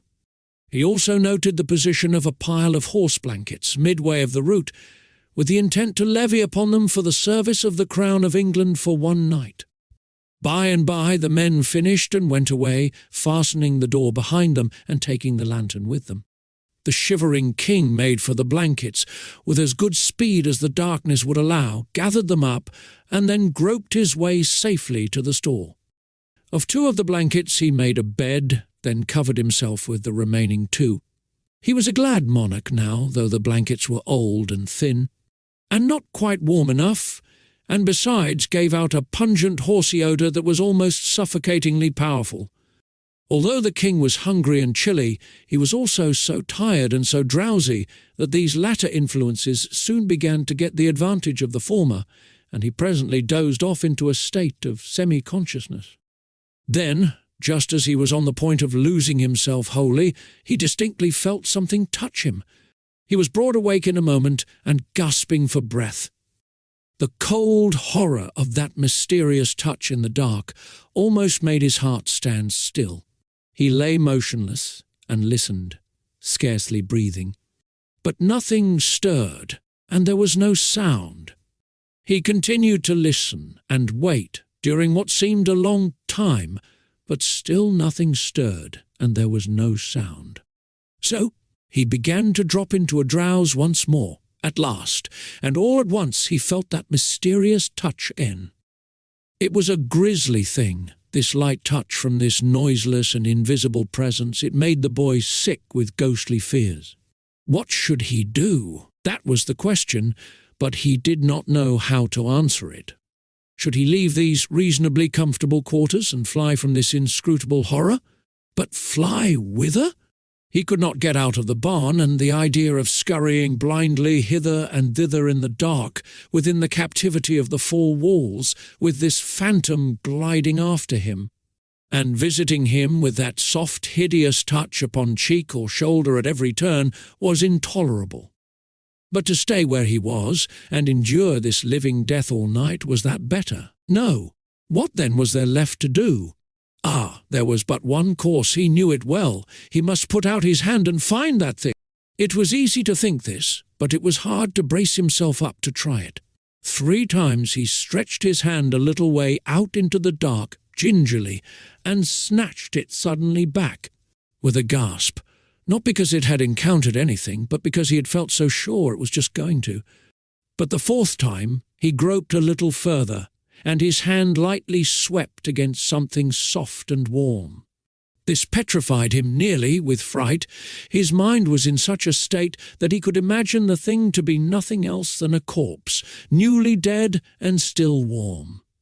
He thought he would rather die than touch it again, but he thought this false thought because he did not know the immortal strength of human curiosity. In no long time his hand was tremblingly groping again against his judgment and without his consent, but groping persistently on just the same. It encountered a bunch of long hair. He shuddered, but followed up the hair and found what seemed to be a warm rope, followed up the rope and found an innocent calf. 4. The rope was not a rope at all, but the calf's tail. The king was cordially ashamed of himself for having gotten all that fright and misery out of so paltry a matter as a slumbering calf. But he need not have felt so about it, for it was not the calf that frightened him, but a dreadful non-existent something which the calf stood for. And any other boy, in those old superstitious times, would have acted and suffered just as he had done. The king was not only delighted to find that the creature was only a calf, but delighted to have the calf's company. For he had been feeling so lonesome and friendless that the company and comradeship of even this humble animal were welcome. And he had been so buffeted, so rudely entreated by his own kind, that it was a real comfort to him to feel that he was at last in the society of a fellow creature that had at least a soft heart and a gentle spirit, whatever loftier attributes might be lacking. So he resolved to waive rank and make friends with the calf, while stroking its sleek warm back, for it lay near him and within easy reach. It occurred to him that this calf might be utilized in more ways than one. Whereupon he rearranged his bed, spreading it down close to the calf. Then he cuddled himself up to the calf's back, drew the covers up over himself and his friend, and in a minute or 2 was as warm and comfortable as he had ever been in the downy couches of the regal palace of Westminster. Pleasant thoughts came at once. Life took on a cheerfuller seeming. He was free of the bonds of servitude and crime, free of the companionship of base and brutal outlaws. He was warm, he was sheltered. In a word, he was happy. The night wind was rising. It swept by in fitful gusts that made the old barn quake and rattle. Then its forces died down at intervals, and went moaning and wailing around corners and projections, but it was all music to the king, now that he was snug and comfortable. Let it blow and rage, let it batter and bang, let it moan and wail, he minded it not, he only enjoyed it. He merely snuggled the closer to his friend, in a luxury of warm contentment, and drifted blissfully out of consciousness into a deep and dreamless sleep that was full of serenity and peace. The distant dogs howled, the melancholy kine complained, and the winds went on raging, whilst furious sheets of rain drove along the roof. But the majesty of England slept on, undisturbed, and the calf did the same, it being a simple creature, and not easily troubled by storms or embarrassed by sleeping with a king. Chapter 19. The Prince with the Peasants. When the king awoke in the early morning, he found that a wet but thoughtful rat had crept into the place during the night and made a cosy bed for itself in his bosom. Being disturbed now, it scampered away. The boy smiled and said, "Poor fool, why so fearful?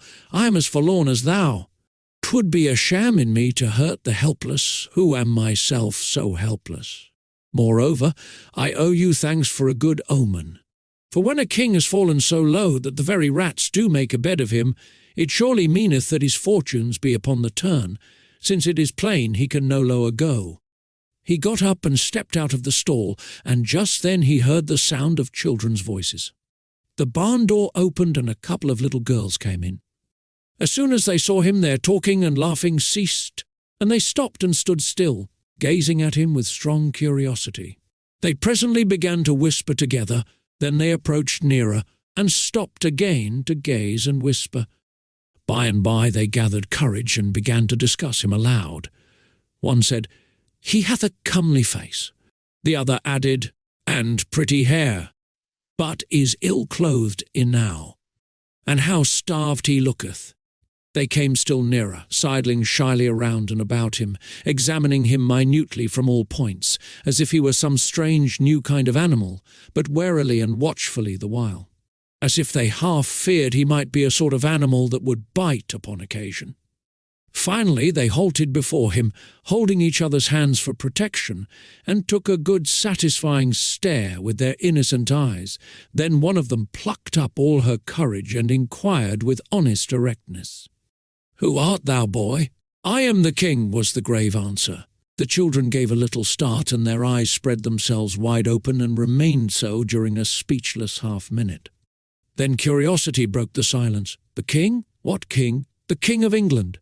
The children looked at each other, then at him, then at each other again, wonderingly, perplexedly. Then one said, "Didst hear him, Marjorie? He said he is the king. Can that be true?" "How can it be else but true, Prissy?" "Would he say a lie?"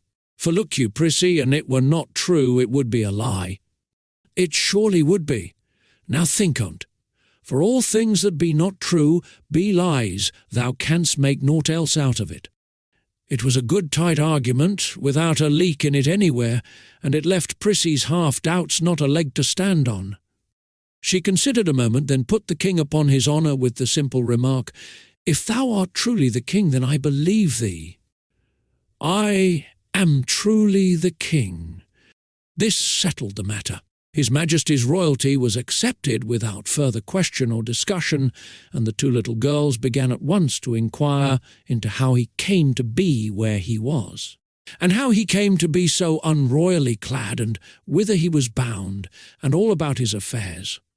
It was a mighty relief to him to pour out his troubles where they would not be scoffed at or doubted, so he told his tale with feeling, forgetting even his hunger for the time, and it was received with the deepest and tenderest sympathy by the gentle little maids. But when he got down to his latest experiences, and they learned how long he had been without food, they cut him short and hurried him away to the farmhouse to find a breakfast for him.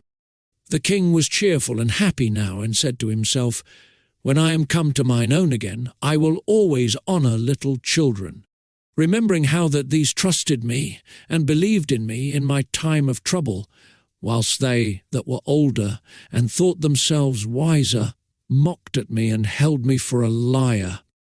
The children's mother received the king kindly, and was full of pity, for his forlorn condition and apparently crazed intellect touched her womanly heart.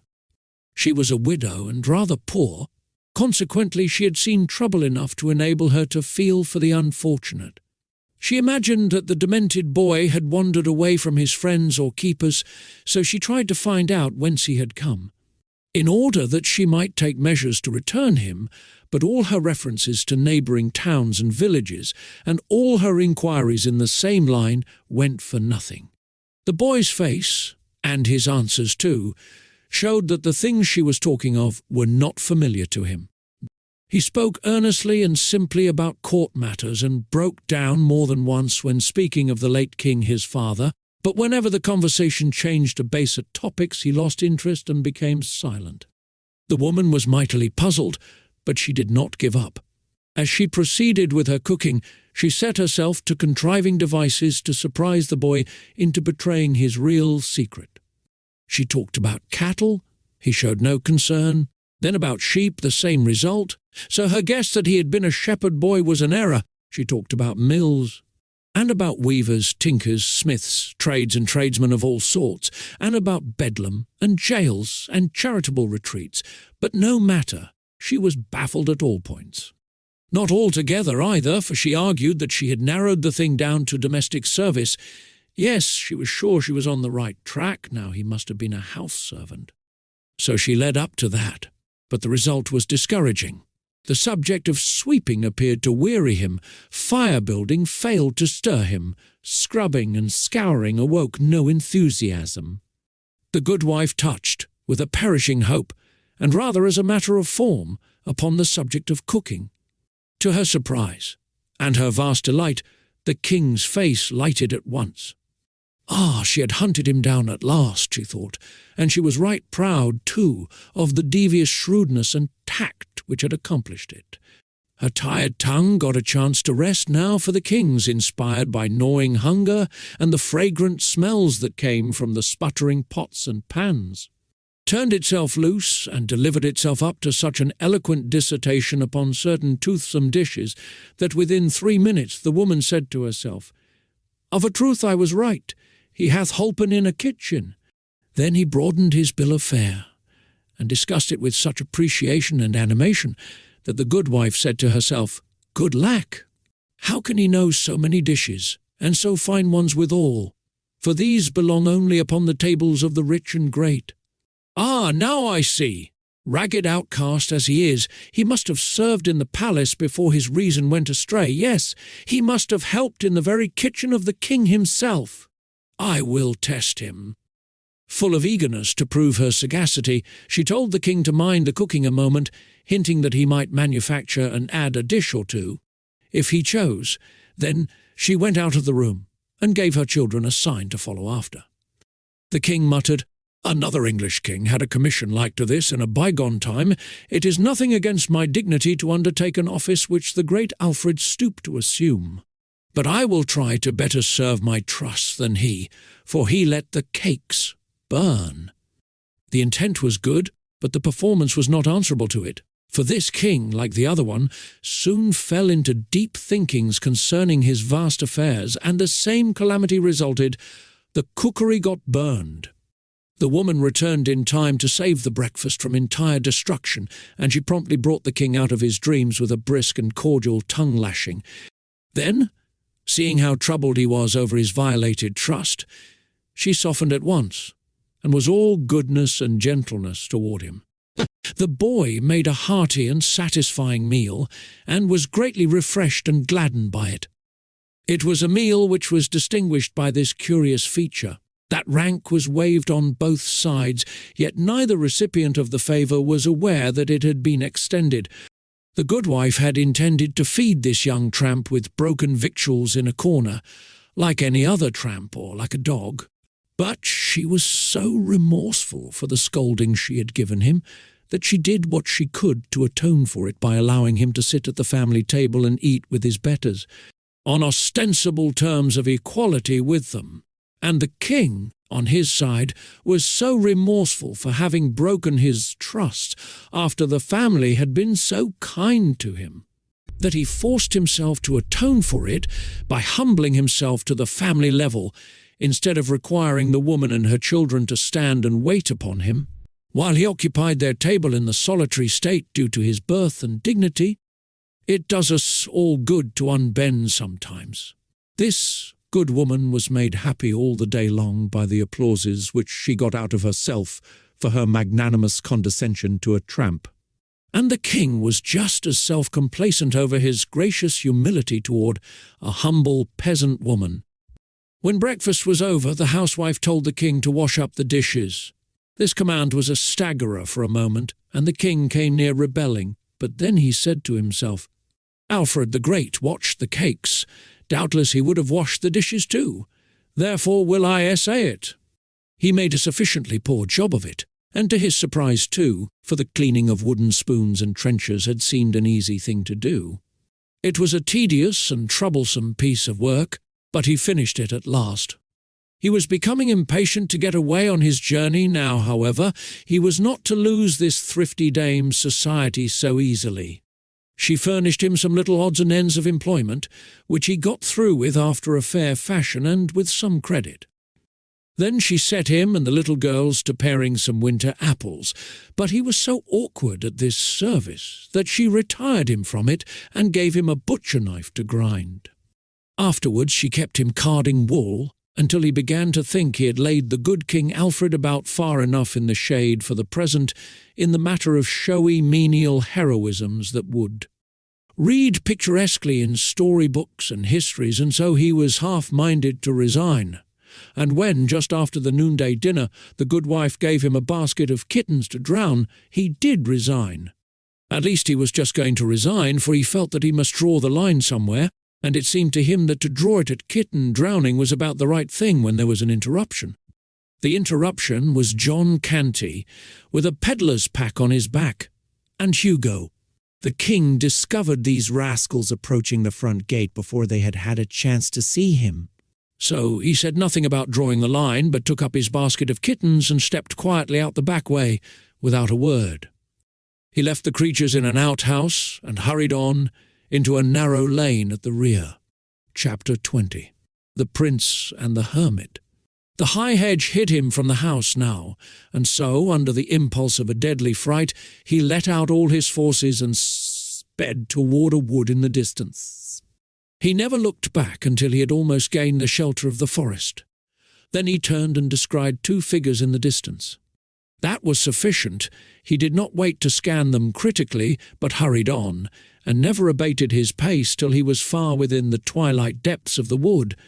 Then he stopped, being persuaded that he was now tolerably safe. He listened intently, but the stillness was profound and solemn, awful, even, and depressing to the spirits. At wide intervals his straining ear did detect sounds, but they were so remote and hollow and mysterious that they seemed not to be real sounds, but only the moaning and complaining ghosts of departed ones. So the sounds were yet more dreary than the silence which they interrupted. It was his purpose, in the beginning, to stay where he was the rest of the day. But a chill soon invaded his perspiring body, and he was at last obliged to resume movement in order to get warm. He struck straight through the forest, hoping to pierce to a road presently, but he was disappointed in this. He travelled on, but the farther he went, the denser the wood became apparently. The gloom began to thicken by and by, and the king realized that the night was coming on. It made him shudder to think of spending it in such an uncanny place. So he tried to hurry faster, but he only made the less speed, for he could not now see well enough to choose his steps judiciously. Consequently, he kept tripping over roots and tangling himself in vines and briars. And how glad he was when at last he caught the glimmer of a light. He approached it warily, stopping often to look about him and listen. It came from an unglazed window opening in a shabby little hut. He heard a voice now, and felt a disposition to run and hide, but he changed his mind at once, for this voice was praying, evidently. He glided to the one window of the hut, raised himself on tiptoe, and stole a glance within. The room was small. Its floor was the natural earth, beaten hard by use. In a corner was a bed of rushes and a ragged blanket or 2. Near it was a pail, a cup, a basin. And 2 or 3 pots and pans. There was a short bench and a 3-legged stool. On the hearth, the remains of a faggot fire were smouldering. Before a shrine, which was lighted by a single candle, knelt an aged man, and on an old wooden box at his side lay an open book and a human skull. The man was of large bony frame. His hair and whiskers were very long and snowy white. He was clothed in a robe of sheepskins which reached from his neck to his heels. "A holy hermit," said the king to himself. "Now am I indeed fortunate." The hermit rose from his knees. The king knocked. A deep voice responded, "Enter, but leave sin behind, for the ground whereon thou shalt stand is holy." The king entered and paused. The hermit turned a pair of gleaming, unrestful eyes upon him and said, "Who art thou?" "I am the king," came the answer, with placid simplicity. "Welcome, king," cried the hermit with enthusiasm. Then, bustling about with feverish activity and constantly saying, "Welcome, welcome," he arranged his bench, seated the king on it by the hearth, threw some faggots on the fire, and finally fell to pacing the floor with a nervous stride. "Welcome. Many have sought sanctuary here, but they were not worthy, and were turned away. But a king who casts his crown away, and despises the vain splendours of his office, and clothes his body in rags, to devote his life to holiness and the mortification of the flesh, he is worthy, he is welcome. Here shall he abide all his days till death come. The king hastened to interrupt and explain, but the hermit paid no attention to him, did not even hear him apparently, but went right on with his talk, with a raised voice and a growing energy. "And thou shalt be at peace here. None shall find out thy refuge to disquiet thee with supplications to return to that empty and foolish life which God hath moved thee to abandon. Thou shalt pray here, thou shalt study the book, thou shalt meditate upon the follies and delusions of this world, and upon the sublimities of the world to come. Thou shalt feed upon crusts and herbs, and scourge thy body with whips daily, to the purifying of thy soul.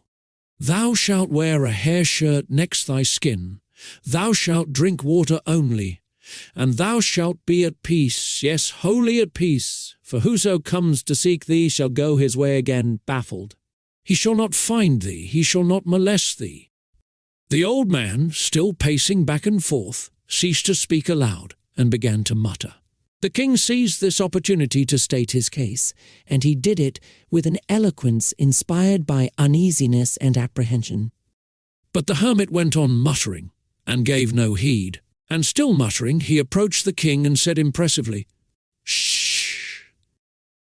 I will tell you a secret." He bent down to impart it, but checked himself, and assumed a listening attitude. After a moment or two he went on tiptoe to the window opening, put his head out, and peered around in the gloaming. Then came tiptoeing back again, put his face close down to the king's, and whispered, "I am an archangel." The king started violently and said to himself, "Would God I were with the outlaws again, for lo, now am I the prisoner of a madman." His apprehensions were heightened, and they showed plainly in his face. In a low, excited voice the hermit continued, "I see you feel my atmosphere. There's awe in your face. None may be in this atmosphere and not be thus affected, for it is the very atmosphere of heaven. I go thither and return, in the twinkling of an eye. I was made an archangel on this very spot, it is 5 years ago, by angels sent from heaven to confer that awful dignity. Their presence filled this place with an intolerable brightness. And they knelt to me, king. Yes, they knelt to me, for I was greater than they. I have walked in the courts of heaven and held speech with the patriarchs. Touch my hand, be not afraid, touch it. There now thou hast touched a hand which has been clasped by Abraham and Isaac and Jacob. For I have walked in the golden courts, I have seen the deity face to face." He paused to give this speech effect. Then his face suddenly changed, and he started to his feet again, saying with angry energy, "Yes, I am an archangel, a mere archangel. I that might have been pope. It is verily true. I was told it from heaven in a dream 20 years ago. Ah, yes, I was to be pope, and I should have been pope. For heaven had said it, but the king dissolved my religious house, and I, poor obscure unfriended monk, was cast homeless upon the world, robbed of my mighty destiny." Here he began to mumble again, and beat his forehead in futile rage with his fist, now and then articulating a venomous curse, and now and then a pathetic, "Wherefore I am naught but an archangel, I that should have been pope." So he went on for an hour, whilst the poor little king sat and suffered. Then all at once the old man's frenzy departed, and he became all gentleness.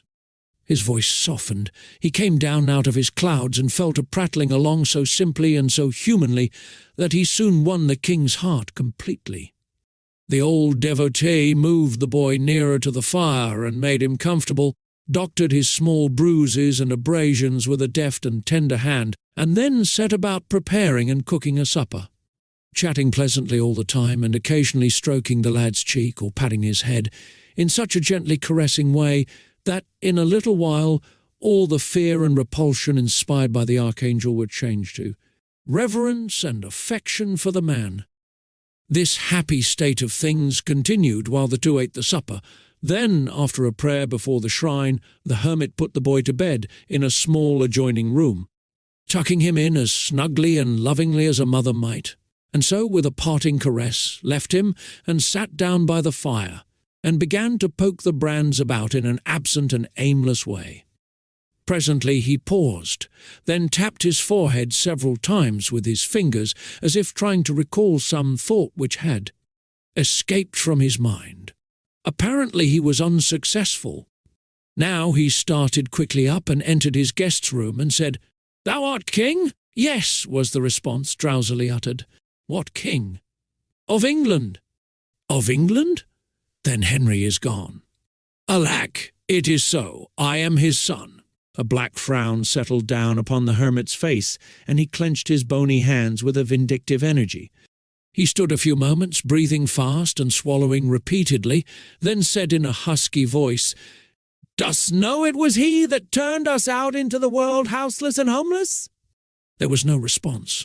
The old man bent down and scanned the boy's reposeful face and listened to his placid breathing. "He sleeps soundly," and the frown vanished away and gave place to an expression of evil satisfaction. A smile flitted across the dreaming boy's features. The hermit muttered, "So his heart is happy," and he turned away.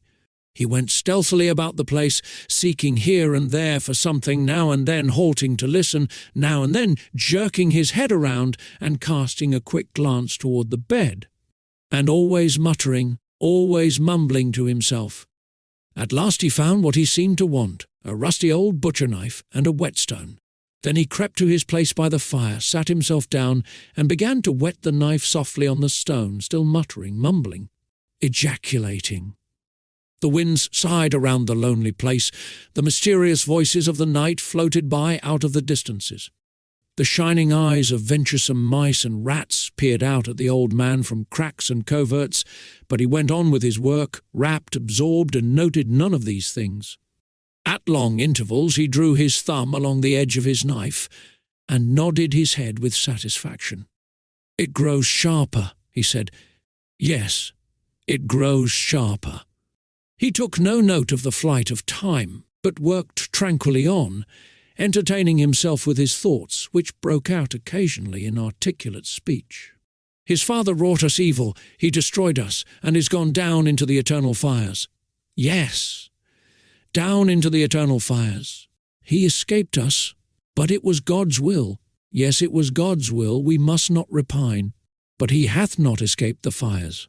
No, he hath not escaped the fires, the consuming, unpitying, remorseless fires, and they are everlasting. And so he wrought, and still wrought, mumbling, chuckling, a low rasping chuckle at times, and at times breaking again into words. It was his Father that did it all. I am but an archangel, but for him I should be Pope. The king stirred. The hermit sprang noiselessly to the bedside and went down upon his knees, bending over the prostrate form with his knife uplifted. The boy stirred again, his eyes came open for an instant, but there was no speculation in them. They saw nothing. The next moment his tranquil breathing showed that his sleep was sound once more. The hermit watched and listened for a time, keeping his position and scarcely breathing. Then he slowly lowered his arms and presently crept away, saying, "It is long past midnight. It is not best that he should cry out, lest by accident someone be passing." He glided about his hovel, gathering a rag here, a thong there, and another one yonder. Then he returned, and by careful and gentle handling he managed to tie the king's ankles together without waking him. Next he essayed to tie the wrists. He made several attempts to cross them, but the boy always drew one hand or the other away, just as the cord was ready to be applied. But at last, when the archangel was almost ready to despair, the boy crossed his hands himself, and the next moment they were bound. Now a bandage was passed under the sleeper's chin and brought up over his head and tied fast, and so softly, so gradually, and so deftly were the knots drawn together and compacted, that the boy slept peacefully through it all without stirring. Chapter 21. Hendon to the rescue. The old man glided away, stooping, stealthy, cat-like, and brought the low bench. He seated himself upon it, half his body in the dim and flickering light, and the other half in shadow.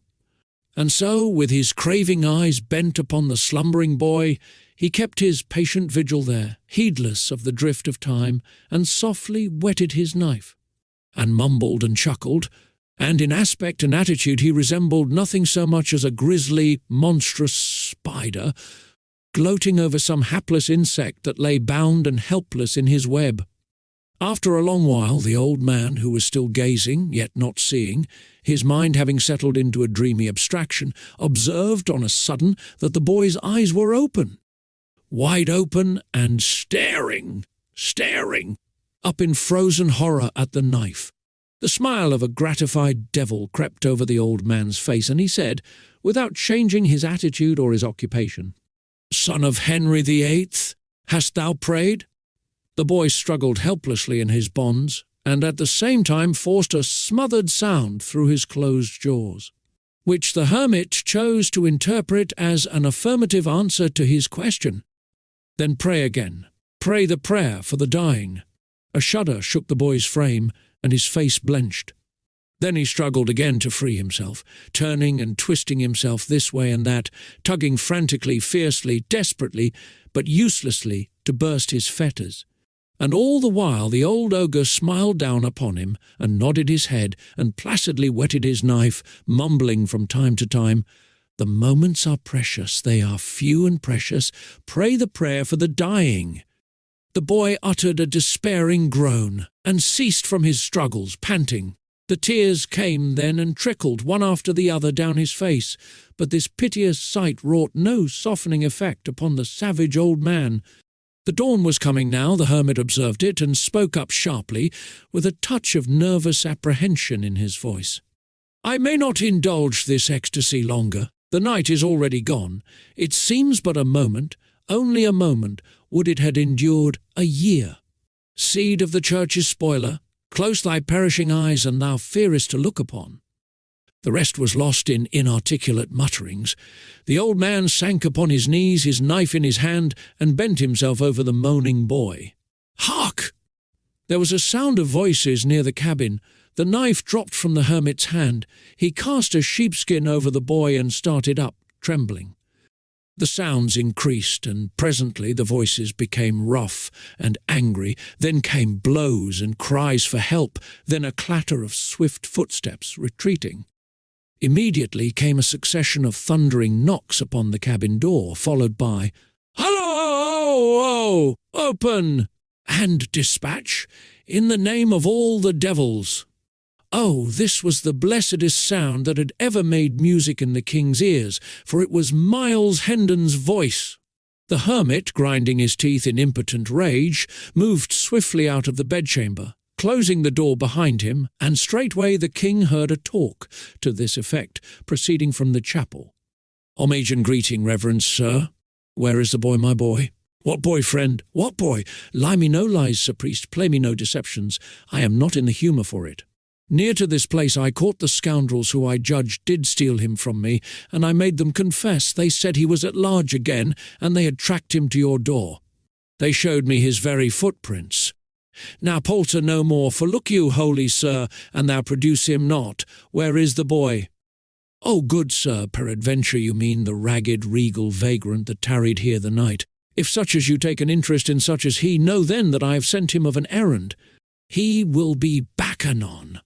"How soon, how soon? Come, waste not the time. Cannot I overtake him? How soon will he be back?" "Thou needst not stir, he will return quickly."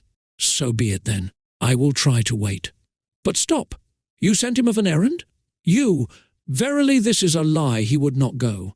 He would pull thy old beard, and thou didst offer him such an insolence. Thou hast lied, friend, thou hast surely lied. He would not go for thee, nor for any man." "For any man? No, haply not." "But I am not a man." "What? Now, God's name, what art thou then?" "It is a secret, mark thou reveal it not. I am an archangel." There was a tremendous ejaculation from Miles Hendon, not altogether unprofane, followed by, "This doth well and truly account for his complaisance. Right well I knew he would budge nor hand nor foot in the menial service of any mortal, but Lord, even a king must obey when an archangel gives the word o command. Let me What noise was that?" All this while the little king had been yonder, alternately quaking with terror and trembling with hope. And all the while, too, he had thrown all the strength he could into his anguished moanings, constantly expecting them to reach Hendon's ear, but always realizing with bitterness that they failed, or at least made no impression. So this last remark of his servant came as comes a reviving breath from fresh fields to the dying, and he exerted himself once more, and with all his energy, just as the hermit was saying, "Noise? I heard only the wind. Mayhap it was. Yes, doubtless that was it. I have been hearing it faintly all the— There it is again! It is not the wind. What an odd sound. Come, we will hunt it out." Now the king's joy was nearly insupportable. His tired lungs did their utmost, and hopefully too, but the sealed jaws and the muffling sheepskins sadly crippled the effort. Then the poor fellow's heart sank to hear the hermit say, "Ah, it came from without, I think from the copse yonder. Come, I will lead the way." The king heard the two pass out, talking, heard their footsteps die quickly away, then he was alone with a boding, brooding, awful silence. It seemed an age till he heard the steps and voices approaching again, and this time he heard an added sound, the trampling of hoofs, apparently. Then he heard Hendon say, "I will not wait longer. I cannot wait longer. He has lost his way in this thick wood. Which direction took he? Quick, point it out to me." But wait, I will go with thee." "Good, good! Why, truly thou art better than thy looks. Marry, I do not think there's not another archangel with so right a heart as thine. Wilt ride? Wilt take the wee donkey that's for my boy, or wilt thou fork thy holy legs over this ill-conditioned slave of a mule that I have provided for myself?" And had been cheated in too, had he cost but the indifferent sum of a month's usury on a brass farthing, let to a tinker out of work. "No, ride thy mule and lead thine ass. I am sure on mine own feet, and will walk. Then prithee mind the little beast for me, while I take my life in my hands and make what success I may toward mounting the big one." Then followed a confusion of kicks, cuffs, tramplings and plungings, accompanied by a thunderous intermingling of volleyed curses, and finally a bitter apostrophe to the mule, which must have broken its spirit. For hostilities seemed to cease from that moment. With unutterable misery the fettered little king heard the voices and footsteps fade away and die out. All hope forsook him now for the moment, and a dull despair settled down upon his heart. "My only friend is deceived and got rid of," he said. "The hermit will return, and," he finished with a gasp, and at once fell to struggling so frantically with his bonds again that he shook off the smothering sheepskin. And now he heard the door open. The sound chilled him to the marrow. Already he seemed to feel the knife at his throat. Horror made him close his eyes. Horror made him open them again, and before him stood John Canty and Hugo. He would have said, "Thank God!" if his jaws had been free. A moment or two later his limbs were at liberty, and his captors, each gripping him by an arm, were hurrying him with all speed through the forest. Chapter 22. A Victim of Treachery. Once more King Fufu I was roving with the tramps and outlaws, a butt for their coarse jests and dull-witted railleries, and sometimes the victim of small spitefulness at the hands of Canty and Hugo when the ruffler's back was turned. None but Canty and Hugo really disliked him. Some of the others liked him, and all admired his pluck and spirit. During 2 or 3 days, Hugo, in whose ward and charge the king was, did what he covertly could to make the boy uncomfortable. And at night, during the customary orgies, he amused the company by putting small indignities upon him, always as if by accident. Twice he stepped upon the king's toes, accidentally, and the king, as became his royalty, was contemptuously unconscious of it and indifferent to it. But the 3rd time Hugo entertained himself in that way, the king felled him to the ground with a cudgel, to the prodigious delight of the tribe. Hugo, consumed with anger and shame, sprang up, seized a cudgel, and came at his small adversary in a fury. Instantly a ring was formed around the gladiators, and the betting and cheering began. But poor Hugo stood no chance whatever. His frantic and lubberly prentice work found but a poor market for itself when pitted against an arm which had been trained by the first masters of Europe in single stick. quarter staff, and every art and trick of swordsmanship, the little king stood, alert but at graceful ease, and caught and turned aside the thick rain of blows with a facility and precision which set the motley onlookers wild with admiration. And every now and then, when his practised eye detected an opening, and a lightning-swift rap upon Hugo's head followed as a result, the storm of cheers and laughter that swept the place was something wonderful to hear. At the end of 15 minutes, Hugo, all battered, bruised, and the target for a pitiless bombardment of ridicule, slunk from the field, and the unscathed hero of the fight was seized and borne aloft upon the shoulders of the joyous rabble to the place of honour beside the ruffler, where with vast ceremony he was crowned King of the Gamecocks, his meaner title being at the same time solemnly cancelled and annulled, and a decree of banishment from the gang pronounced against any who should thenceforth utter it. All attempts to make the king serviceable to the troop had failed. He had stubbornly refused to act, moreover, he was always trying to escape. He had been thrust into an unwatched kitchen. The first day of his return, he not only came forth empty-handed, but tried to rouse the housemates. He was sent out with a tinker to help him at his work. He would not work.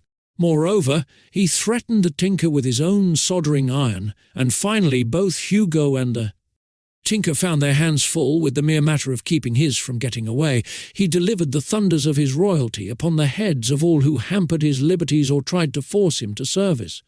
He was sent out in Hugo's charge, in company with a slatternly woman and a diseased baby, to beg, but the result was not encouraging. He declined to plead for the mendicants or be a party to their cause in any way. Thus several days went by, and the miseries of this tramping life, and the weariness and sordidness and meanness and vulgarity of it, became gradually and steadily so intolerable to the captive that he began at last to feel that his release from the hermit's knife must prove only a temporary respite from death at best. But at night, in his dreams, these things were forgotten, and he was on his throne and master again. This, of course, intensified the sufferings of the awakening, so the mortifications of each succeeding morning of the few that passed between his return to bondage and the combat with Hugo grew bitterer and bitterer, and harder to bear. The morning after that combat, Hugo got up with a heart filled with vengeful purposes against the king. He had two plans in particular. One was to inflict upon the lad what would be, to his proud spirit and imagined royalty, a peculiar humiliation. And if he failed to accomplish this, his other plan was to put a crime of some kind upon the king, and then betray him into the implacable clutches of the law. In pursuance of the first plan, he purposed to put acclaim upon the king's leg, rightly judging that that would mortify him to the last and perfect degree. And as soon as the climb should operate, he meant to get Canty's help, and force the king to expose his leg in the highway and beg for alms. Climb was the cant term for a saw artificially created. To make a climb, the operator made a paste or poultice of unslaked lime, soap, and the rust of old iron, and spread it upon a piece of leather, which was then bound tightly upon the leg. This would presently fret off the skin and make the flesh raw and angry-looking. Blood was then rubbed upon the limb, which, being fully dried, took on a dark and repulsive colour. Then a bandage of soiled rags was put on in a cleverly careless way, which would allow the hideous ulcer to be seen and move the compassion of the passer-by. Hugo got the help of the tinker whom the king had cowed with the soldering iron. They took the boy out on a tinkering tramp, and as soon as they were out of sight of the camp they threw him down, and the tinker held him while Hugo bound the poultice tight and fast upon his leg. The king raged and stormed, and promised to hang the two the moment the sceptre was in his hand again, but they kept a firm grip upon him and enjoyed his impotent struggling and jeered at his threats. This continued until the poultice began to bite, and in no long time its work would have been perfected if there had been no interruption. But there was, for about this time, the slave who had made the speech denouncing England's laws, appeared on the scene and put an end to the enterprise and stripped off the poultice and bandage. The king wanted to borrow his deliverer's cudgel and warm the jackets of the two rascals on the spot, But the man said no, it would bring trouble, leave the matter till night. The whole tribe being together then, the outside world would not venture to interfere or interrupt. He marched the party back to camp and reported the affair to the ruffler, who listened, pondered, and then decided that the king should not be again detailed to beg, since it was plain he was worthy of something higher and better, wherefore on the spot he promoted him from the mendicant rank and appointed him to steal. Hugo was overjoyed. He had already tried to make the king steal and failed, but there would be no more trouble of that sort now. For of course the king would not dream of defying a distinct command delivered directly from headquarters. So he planned a raid for that very afternoon, purposing to get the king in the law's grip in the course of it, and to do it too with such ingenious strategy that it should seem to be accidental and unintentional, for the king of the gamecocks was popular now, and the gang might not deal over gently with an unpopular member who played so serious a treachery upon him as the delivering him over to the common enemy, the law. Very well. All in good time, Hugo strolled off to a neighbouring village with his prey, and the two drifted slowly up and down one street after another, the one watching sharply for a sure chance to achieve his evil purpose, and the other watching as sharply for a chance to dart away and get free of his infamous captivity forever. Both threw away some tolerably fair-looking opportunities, for both, in their secret hearts, were resolved to make absolutely sure work this time, and neither meant to allow his fevered desires to seduce him into any venture that had much uncertainty about it. Hugo's chance came first, for at last a woman approached who carried a fat package of some sort in a basket. Hugo's eyes sparkled with sinful pleasure as he said to himself, "Breath o' my life, and I can but put that upon him. 'Tis good den, and God keep thee, king of the gamecocks."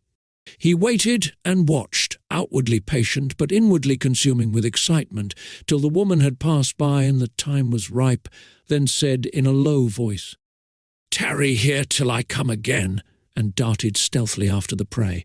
The king's heart was filled with joy. He could make his escape now, if Hugo's quest only carried him far enough away. But he was to have no such luck. Hugo crept behind the woman, snatched the package, and came running back, wrapping it in an old piece of blanket which he carried on his arm. The hue and cry was raised in a moment by the woman, who knew her loss by the lightening of her burden, although she had not seen the pilfering done. Hugo thrust the bundle into the king's hands without halting, saying, "Now speed ye after me with the rest, and cry, 'Stop, thief!' But mind ye lead them astray."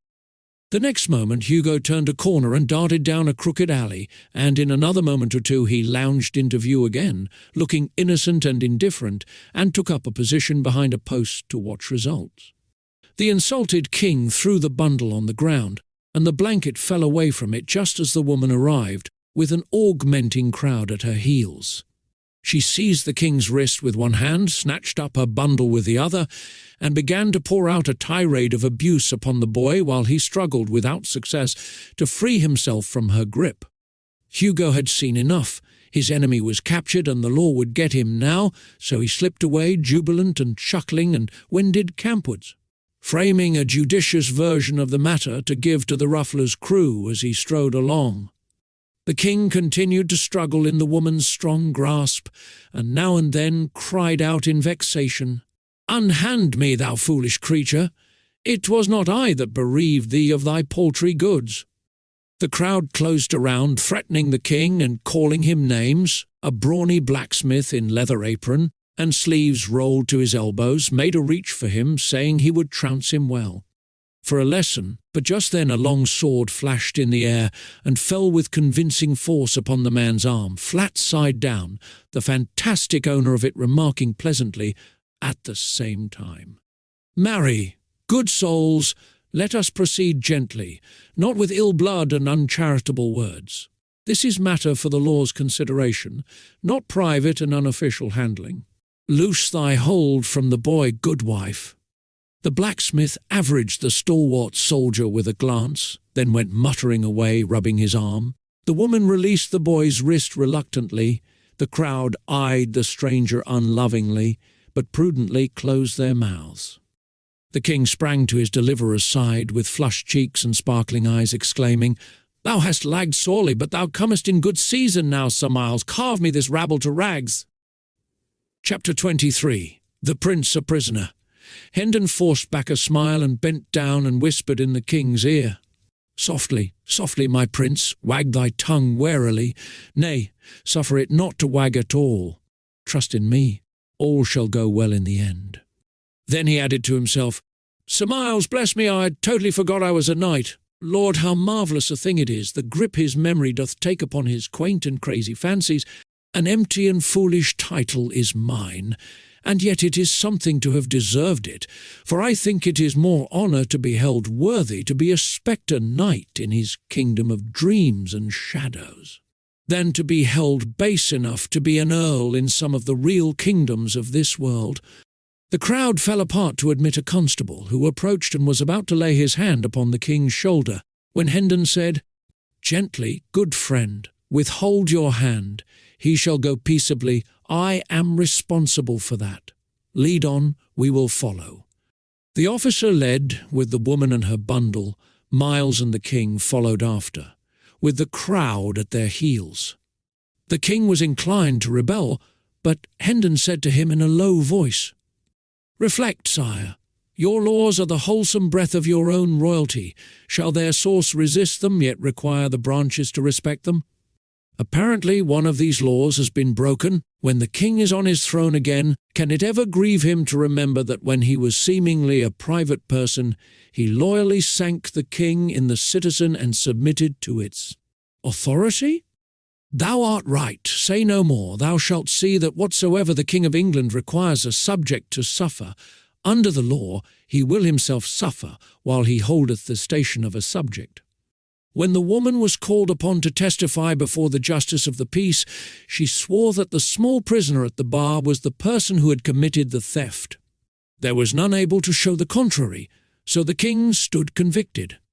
The bundle was now unrolled, and when the contents proved to be a plump little dressed pig, the judge looked troubled whilst Hendon turned pale, and his body was thrilled with an electric shiver of dismay, but the king remained unmoved, protected by his ignorance. The judge meditated during an ominous pause, then turned to the woman with the question, "What dost thou hold this property to be worth?" The woman courtesied and replied, 3 shillings and 8 pence, your worship. I could not abate a penny and set forth the value honestly." The justice glanced around uncomfortably upon the crowd, then nodded to the constable and said, "Clear the court and close the doors." It was done. None remained but the 2 officials, the accused, the accuser, and Miles Hendon. This latter was rigid and colourless, and on his forehead big drops of cold sweat gathered, broke and blended together, and trickled down his face. The judge turned to the woman again and said in a compassionate voice, "'Tis a poor ignorant lad, and mayhap was driven hard by hunger, for these be grievous times for the unfortunate, mark you. He hath not an evil face, but when hunger driveth, good woman. Dost know that when one steals a thing above the value of 13 pence halfpenny, the law saith he shall hang for it?" The little king started, wide-eyed with consternation, but controlled himself and held his peace. But not so the woman. She sprang to her feet, shaking with fright, and cried out, "Oh, good lack, what have I done? God a mercy, I would not hang the poor thing for the whole world. Ah, save me from this, your worship. What shall I do? What can I do?" The justice maintained his judicial composure and simply said, "Doubtless it is allowable to revise the value, since it is not yet writ upon the record. Then in God's name call the pig 8 pence, and heaven bless the day that freed my conscience of this awesome thing." Miles Hendon forgot all decorum in his delight, and surprised the king and wounded his dignity by throwing his arms around him and hugging him. The woman made her grateful adieu, and started away with her pig, and when the constable opened the door for her, he followed her out into the narrow hall. The justice proceeded to write in his record book. Hendon, always alert, thought he would like to know why the officer followed the woman out, so he slipped softly into the dusky hall and listened. He heard a conversation to this effect. "It is a fat pig, and promises good eating. I will buy it of thee. Here is the 8 pence." "Eightpence indeed! Thou'lt do no such thing. It cost me 3 shillings and 8pence, good honest coin of the last reign, that old Harry that's just dead ne'er touched or tampered with. A fig for thy 8pence! Stands the wind in that quarter? Thou wast under oath, and so swore falsely when thou saidst the value was but 8pence.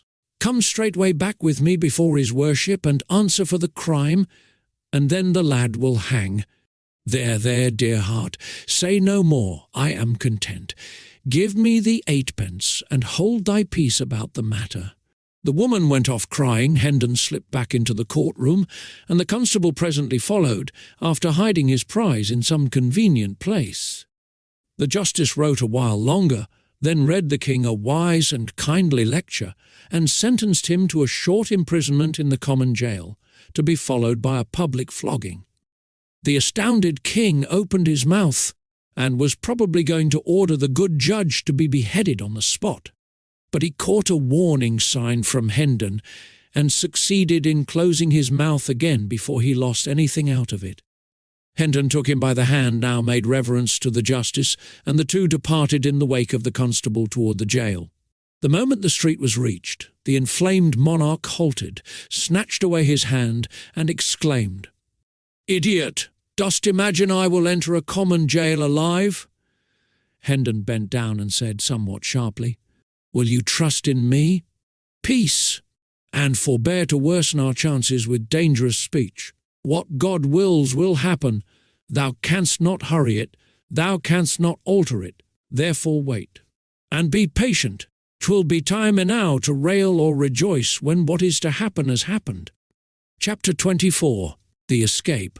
The short winter day was nearly ended. The streets were deserted, save for a few random stragglers, and these hurried straight along, with the intent look of people who were only anxious to accomplish their errands as quickly as possible, and then snugly house themselves from the rising wind and the gathering twilight.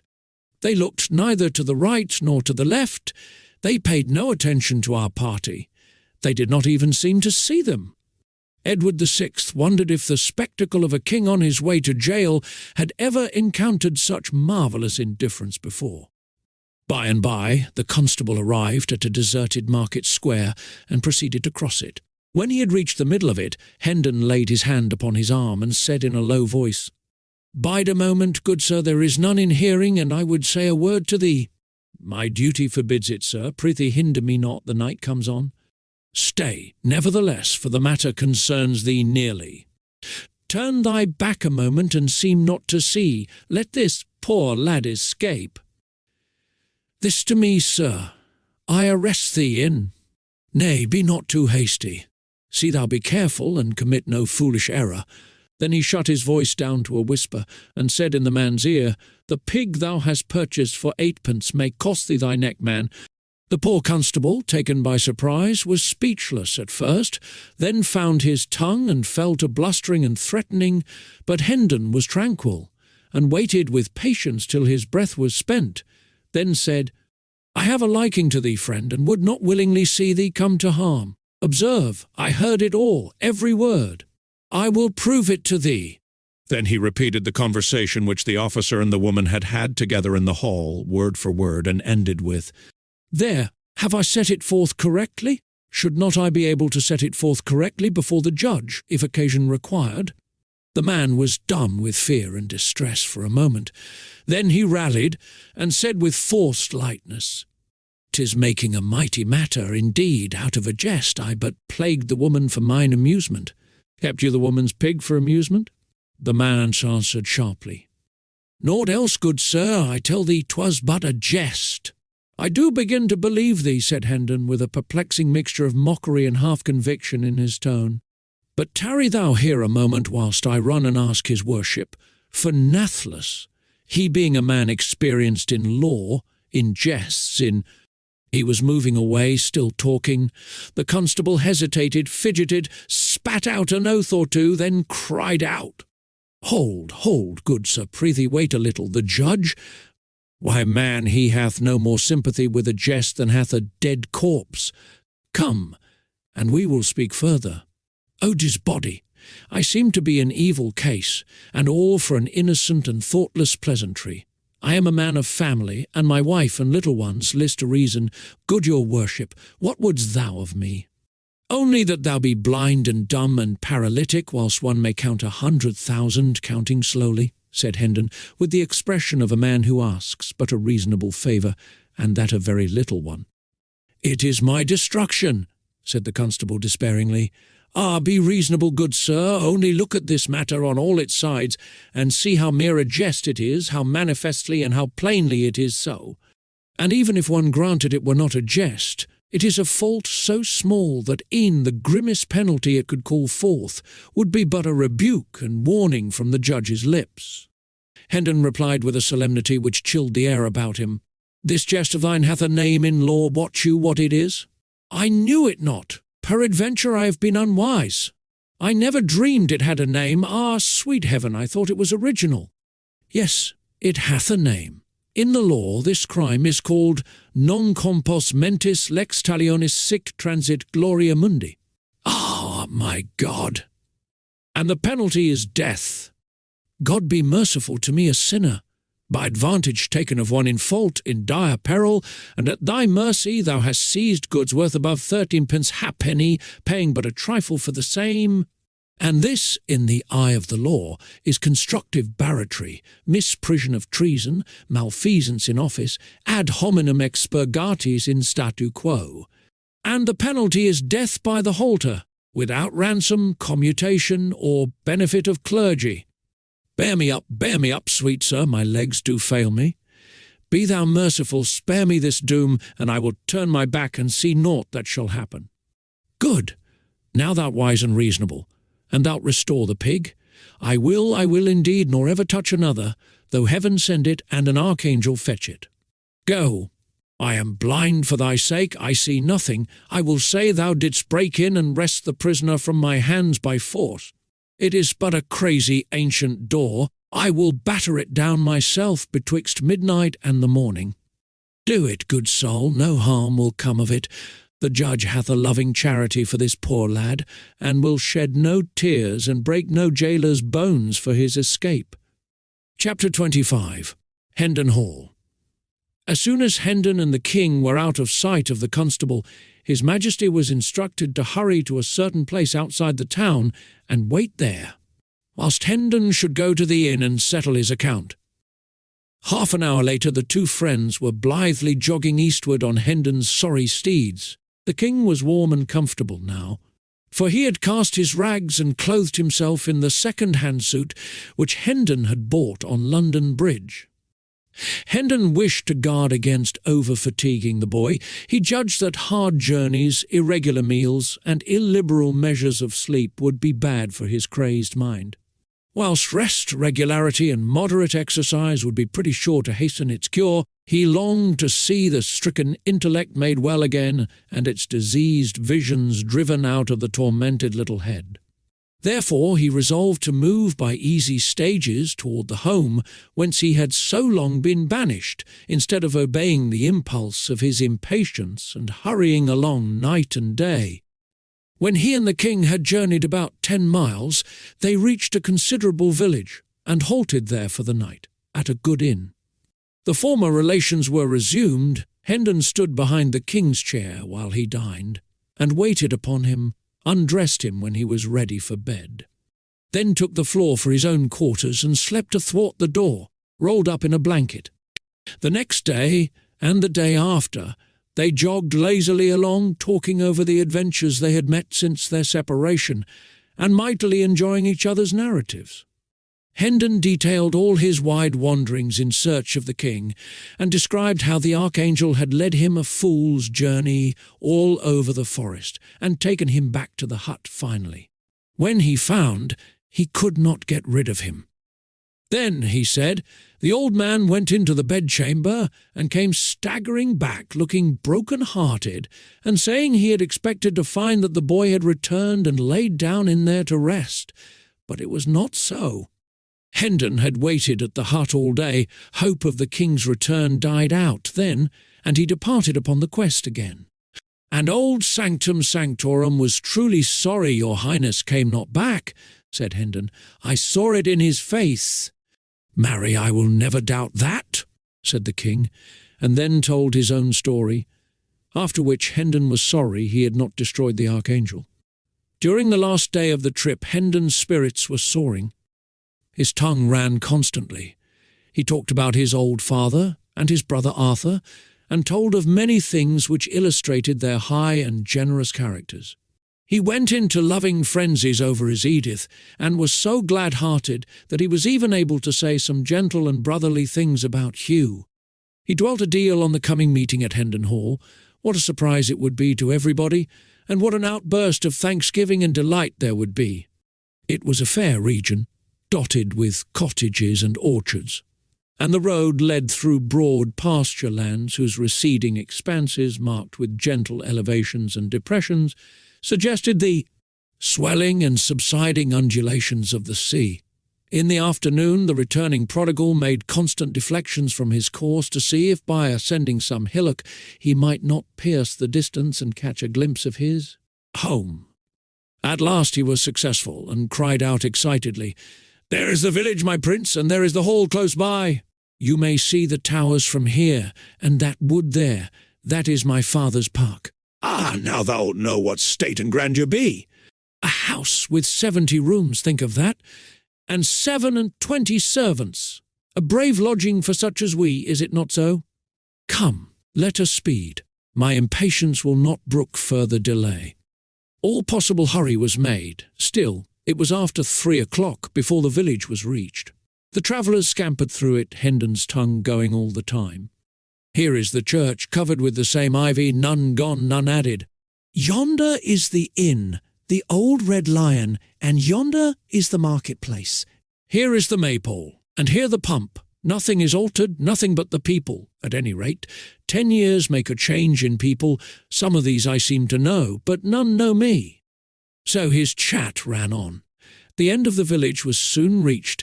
Then the travellers struck into a crooked, narrow road, walled in with tall hedges, and hurried briskly along it for half a mile.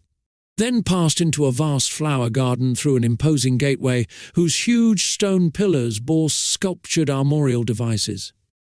A noble mansion was before them. "Welcome to Hendon Hall, my king," exclaimed Miles. "Ah, 'tis a great day.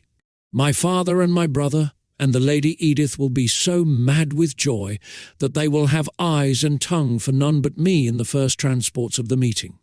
And so thou'lt seem but coldly welcome, but mind it not. 'Twill soon seem otherwise, for when I say thou art my ward, and tell them how costly is my love for thee, thou'lt see them take thee to their breasts for Miles Hendon's sake, and make their house and heart thy home for ever after." The next moment Hendon sprang to the ground before the great door, helped the king down, then took him by the hand and rushed within. A few steps brought him to a spacious apartment. He entered, seated the king with more hurry than ceremony, then ran toward a young man who sat at a writing table in front of a generous fire of logs. "Embrace me, Hugh," he cried, "and say thou art glad I am come again, and call our father. For home is not home till I shall touch his hand and see his face and hear his voice once more." But Hugh only drew back, after betraying a momentary surprise, and bent a grave stare upon the intruder. A stare which indicated somewhat of offended dignity at first, then changed, in response to some inward thought or purpose, to an expression of marvelling curiosity mixed with a real or assumed compassion. Presently he said in a mild voice, "Thy wits seem touched, poor stranger. Doubtless thou hast suffered privations and rude buffetings at the world's hands. Thy looks and dress betoken it. Whom dost thou take me to be?" "Take thee? Prithee, for whom else than whom thou art?" "I take thee to be Hugh Hendon," said Miles sharply. The other continued in the same soft tone, "And whom dost thou imagine thyself to be?" "Imagination hath naught to do with it. Dost thou pretend thou knowest me not for thy brother Miles Hendon?" An expression of pleased surprise flitted across Hugh's face, and he exclaimed, "What? Thou art not jesting? Can the dead come to life? God be praised if it be so. Our poor lost boy restored to our arms after all these cruel years." Ah, it seems too good to be true, it is too good to be true. I charge thee, have pity, do not trifle with me. Quick, come to the light, let me scan thee well. He seized Miles by the arm, dragged him to the window, and began to devour him from head to foot with his eyes, turning him this way and that, and stepping briskly around him and about him to prove him from all points of view, whilst the returned prodigal, all aglow with gladness, smiled, laughed, and kept nodding his head and saying, "Go on, brother, go on, and fear not. Thou'lt find nor limb nor feature that cannot bide the test. Scour and scan me to thy content, my good old Hugh. I am indeed thy old Miles, thy same old Miles, thy lost brother. Is it not so? Ah, 'tis a great day, I said, 'twas a great day. Give me thy hand, give me thy cheek, Lord. I am like to die of very joy." He was about to throw himself upon his brother, but Hugh put up his hand in dissent, then dropped his chin mournfully upon his breast, saying with emotion, "Ah, God of his mercy, give me strength to bear this grievous disappointment." Miles, amazed, could not speak for a moment. Then he found his tongue and cried out, "What disappointment? Am I not thy brother?" Hugh shook his head sadly and said, "I pray heaven it may prove so, and that other eyes may find the resemblances that are hid from mine. Alack, I fear me the letter spoke but too truly." "What letter?" "One that came from overseas some 6 or 7 years ago. It said my brother died in battle. It was a lie. Call thy father, he will know me." "One may not call the dead." "Dead?" Miles's voice was subdued, and his lips trembled.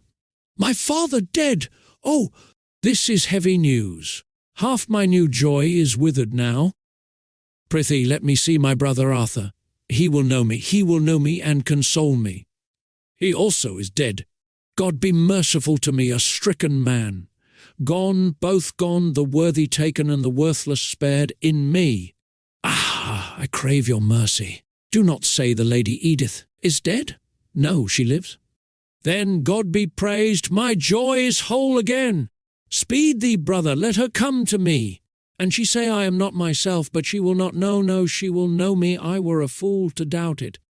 Bring her, bring the old servants, they too will know me. All are gone but 5, Peter, Halsey, David, Bernard, and Margaret. So saying, Hugh left the room. Miles stood musing a while, then began to walk the floor, muttering, "The 5 arch-villains have survived the 22 Leland honest. 'Tis an odd thing." He continued walking back and forth, muttering to himself. He had forgotten the king entirely. By and by his majesty said gravely, and with a touch of genuine compassion, though the words themselves were capable of being interpreted ironically, "Mind not thy mischance, good man. There be others in the world whose identity is denied, and whose claims are derided. Thou hast company."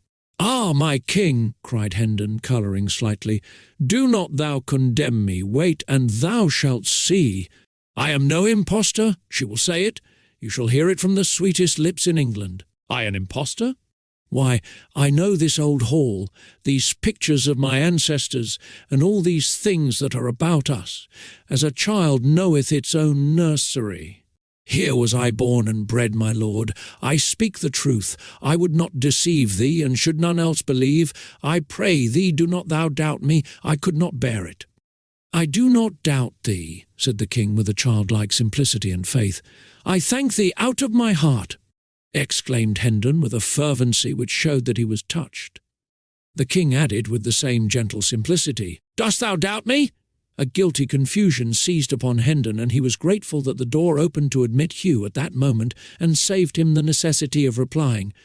A beautiful lady, richly clothed, followed Hugh, and after her came several liveried servants. The lady walked slowly with her head bowed and her eyes fixed upon the floor. The face was unspeakably sad. Miles Hendon sprang forward, crying out, "Oh, my Edith, my darling!" But Hugh waved him back gravely and said to the lady, "Look upon him. Do you know him?" At the sound of Miles's voice the woman had started slightly, and her cheeks had flushed. She was trembling now.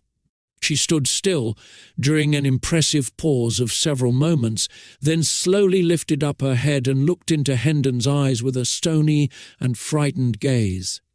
The blood sank out of her face drop by drop till nothing remained but the grey pallor of death. Then she said, in a voice as dead as the face, "I know him not," and turned with a moan and a stifled sob, and tottered out of the room. Miles Hendon sank into a chair and covered his face with his hands. After a pause, his brother said to the servants, "You have observed him. Do you know him?" They shook their heads. Then the master said, "The servants know you not, sir. I fear there is some mistake. You have seen that my wife knew you not." "Thy wife!" In an instant Hugh was pinned to the wall with an iron grip about his throat. "Oh, thou fox-hearted slave, I see it all! Thou'st writ the lying letter thyself, and my stolen bride and goods are its fruit. There, now get thee gone, lest I shame mine honourable soldiership with the slaying of so pitiful a mannikin." Hugh, red-faced and almost suffocated, reeled to the nearest chair and commanded the servants to seize and bind the murderous stranger. They hesitated, and one of them said, "He is armed, Sir Hugh, and we are weaponless." "Armed? What of it, and ye so many?" "Upon him, I say." But Miles warned them to be careful what they did, and added, "Ye know me of old, I have not changed. Come on and knit like you." This reminder did not hearten the servants much. They still held back. "Then go, ye paltry cowards, and arm yourselves and guard the doors whilst I send one to fetch the watch," said Hugh. He turned at the threshold and said to Miles, "You'll find it to your advantage to offend not with useless endeavours at escape. Escape? Spare thyself discomfort, and that is all that troubles thee. For Miles Hendon is master of Hendon Hall and all its belongings. He will remain, doubt it not." Chapter 26. Disowned.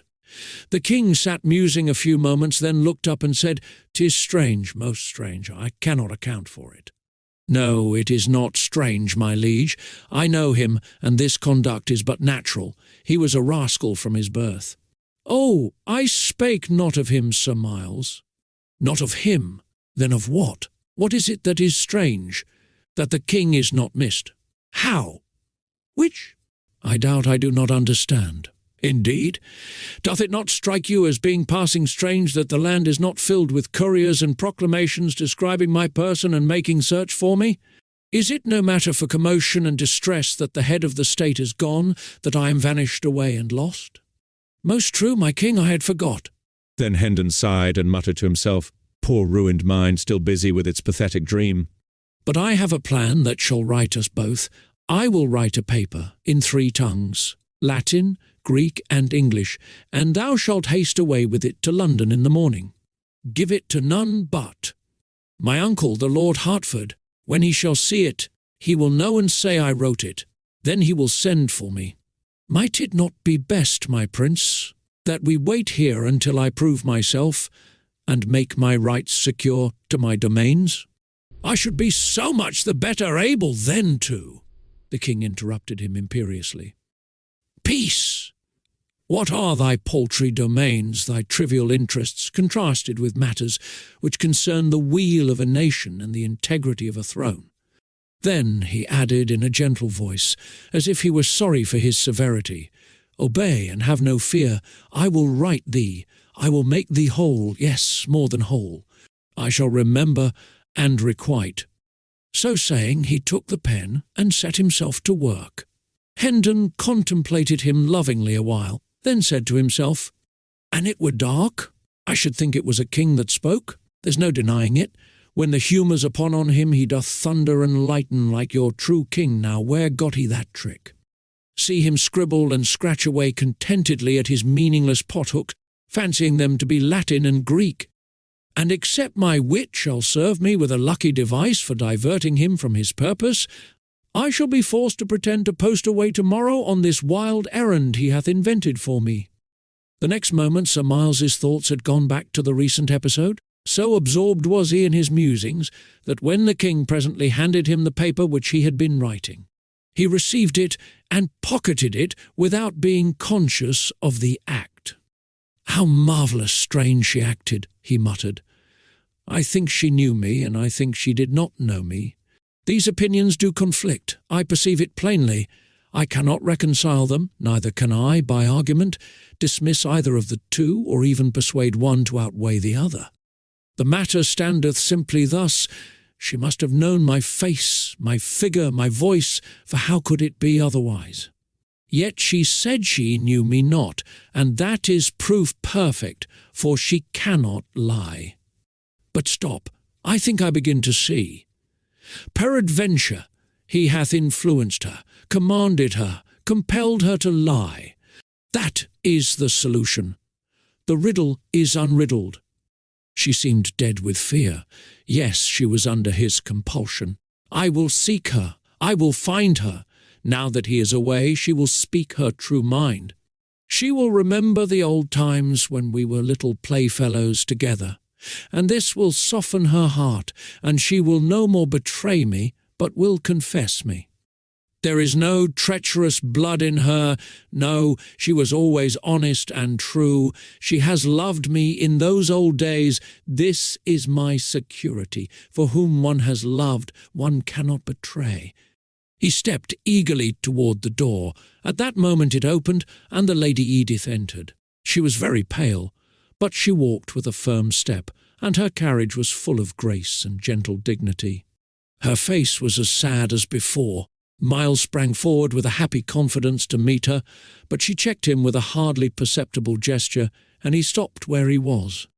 She seated herself and asked him to do likewise. Thus simply did she take the sense of old comradeship out of him and transform him into a stranger and a guest. The surprise of it, the bewildering unexpectedness of it, made him begin to question for a moment if he was the person he was pretending to be. After all, the Lady Edith said, "Sir, I have come to warn you. The mad cannot be persuaded out of their delusions perchance, but doubtless they may be persuaded to avoid perils. I think this dream of yours hath the seeming of honest truth to you, and therefore is not criminal, but do not tarry here with it, for here it is dangerous."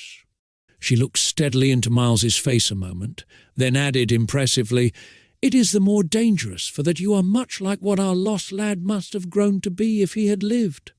"Heavens, madam, but I am he.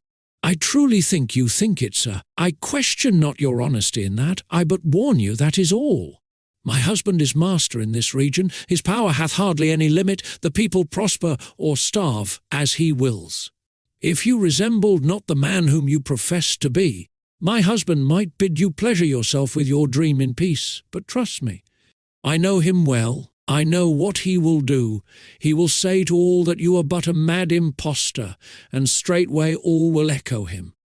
She bent upon Miles that same steady look once more, and added, "If you were Miles Hendon, and he knew it, and all the region knew it, consider what I am saying, weigh it well. You would stand in the same peril. Your punishment would be no less sure.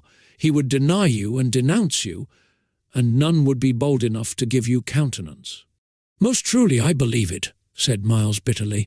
"The power that can command one lifelong friend to betray and disown another and be obeyed may well look to be obeyed in quarters where bread and life are on the stake, and no cobweb ties of loyalty and honour are concerned."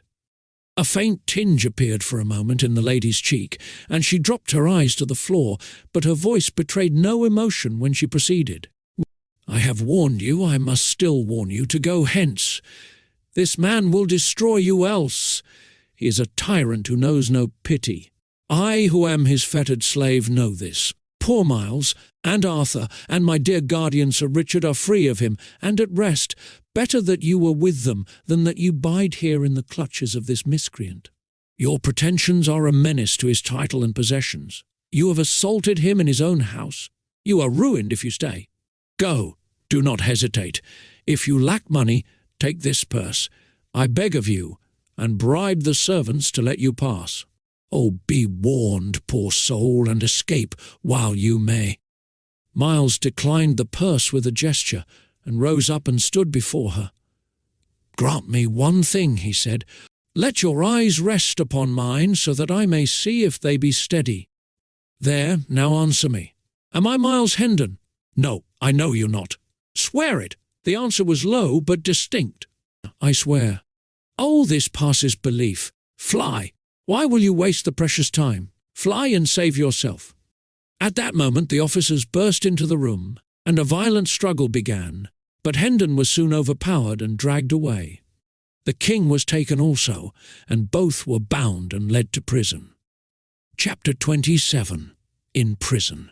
The cells were all crowded, so the two friends were chained in a large room where persons charged with trifling offences were commonly kept. They had company, for there were some 20 manacled and fettered prisoners here, of both sexes and of varying ages, an obscene and noisy gang.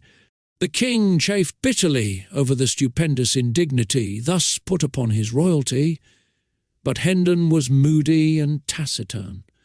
He was pretty thoroughly bewildered. He had come home, a jubilant prodigal, expecting to find everybody wild with joy over his return, and instead had got the cold shoulder and a jail.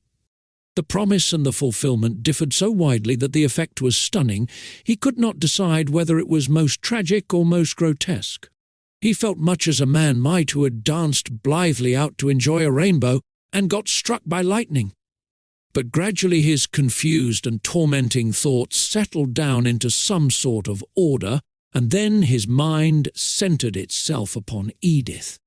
He turned her conduct over and examined it in all lights, but he could not make anything satisfactory out of it. Did she know him, or didn't she know him? It was a perplexing puzzle, and occupied him a long time, but he ended, finally, with the conviction that she did know him and had repudiated him for interested reasons. He wanted to load her name with curses now, but this name had so long been sacred to him that he found he could not bring his tongue to profane it. Wrapped in prison blankets of a soiled and tattered condition, Hendon and the king passed a troubled night. For a bribe, the jailer had furnished liquor to some of the prisoners. Singing of ribald songs, fighting, shouting, and carousing was the natural consequence. At last, a while after midnight, a man attacked a woman and nearly killed her by beating her over the head with his manacles before the jailer could come to the rescue. The jailer restored peace by giving the man a sound clubbing about the head and shoulders. Then the carousing ceased, and after that all had an opportunity to sleep who did not mind the annoyance of the moanings and groanings of the two wounded people. During the ensuing week the days and nights were of a monotonous sameness as to events. Men whose faces Hendon remembered more or less distinctly came, by day, to gaze at the impostor and repudiate and insult him, and by night the carousing and brawling went on with symmetrical regularity. However, there was a change of incident at last. The jailer brought in an old man, and said to him, "The villain is in this room. Cast thy old eyes about, and see if thou canst say which is he." Hendon glanced up, and experienced a pleasant sensation for the first time since he had been in the jail. He said to himself, "This is Blake Andrews, a servant all his life in my father's family, a good honest soul, with a right heart in his breast. That is, formerly, but none are true now, all are liars. This man will know me, and will deny me too, like the rest." The old man gazed around the room, glanced at each face in turn, and finally said, "I see none here but paltry knaves, scum of the streets. Which is he?" The jailer laughed. "Here," he said, "scan this big animal and grant me an opinion." The old man approached and looked Hendon over long and earnestly, then shook his head and said, "Marry, this is no Hendon, nor ever was." "Right, thy old eyes are sound yet, and I were Sir Hugh, I would take the shabby carl and—" The jailer finished by lifting himself a tiptoe with an imaginary halter, at the same time making a gurgling noise in his throat suggestive of suffocation. The old man said vindictively, "Let him bless God and he fare no worse. And I had the handling of the villain he should roast, or I am no true man." The jailer laughed a pleasant hyena laugh, and said, "Give him a piece of thy mind, old man, they all do it. Thou'lt find it good diversion." Then he sauntered toward his anteroom and disappeared. The old man dropped upon his knees and whispered, "God be thanked thou'rt come again, my master. I believed thou wert dead these 7 years, and lo, here thou art alive.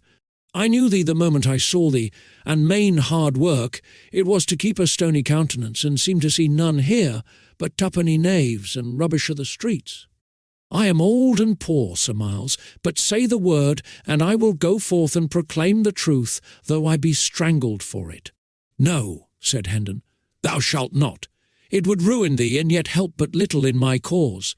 But I thank thee, for thou hast given me back somewhat of my lost faith in my kind."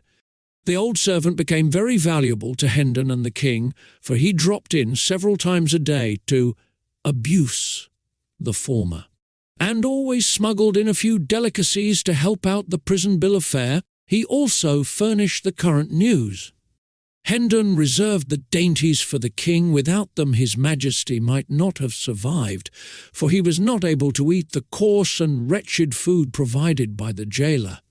Andrews was obliged to confine himself to brief visits in order to avoid suspicion, but he managed to impart a fair degree of information each time. Information delivered in a low voice for Hendon's benefit, and interlarded with insulting epithets delivered in a louder voice for the benefit of other hearers. So, little by little, the story of the family came out. Arthur had been dead 6 years. This loss, with the absence of news from Hendon, impaired the father's health. He believed he was going to die, and he wished to see Hugh and Edith settled in life before he passed away, but Edith begged hard for delay. Hoping for Miles's return, then the letter came which brought the news of Miles's death. The shock prostrated Sir Richard. He believed his end was very near, and he and Hugh insisted upon the marriage. Edith begged for and obtained a month's respite, then another, and finally a third. The marriage then took place by the deathbed of Sir Richard. It had not proved a happy one. It was whispered about the country that shortly after the nuptials the bride found among her husband's papers several rough and incomplete drafts of the fatal letter, and had accused him of precipitating the marriage and Sir Richard's death too by a wicked forgery. Tales of cruelty to the Lady Edith and the servants were to be heard on all hands. And since the father's death, Sir Hugh had thrown off all soft disguises and become a pitiless master toward all who in any way depended upon him and his domains for bread. There was a bit of Andrew's gossip which the king listened to with a lively interest. "There is rumour that the king is mad, but in charity forbear to say I mentioned it, for 'tis death to speak of it, they say." His Majesty glared at the old man and said, "The king is not mad, good man, and thou'lt find it to thy advantage to busy thyself with matters that nearer concern thee than this seditious prattle." "What doth the lad mean?" said Andrews, surprised at this brisk assault from such an unexpected quarter. Hendon gave him a sign, and he did not pursue his question, but went on with his budget. "The late king is to be buried at Windsor in a day or two, the 16th of the month, and the new king will be crowned at Westminster the 20th. Methinks they must needs find him first," muttered his Majesty, then added confidently, "but they will look to that, and so also shall I, in the name of—" But the old man got no further. A warning sign from Hendon checked his remark. He resumed the thread of his gossip. "Sir Hugh goeth to the coronation, and with grand hopes. He confidently looketh to come back a peer, for he is high in favour with the Lord Protector." "What Lord Protector?" asked his Majesty. "His Grace the Duke of Somerset." "What Duke of Somerset?" "Marry, there is but one, Seymour, Earl of Hertford." The king asked sharply, "Since when is he a Duke and Lord Protector?" "Since the last day of January." "And prithee, who made him so?" "Himself and the Great Council, with help of the king." His Majesty started violently. "The king!" he cried. "What king, good sir? What king indeed? God a mercy, what aileth the boy, sith we have but one? 'Tis not difficult to answer, his most sacred Majesty, King Edward the 6th, whom God preserve. Yea, and a dear and gracious little urchin is he too. And whether he be mad or no, and they say he mendeth daily, his praises are on all men's lips. And all bless him likewise, and offer prayers that he may be spared to reign long in England, for he began humanely with saving the old Duke of Norfolk's life, and now is he bent on destroying the cruelest of the laws that harry and oppress the people. This news struck his Majesty dumb with amazement, and plunged him into so deep and dismal a reverie that he heard no more of the old man's gossip. He wondered if the little urchin was the beggar boy, whom he left dressed in his own garments in the palace. It did not seem possible that this could be, for surely his manners and speech would betray him if he pretended to be the Prince of Wales.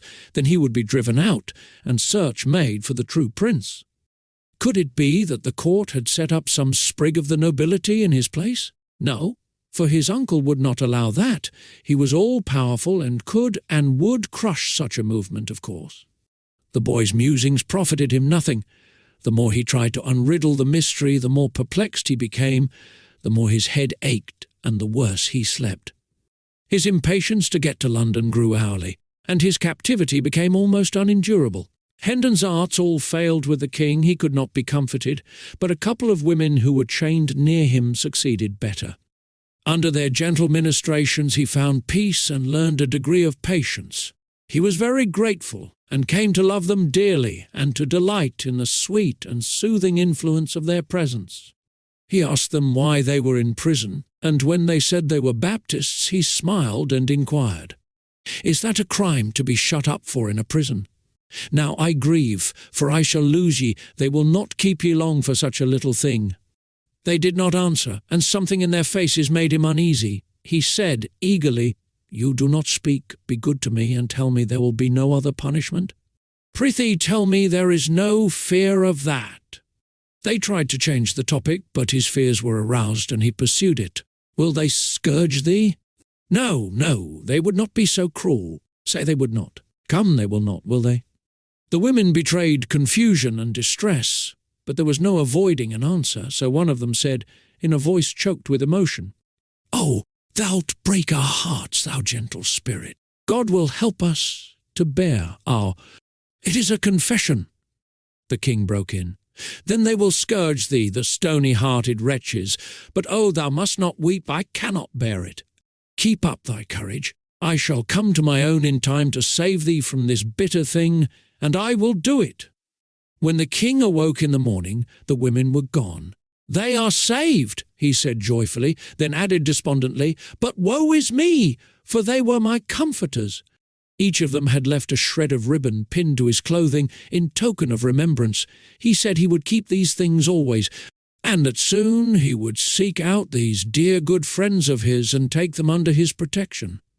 Just then the jailer came in with some subordinates, and commanded that the prisoners be conducted to the jail yard. The king was overjoyed. It would be a blessed thing to see the blue sky and breathe the fresh air once more. He fretted and chafed at the slowness of the officers, but his turn came at last, and he was released from his staple and ordered to follow the other prisoners with Hendon. The court or quadrangle was stone-paved and open to the sky. The prisoners entered it through a massive archway of masonry and were placed in file, standing with their backs against the wall. A rope was stretched in front of them, and they were also guarded by their officers. It was a chill and lowering morning, and a light snow which had fallen during the night whitened the great empty space and added to the general dismalness of its aspect. Now and then a wintry wind shivered through the place and sent the snow eddying hither and thither. In the centre of the court stood two women, chained to posts. A glance showed the king that these were his good friends. He shuddered and said to himself, "Alack, they are not gone free, as I had thought. To think that such as these should know the lash. In England! Aye, there's the shame of it, not in heathenesse, Christian England. They will be scourged, and I, whom they have comforted and kindly entreated, must look on and see the great wrong done. It is strange, so strange that I, the very source of power in this broad realm, am helpless to protect them. But let these miscreants look well to themselves, for there is a day coming when I will require of them a heavy reckoning for this work. For every blow they strike now, they shall feel 100 then. A great gate swung open, and a crowd of citizens poured in. They flocked around the two women and hid them from the king's view. A clergyman entered and passed through the crowd, and he also was hidden. The king now heard talking back and forth, as if questions were being asked and answered, but he could not make out what was said. Next there was a deal of bustle and preparation, and much passing and repassing of officials through that part of the crowd that stood on the further side of the women. And whilst this proceeded, a deep hush gradually fell upon the people. Now, by command, the masses parted and fell aside, and the king saw a spectacle that froze the marrow in his bones. Faggots had been piled about the two women, and a kneeling man was lighting them. The women bowed their heads and covered their faces with their hands. The yellow flames began to climb upward among the snapping and crackling faggots, and wreaths of blue smoke. To stream away on the wind, the clergyman lifted his hands and began a prayer. Just then 2 young girls came flying through the great gate, uttering piercing screams, and threw themselves upon the women at the stake. Instantly they were torn away by the officers, and one of them was kept in a tight grip, but the other broke loose, saying she would die with her mother, and before she could be stopped she had flung her arms about her mother's neck again. She was torn away once more, and with her gown on fire. 2 or 3 men held her, and the burning portion of her gown was snatched off and thrown flaming aside, she struggling all the while to free herself, and saying she would be alone in the world now, and begging to be allowed to die with her mother. Both the girls screamed continually and fought for freedom, but suddenly this tumult was drowned under a volley of heart-piercing shrieks of mortal agony. The king glanced from the frantic girls to the stake, then turned away and leaned his ashen face against the wall and looked no more. He said, "That which I have seen in that one little moment will never go out from my memory, but will abide there, and I shall see it all the days, and dream of it all the nights, till I die. Would God I had been blind!" Hendon was watching the king. He said to himself with satisfaction, "His disorder mendeth, he hath changed, and groweth gentler." If he had followed his wont, he would have stormed at these varlets and said he was king, and commanded that the women be turned loose unscathed. Soon his delusion will pass away and be forgotten, and his poor mind will be whole again. God speed the day! That same day several prisoners were brought in to remain overnight, who were being conveyed under guard to various places in the kingdom to undergo punishment for crimes committed. The king conversed with these. He had made it a point from the beginning to instruct himself for the kingly office by questioning prisoners whenever the opportunity offered, and the tale of their woes wrung his heart. One of them was a poor half-witted woman who had stolen a yard or 2 of cloth from a weaver. She was to be hanged for it. Another was a man who had been accused of stealing a horse. He said the proof had failed, and he had imagined that he was safe from the halter. But no. He was hardly free before he was arraigned for killing a deer in the king's park. This was proved against him, and now he was on his way to the gallows. There was a tradesman's apprentice whose case particularly distressed the king. This youth said he found a hawk one evening that had escaped from its owner, and he took it home with him, imagining himself entitled to it, but the court convicted him of stealing it and sentenced him to death. The king was furious over these inhumanities and wanted Hendon to break jail and fly with him to Westminster, so that he could mount his throne and hold out his sceptre in mercy over these unfortunate people and save their lives. "Poor child," sighed Hendon, "these woeful tales have brought his malady upon him again, alack, but for this evil hap he would have been well in a little time." Among these prisoners was an old lawyer, a man with a strong face and a dauntless mien. 3 years past he had written a pamphlet against the Lord Chancellor, accusing him of injustice, and had been punished for it by the loss of his ears in the pillory and degradation from the bar, and in addition had been fined £3,000 and sentenced to imprisonment for life. Lately he had repeated his offence, and in consequence was now under sentence to lose what remained of his ears, pay a fine of £5,000, be branded on both cheeks, and remain in prison for life. "These be honourable scars," he said, and turned back his grey hair and showed the mutilated stubs of what had once been his ears. The king's eye burned with passion. He said, "None believe in me, neither wilt thou, but no matter. Within the compass of a month thou shalt be free. And more, the laws that have dishonoured thee and shamed the English name shall be swept from the statute books. The world is made wrong, kings should go to school to their own laws at times, and so learn mercy." Chapter 28. The Sacrifice. Meantime, Miles was growing sufficiently tired of confinement and inaction, but now his trial came on, to his great gratification, and he thought he could welcome any sentence provided a further imprisonment should not be a part of it. But he was mistaken about that. He was in a fine fury when he found himself described as a sturdy vagabond, and sentenced to sit 2 hours in the stocks for bearing that character and for assaulting the master of Hendon Hall.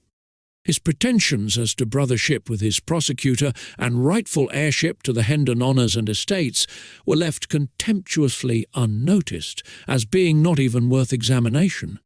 He raged and threatened on his way to punishment, but it did no good. He was snatched roughly along by the officers, and got an occasional cuff besides for his irreverent conduct. The king could not pierce through the rabble that swarmed behind, so he was obliged to follow in the rear, remote from his good friend and servant. The king had been nearly condemned to the stocks himself for being in such bad company, but had been let off with a lecture and a warning in consideration of his youth. When the crowd at last halted, he flitted feverishly from point to point around its outer rim, hunting a place to get through, and at last, after a deal of difficulty and delay, succeeded. There sat his poor henchman in the degrading stocks, the sport and butt of a dirty mob, he the body's servant of the King of England. Edward had heard the sentence pronounced, but he had not realized the half that it meant. His anger began to rise as the sense of this new indignity which had been put upon him sank home.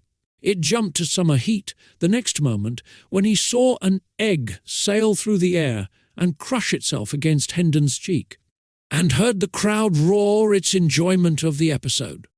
He sprang across the open circle and confronted the officer in charge, crying, "For shame! This is my servant, set him free. I am the—" "Oh, peace!" exclaimed Hendon in a panic. "Thou'lt destroy thyself. Mind him not, officer, he is mad. Give thyself no trouble as to the matter of minding him. Good man, I have small mind to mind him, but as to teaching him somewhat, to that I am well inclined." He turned to a subordinate and said, "Give the little fool a taste or two of the lash to mend his manners." "Half a dozen will better serve his turn," suggested Sir Hugh, who had ridden up a moment before to take a passing glance at the proceedings. The king was seized. He did not even struggle, so paralysed was he with the mere thought of the monstrous outrage that was proposed to be inflicted upon his sacred person. History was already defiled with the record of the scourging of an English king with whips. It was an intolerable reflection that he must furnish a duplicate of that shameful page.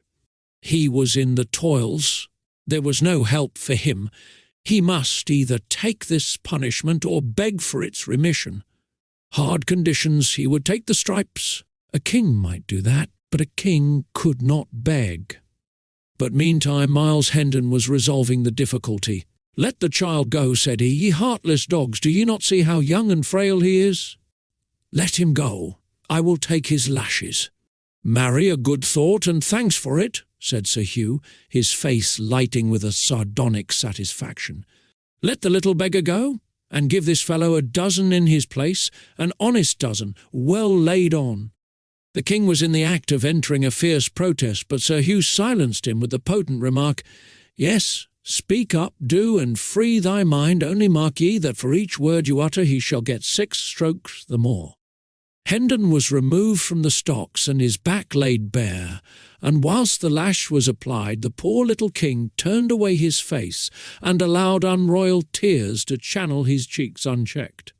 "Ah, brave good heart," he said to himself, "this loyal deed shall never perish out of my memory. I will not forget it, and neither shall they," he added with passion. Whilst he mused, his appreciation of Hendon's magnanimous conduct grew to greater and still greater dimensions in his mind, and so also did his gratefulness for it. Presently he said to himself, "Who saves his prince from wounds and possible death, and this he did for me, performs high service, but it is little, it is nothing, oh, less than nothing, when 'tis weighed against the act of him who saves his prince from shame." Hendon made no outcry under the scourge, but bore the heavy blows with soldierly fortitude. This, together with his redeeming the boy by taking his stripes for him, compelled the respect of even that forlorn and degraded mob that was gathered there, and its gibes and hootings died away, and no sound remained but the sound of the falling blows. The stillness that pervaded the place when Hendon found himself once more in the stocks was in strong contrast with the insulting clamour which had prevailed there so little a while before. The king came softly to Hendon's side and whispered in his ear, "Kings cannot ennoble thee, thou good great soul, for one who is higher than kings hath done that for thee, but a king can confirm thy nobility to men." He picked up the scourge from the ground, touched Hendon's bleeding shoulders lightly with it, and whispered, "Edward of England dubs thee Earl." Hendon was touched. The water welled to his eyes, yet at the same time the grisly humour of the situation and circumstances so undermined his gravity that it was all he could do to keep some sign of his inward mirth from showing outside. To be suddenly hoisted, naked and gory, from the common stocks to the alpine altitude and splendour of an earldom, seemed to him the last possibility in the line of the grotesque. He said to himself, "Now am I finely tinselled indeed. The spectre knight of the kingdom of dreams and shadows is become a spectre earl, a dizzy flight for a callow wing. And this go on, I shall presently be hung like a very maypole with fantastic gauds and make-believe honours. But I shall value them, all valueless as they are, for the love that doth bestow them. Better these poor mock dignities of mine that come unasked from a clean hand and a right spirit, than real ones bought by servility from grudging and interested power." The dreaded Sir Hugh wheeled his horse about, and as he spurred away, the living wall divided silently to let him pass, and as silently closed together again.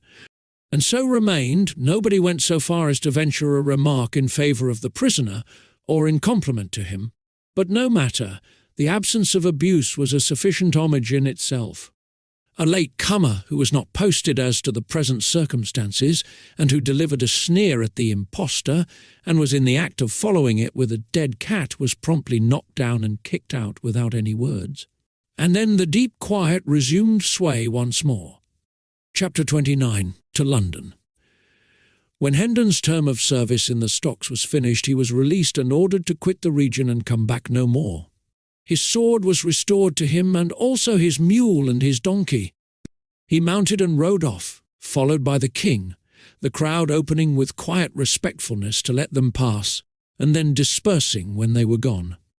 Hendon was soon absorbed in thought. There were questions of high import to be answered. What should he do? Whither should he go? Powerful help must be found somewhere, or he must relinquish his inheritance and remain under the imputation of being an impostor besides. Where could he hope to find this powerful help? Where, indeed, it was a knotty question. By a thought occurred to him which pointed to a possibility. The slenderest of slender possibilities, certainly, but still worth considering, for lack of any other that promised anything at all. He remembered what old Andrews had said about the young king's goodness and his generous championship of the wronged and unfortunate. Why not go and try to get speech of him and beg for justice? Ah, yes, but could so fantastic a pauper get admission to the august presence of a monarch? Never mind, let that matter take care of itself. It was a bridge that would not need to be crossed till he should come to it. He was an old campaigner, and used to inventing shifts and expedients. No doubt he would be able to find a way. Yes, he would strike for the capital. Maybe his father's old friend Sir Humphrey Marlowe would help him. Good old Sir Humphrey, head lieutenant of the late King's kitchen or stables or something. Miles could not remember just what or which. Now that he had something to turn his energies to, a distinctly defined object to accomplish, the fog of humiliation and depression which had settled down upon his spirits lifted and blew away, and he raised his head and looked about him. He was surprised to see how far he had come. The village was away behind him. The king was jogging along in his wake, with his head bowed, for he, too, was deep in plans and thinkings. A sorrowful misgiving clouded Hendon's newborn cheerfulness. Would the boy be willing to go again to a city where, during all his brief life, he had never known anything but ill usage and pinching want? But the question must be asked, it could not be avoided, so Hendon reined up and called out, "I had forgotten to inquire whither we are bound." "Thy commands, my liege." "To London." Hendon moved on again, mightily contented with the answer, but astounded at it too. The whole journey was made without an adventure of importance. But it ended with one. About 10 o'clock on the night of the 19th of February they stepped upon London Bridge in the midst of a writhing, struggling jam of howling and hurrahing people, whose beer-jolly faces stood out strongly in the glare from manifold torches, and at that instant the decaying head of some former duke or other grandee tumbled down between them, striking Hendon on the elbow, and then bounding off among the hurrying confusion of feet. So evanescent and unstable are men's works in this world. The late good king is but 3 weeks dead and 3 days in his grave. And already the adornments which he took such pains to select from prominent people for his noble bridge are falling. A citizen stumbled over that head and drove his own head into the back of somebody in front of him, who turned and knocked down the first person that came handy, and was promptly laid out himself by that person's friend. It was the ripe time for a free fight, for the festivities of the morrow, Coronation Day, were already beginning. Everybody was full of strong drink and patriotism. Within 5 minutes the free fight was occupying a good deal of ground. Within 10 or 12 it covered an acre or so, and was become a riot. By this time Hendon and the king were hopelessly separated from each other, and lost in the rush and turmoil of the roaring masses of humanity. And so we leave them. Chapter 30. Tom's Progress.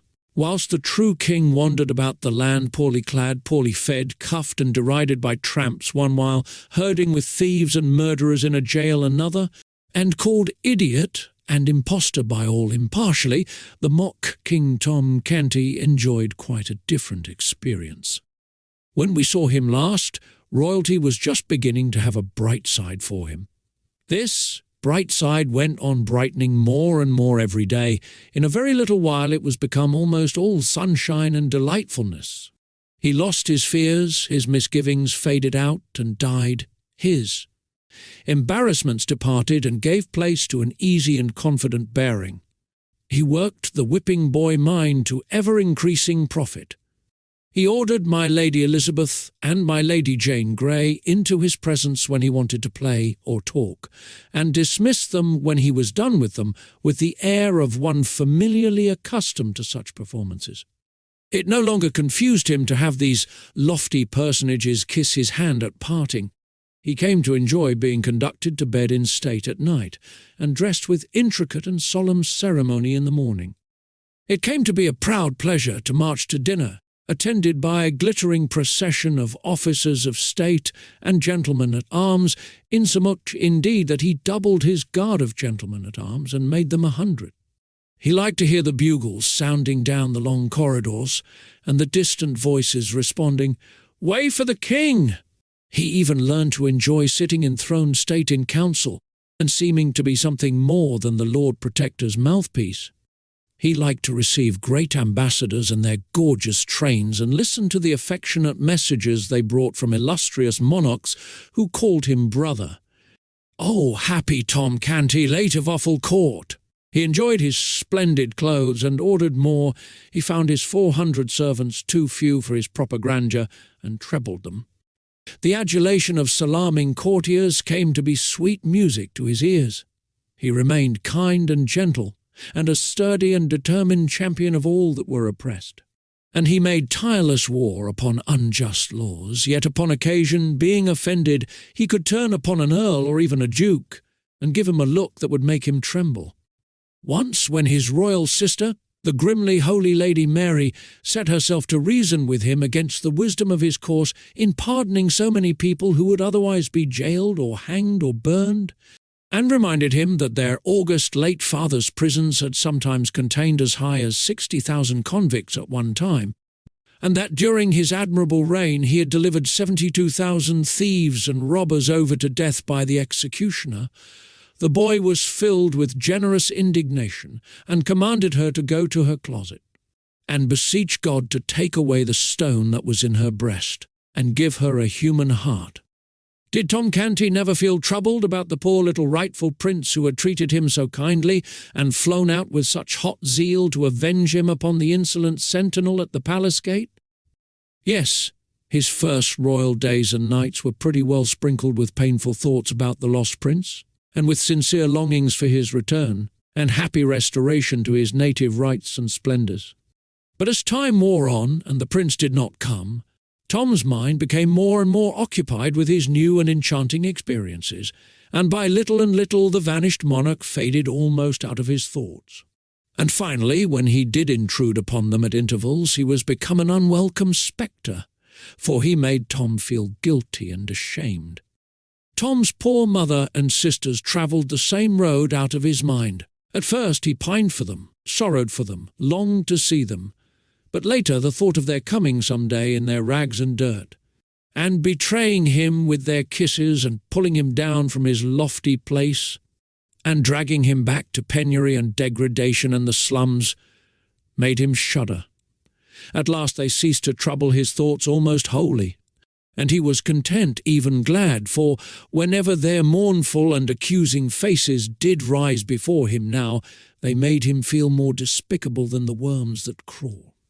At midnight of the 19th of February, Tom Canty was sinking to sleep in his rich bed in the palace, guarded by his loyal vassals and surrounded by the pomps of royalty.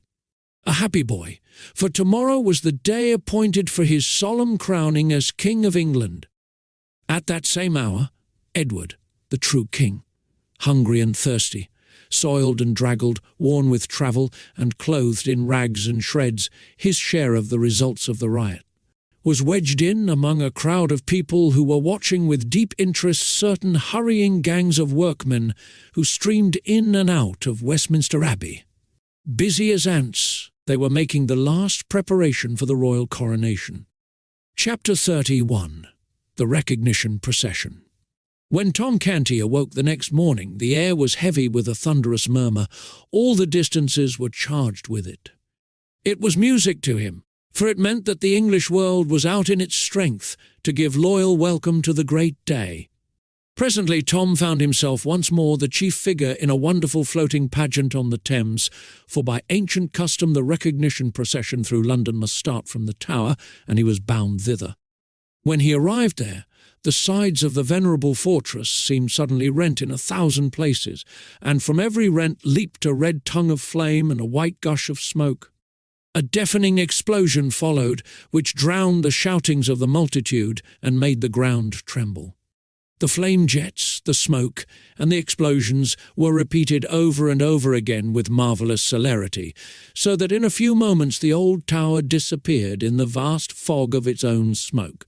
All but the very top of the tall pile called the White Tower, this, with its banners, stood out above the dense bank of vapour as a mountain peak projects above a cloud rack. Tom Canty, splendidly arrayed, mounted a prancing war steed, whose rich trappings almost reached to the ground. His uncle, the Lord Protector Somerset, similarly mounted, took place in his rear. The King's Guard formed in single ranks on either side, clad in burnished armour. After the Protector followed a seemingly interminable procession of resplendent nobles attended by their vassals. After these came the Lord Mayor and the aldermanic body, in crimson velvet robes, and with their gold chains across their breasts. And, after these, the officers and members of all the guilds of London, in rich raiment, and bearing the showy banners of the several corporations. Also in the procession, as a special guard of honour through the city, was the Ancient and Honourable Artillery Company, an organisation already 300 years old at that time, and the only military body in England possessing the privilege which it still possesses, in our day, of holding itself independent of the commands of Parliament. It was a brilliant spectacle, and was hailed with acclamations all along the line as it took its stately way through the packed multitudes of citizens. The chronicler says, "The king, as he entered the city, was received by the people with prayers, welcomings, cries, and tender words, and all signs which argue an earnest love of subjects toward their sovereign. And the king, by holding up his glad countenance to such as stood afar off, and most tender language to those that stood nigh his grace, showed himself no less thankful to receive the people's good will than they to offer it. To all that wished him well he gave thanks. To such as bade God save his grace, he said in return, God save you all, and added that he thanked them with all his heart. Wonderfully transported were the people with the loving answers and gestures of their king. In Fenchurch Street a fair child in costly apparel stood on a stage to welcome his majesty to the city. The last verse of his greeting was in these words, Welcome, O King, as much as hearts can think, welcome again, as much as tongue can tell. Welcome to joyous tongues and hearts that will not shrink. God thee preserve, we pray, and wish thee ever well. The people burst forth in a glad shout, repeating with one voice what the child had said. Tom Canty gazed abroad over the surging sea of eager faces, and his heart swelled with exultation, and he felt that the one thing worth living for in this world was to be a king and a nation's idol. Presently he caught sight, at a distance, of a couple of his ragged, awful court comrades, one of them the Lord High Admiral in his late mimic court, the other the First Lord of the Bedchamber in the same pretentious fiction, and his pride swelled higher than ever. Oh, if they could only recognize him now! What unspeakable glory it would be if they could recognize him and realize that the derided mock king of the slums and back alleys was become a real king, with illustrious dukes and princes for his humble menials and the English world at his feet. But he had to deny himself and choke down his desire, for such a recognition might cost more than it would come to. So he turned away his head and left the two soiled lads to go on with their shoutings and glad adulations, unsuspicious of whom it was they were lavishing them upon. Every now and then rose the cry, "A largess, a largess," and Tom responded by scattering a handful of bright new coins abroad for the multitude to scramble for. The chronicler says, at the upper end of Gracechurch Street, before the sign of the Eagle, the city had erected a gorgeous arch, beneath which was a stage which stretched from one side of the street to the other. This was an historical pageant, representing the king's immediate progenitors. There sat Elizabeth of York in the midst of an immense white rose, whose petals formed elaborate furbelows around her. By her side was Henry VII. Issuing out of a vast red rose, disposed in the same manner, the hands of the royal pair were locked together, and the wedding ring ostentatiously displayed. From the red and white roses proceeded a stem, which reached up to a second stage, occupied by Henry VIII, issuing from a red and white rose, with the effigy of the new king's mother, Jane Seymour, represented by his side. One branch sprang from this pair, which mounted to a third stage, where sat the effigy of Edward VI himself, enthroned in royal majesty, and the whole pageant was framed with wreaths of roses, red and white. This quaint and gaudy spectacle so wrought upon the rejoicing people that their acclamations utterly smothered the small voice of the child, whose business it was to explain the thing in eulogistic rhymes. But Tom Canty was not sorry, for this loyal uproar was sweeter music to him than any poetry, no matter what its quality might be. Whithersoever Tom turned his happy young face, the people recognized the exactness of his effigy's likeness to himself, the flesh and blood counterpart, and new whirlwinds of applause burst forth. The great pageant moved on, and still on, under one triumphal arch after another, and past a bewildering succession of spectacular and symbolical tableaux, each of which typified and exalted some virtue or talent or merit. Of the little kings. Throughout the whole of Cheapside, from every penthouse and window, hung banners and streamers and the richest carpet stuffs. And cloth of gold tapestried the streets, specimens of the great wealth of the stores within, and the splendour of this thoroughfare was equalled in the other streets, and in some even surpassed. "And all these wonders and these marvels are to welcome me," murmured Tom Canty. The mock king's cheeks were flushed with excitement, his eyes were flashing, his senses swam in a delirium of pleasure. At this point, just as he was raising his hand to fling another rich largesse, he caught sight of a pale, astounded face, which was strained forward out of the second rank of the crowd, its intense eyes riveted upon him. A sickening consternation struck through him. He recognized his mother. And up flew his hand, palm outward, before his eyes, that old involuntary gesture, born of a forgotten episode and perpetuated by habit. In an instant more she had torn her way out of the press and past the guards and was at his side. She embraced his leg, she covered it with kisses, she cried, "Oh, my child, my darling!" lifting toward him a face that was transfigured with joy and love. The same instant an officer of the king's guard snatched her away with a curse and sent her reeling back, whence she came with a vigorous impulse from his strong arm. The words, "I do not know you, woman," were falling from Tom Canty's lips when this piteous thing occurred, but it smote him to the heart to see her treated so. And as she turned for a last glimpse of him, whilst the crowd was swallowing her from his sight, she seemed so wounded, so broken-hearted, that a shame fell upon him which consumed his pride to ashes, and withered his stolen royalty. His grandeurs were stricken valueless, they seemed to fall away from him like rotten rags. The procession moved on and still on, through ever-augmenting splendours and ever-augmenting tempests of welcome, but to Tom Canty they were as if they had not been. He neither saw nor heard. Royalty had lost its grace and sweetness, its pomps were become a reproach. Remorse was eating his heart out. He said, "Would God I were free of my captivity." He had unconsciously dropped back into the phraseology of the first days of his compulsory greatness.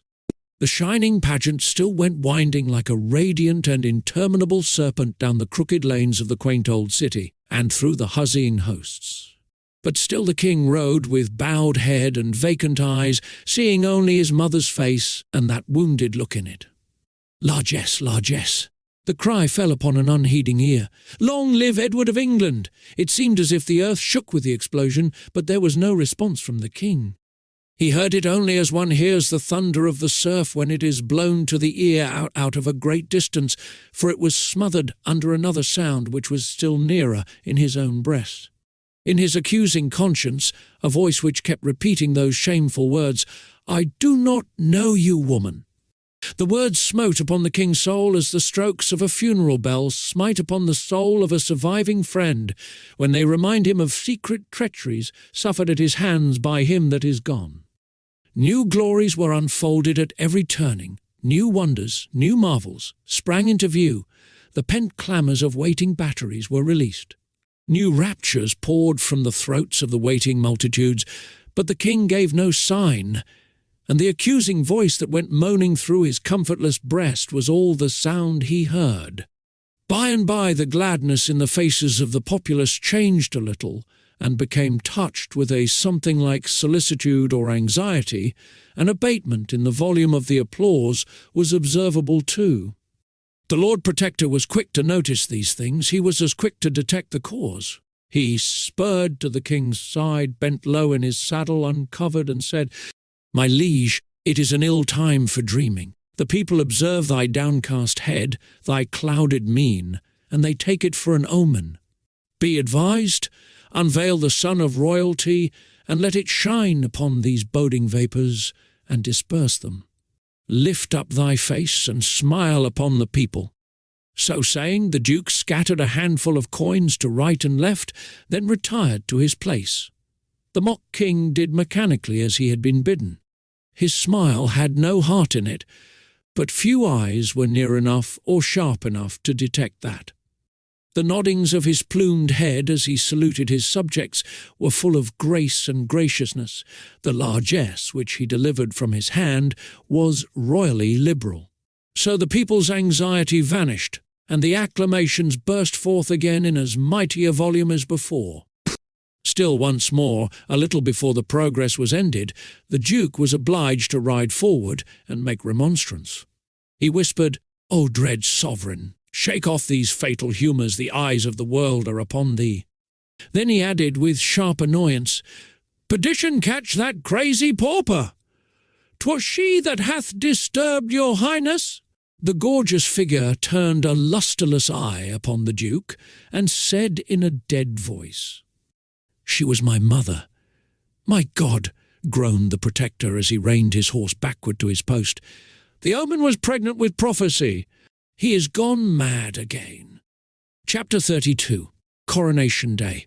Let us go backward a few hours and place ourselves in Westminster Abbey at 4 o'clock in the morning of this memorable Coronation Day. We are not without company, for although it is still night, we find the torch-lighted galleries already filling up with people who are well content to sit still and wait 7 or 8 hours till the time shall come for them, to see what they may not hope to see twice in their lives, the coronation of a king.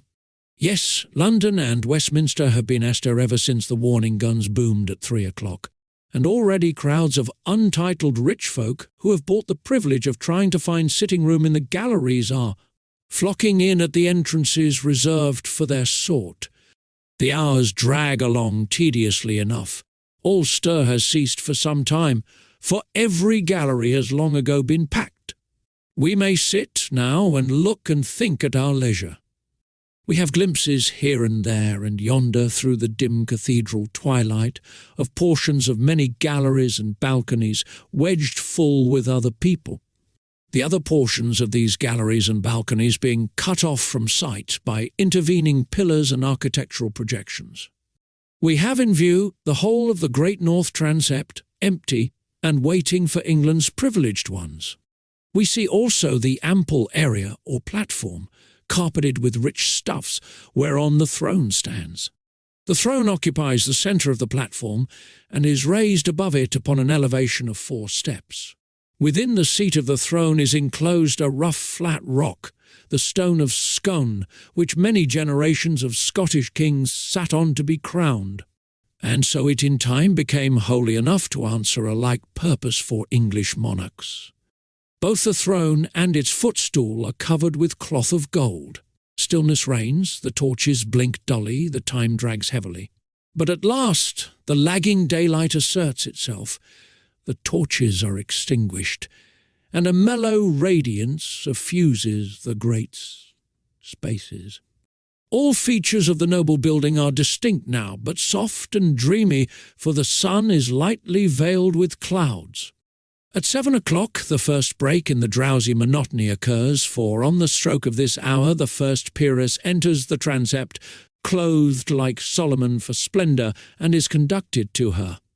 Appointed place by an official clad in satins and velvets, whilst a duplicate of him gathers up the lady's long train, follows after, and, when the lady is seated, arranges the train across her lap for her. He then places her footstool according to her desire, after which he puts her coronet where it will be convenient to her hand when the time for the simultaneous coroneting of the nobles shall arrive. By this time the peeresses are flowing in a glittering stream, and the satin-clad officials are flitting and glinting everywhere, seating them and making them comfortable. The scene is animated enough now. There is stir and life and shifting colour everywhere. After a time quiet reigns again, for the peeresses are all come and are all in their places, a solid acre or such a matter, of human flowers, resplendent in variegated colours and frosted like a Milky Way with diamonds. There are all ages here, brown, wrinkled, white-haired dowagers who are able to go back and still back down the stream of time and recall the crowning of Richard III, and the troublous days of that old forgotten age. And there are handsome middle-aged dames, and lovely and gracious young matrons. and gentle and beautiful young girls with beaming eyes and fresh complexions who may possibly put on their jewelled coronets awkwardly when the great time comes, for the matter will be new to them, and their excitement will be a sore hindrance. Still, this may not happen, for the hair of all these ladies has been arranged with a special view to the swift and successful lodging of the crown in its place when the signal comes. We have seen that this massed array of peeresses is sewn thick with diamonds, and we also see that it is a marvellous spectacle, but now we are about to be astonished in earnest. About 9, the clouds suddenly break away, and a shaft of sunshine cleaves the mellow atmosphere, and drifts slowly along the ranks of ladies, and every rank it touches flames into a dazzling splendour of many-coloured fires, and we tingle to our fingertips with the electric thrill that is shot through us by the surprise and the beauty of the spectacle. Presently a special envoy from some distant corner of the Orient, marching with the general body of foreign ambassadors, crosses this bar of sunshine, and we catch our breath. The glory that streams and flashes and palpitates about him is so overpowering, for he is crusted from head to heel with gems, and his slightest movement showers a dancing radiance all around him. Let us change the tense for convenience. The time drifted along 1 hour, 2 hours, 2 hours and a half.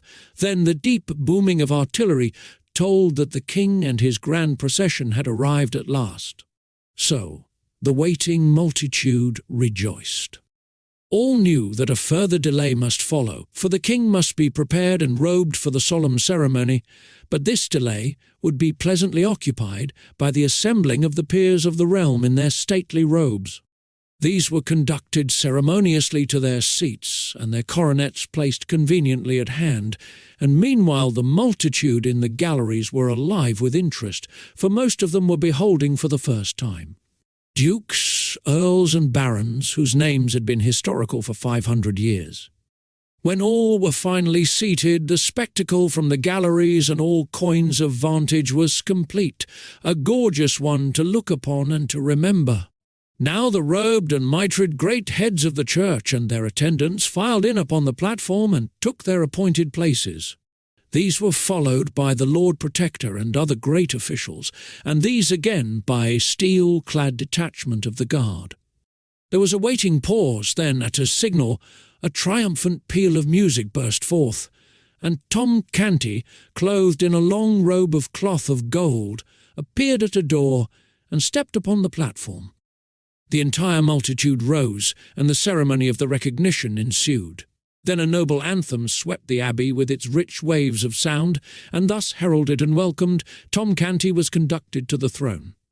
The ancient ceremonies went on, with impressive solemnity, whilst the audience gazed, and as they drew nearer and nearer to completion, Tom Canty grew pale, and still paler, and a deep and steadily deepening woe and despondency settled down upon his spirits and upon his remorseful heart.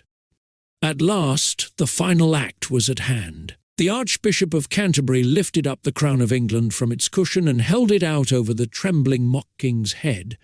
In the same instant a rainbow radiance flashed along the spacious transept, for with one impulse every individual in the great concourse of nobles lifted a coronet and poised it over his or her head, and paused in that attitude. A deep hush pervaded the abbey. At this impressive moment, a startling apparition intruded upon the scene, an apparition observed by none in the absorbed multitude, until it suddenly appeared, moving up the great central aisle. It was a boy, bareheaded, ill-shod, and clothed in coarse, plebeian garments that were falling to rags. He raised his hand with a solemnity which ill comported with his soiled and sorry aspect, and delivered this note of warning. "I forbid you to set the crown of England upon that forfeited head. I am the king!" In an instant several indignant hands were laid upon the boy. But in the same instant Tom Canty, in his regal vestments, made a swift step forward and cried out in a ringing voice, "Loose him and forbear! He is the king!" A sort of panic of astonishment swept the assemblage, and they partly rose in their places and stared in a bewildered way at one another and at the chief figures in this scene, like persons who wondered whether they were awake and in their senses, or asleep and dreaming. The Lord Protector was as amazed as the rest, but quickly recovered himself and exclaimed in a voice of authority, "Mind not his Majesty's malady is upon him again. Seize the vagabond." He would have been obeyed, but the mock king stamped his foot and cried out, "On your peril! Touch him not, he is the king." The hands were withheld, a paralysis fell upon the house, no one moved, no one spoke. Indeed, no one knew how to act or what to say in so strange and surprising an emergency.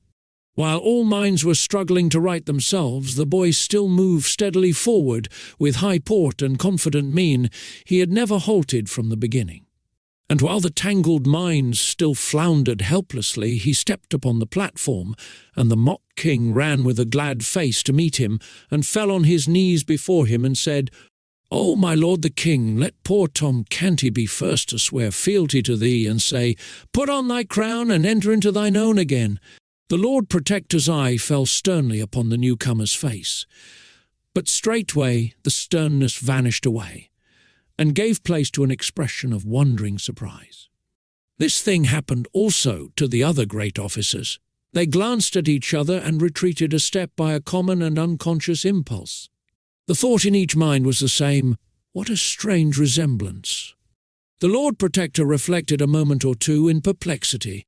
Then he said, with grave respectfulness, "By your favour, sir, I desire to ask certain questions which—" "I will answer them, my lord."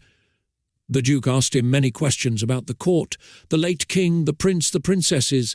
The boy answered them correctly and without hesitating. He described the rooms of state in the palace, the late king's apartments, and those of the Prince of Wales. It was strange, it was wonderful, yes, it was unaccountable, so all said that heard it. The tide was beginning to turn, and Tom Canty's hopes to run high, when the Lord Protector shook his head and said, "It is true, it is most wonderful, but it is no more than our Lord the King likewise can do." This remark and this reference to himself as still the king saddened Tom Canty, and he felt his hopes crumbling from under him. "These are not proofs," added the Protector. The tide was turning very fast now, very fast indeed, but in the wrong direction. It was leaving poor Tom Canty stranded on the throne and sweeping the other out to sea. The Lord Protector communed with himself, shook his head. The thought forced itself upon him, "It is perilous to the state and to us all. To entertain so fateful a riddle as this, it could divide the nation and undermine the throne." He turned and said, "Sir Thomas, arrest this! No, hold!" His face lighted, and he confronted the ragged candidate with this question, "Where lieth the Great Seal? Answer me this truly, and the riddle is unriddled, for only he that was Prince of Wales can so answer. On so trivial a thing hang a throne and a dynasty." It was a lucky thought, a happy thought. That it was so considered by the great officials was manifested by the silent applause that shot from eye to eye around their circle in the form of bright approving glances. Yes, none but the true prince could dissolve the stubborn mystery of the vanished Great Seal. This forlorn little impostor had been taught his lesson well, but here his teachings must fail. For his teacher himself could not answer that question. Very good indeed. Now we shall be rid of this troublesome and perilous business in short order. And so they nodded invisibly and smiled inwardly with satisfaction, and looked to see this foolish lad stricken with a palsy of guilty confusion. How surprised they were then to see nothing of the sort happen, how they marvelled to hear him answer up promptly, in a confident and untroubled voice, and say, "There is naught in this riddle that is difficult." Then, without so much as a by your leave to anybody, he turned and gave this command, with the easy manner of one accustomed to doing such things. "My Lord St. John, go you to my private cabinet in the palace, for none knoweth the place better than you." And, close down to the floor, in the left corner remotest from the door that opens from the antechamber, you shall find in the wall a brazen nail-head. Press upon it, and a little jewel closet will fly open, which not even you do know of. No, nor any soul else in all the world but me and the trusty artisan that did contrive it for me. The first thing that falleth under your eye will be the great seal. Fetch it hither." All the company wondered at this speech, and wondered still more to see the little mendicant pick out this peer, without hesitancy or apparent fear of mistake, and call him by name with such a placidly convincing air of having known him all his life. The peer was almost surprised into obeying. He even made a movement as if to go, but quickly recovered his tranquil attitude and confessed his blunder with a blush. Tom Canty turned upon him and said sharply, "Why dost thou hesitate? Hast not heard the king's command? Go." The Lord St. John made a deep obeisance, and it was observed that it was a significantly cautious and non-committal one, it not being delivered at either of the kings, but at the neutral ground about halfway between the two, and took his leave. Now began a movement of the gorgeous particles of that official group, which was slow, scarcely perceptible, and yet steady and persistent. A movement such as is observed in a kaleidoscope that is turned slowly, whereby the components of one splendid cluster fall away and join themselves to another. A movement which, little by little, in the present case, dissolved the glittering crowd that stood about Tom Canty and clustered it together again in the neighbourhood of the newcomer. Tom Canty stood almost alone. Now ensued a brief season of deep suspense and waiting, during which even the few faint hearts still remaining near Tom Canty gradually scraped together courage enough to glide, one by one, over to the majority. So, at last Tom Canty, in his royal robes and jewels, stood wholly alone and isolated from the world, a conspicuous figure occupying an eloquent vacancy. Now the Lord St. John was seen returning. As he advanced up the mid-aisle, the interest was so intense that the low murmur of conversation in the great assemblage died out and was succeeded by a profound hush, a breathless stillness, through which his footfalls pulsed with a dull and distant sound. Every eye was fastened upon him as he moved along. He reached the platform, paused a moment, then moved toward Tom Canty with a deep obeisance and said, "Sire, the seal is not there. A mob does not melt away from the presence of a plague patient with more haste than the band of pallid and terrified courtiers melted away from the presence of the shabby little claimant of the crown." In a moment he stood all alone, without friend or supporter, a target upon which was concentrated a bitter fire of scornful and angry looks. The Lord Protector called out fiercely, "Cast the beggar into the street, and scourge him through the town. The paltry knave is worth no more consideration." Officers of the guard sprang forward to obey, but Tom Canty waved them off and said, "Back! Whoso touches him perils his life." The Lord Protector was perplexed in the last degree. He said to the Lord St. John, "Searched you well? But it boots not to ask that. It doth seem passing strange. Little things, trifles, slip out of one's ken, and one does not think it matter for surprise, but how so bulky a thing as the seal of England can vanish away, and no man be able to get track of it again, a massy golden disk." Tom Canty, with beaming eyes, sprang forward and shouted, "Hold! That is enough! Was it round and thick, and had it letters and devices graved upon it, yes? Oh, now I know what this great seal is that there's been such worry and pother about, and ye had described it to me. Ye could have had it 3 weeks ago. Right well, I know where it lies, but it was not I that put it there first." "Who then, my liege?" asked the Lord Protector. "He that stands there, the rightful King of England, and he shall tell you himself where it lies. Then you will believe he knew it of his own knowledge. Bethink thee, my king, spur thy memory. It was the very last thing thou didst that day, before thou didst rush forth from the palace, clothed in my rags, to punish the soldier that insulted me."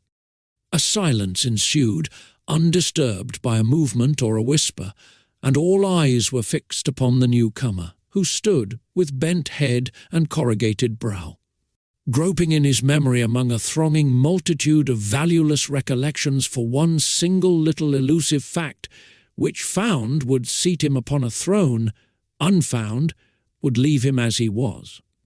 For good and all, a pauper and an outcast. Moment after moment passed. The moments built themselves into minutes. Still the boy struggled silently on and gave no sign. But at last he heaved a sigh, shook his head slowly, and said, with a trembling lip and in a despondent voice, "I call the scene back, all of it, but the seal hath no place in it." He paused, then looked up and said with gentle dignity, "My lords and gentlemen, if ye will rob your rightful sovereign of his own for lack of this evidence which he is not able to furnish, I may not stay ye, being powerless. But—" "Oh, folly, oh, madness, my king," cried Tom Canty in a panic. "Wait, think, do not give up. The cause is not lost, nor shall be neither. List to what I say, follow every word. I am going to bring that morning back again, every hap, just as it happened. We talked. I told you of my sisters Nan and Bet. Ah, yes, you remember that. And about mine old grandam, and the rough games of the lads of Offal Court. Yes, you remember these things also. Very well. Follow me still. You shall recall everything. You gave me food and drink, and did with princely courtesy send away the servants, so that my low breeding might not shame me before them. Ah, yes, this also you remember." As Tom checked off his details and the other boy nodded his head in recognition of them, the great audience and the officials stared in puzzled wonderment. The tale sounded like true history. Yet how could this impossible conjunction between a prince and a beggar boy have come about? Never was a company of people so perplexed, so interested, and so stupefied before. For a jest, my prince, we did exchange garments. Then we stood before a mirror, and so alike were we that both said it seemed as if there had been no change made. Yes, you remember that. Then you noticed that the soldier had hurt my hand. Look, here it is. I cannot yet even write with it. The fingers are so stiff. At this your highness sprang up, vowing vengeance upon that soldier, and ran towards the door. You passed a table. That thing you call the seal lay on that table. You snatched it up and looked eagerly about, as if for a place to hide it your eye caught sight of. "There, 'tis sufficient, and the good God be thanked," exclaimed the ragged claimant in a mighty excitement. "Go, my good St. John, in an arm-piece of the Milanese armour that hangs on the wall, thou'lt find the seal." "Right, my king, right," cried Tom Canty. "Now the sceptre of England is thine own, and it were better for him that would dispute it that he had been born dumb. Go, my Lord St. John, give thy feet wings." The whole assemblage was on its feet now, and well nigh out of its mind with uneasiness, apprehension, and consuming excitement. On the floor and on the platform a deafening buzz of frantic conversation burst forth, and for some time nobody knew anything or heard anything or was interested in anything but what his neighbour was shouting into his ear, or he was shouting into his neighbour's ear. Time, nobody knew how much of it, swept by unheeded and unnoted. At last a sudden hush fell upon the house, and in the same moment St. John appeared upon the platform and held the great seal aloft in his hand. Then such a shout went up, "Long live the true king!" For 5 minutes the air quaked with shouts and the crash of musical instruments, and was white with a storm of waving handkerchiefs. And through it all a ragged lad, the most conspicuous figure in England, stood, flushed and happy and proud, in the centre of the spacious platform, with the great vassals of the kingdom kneeling around him.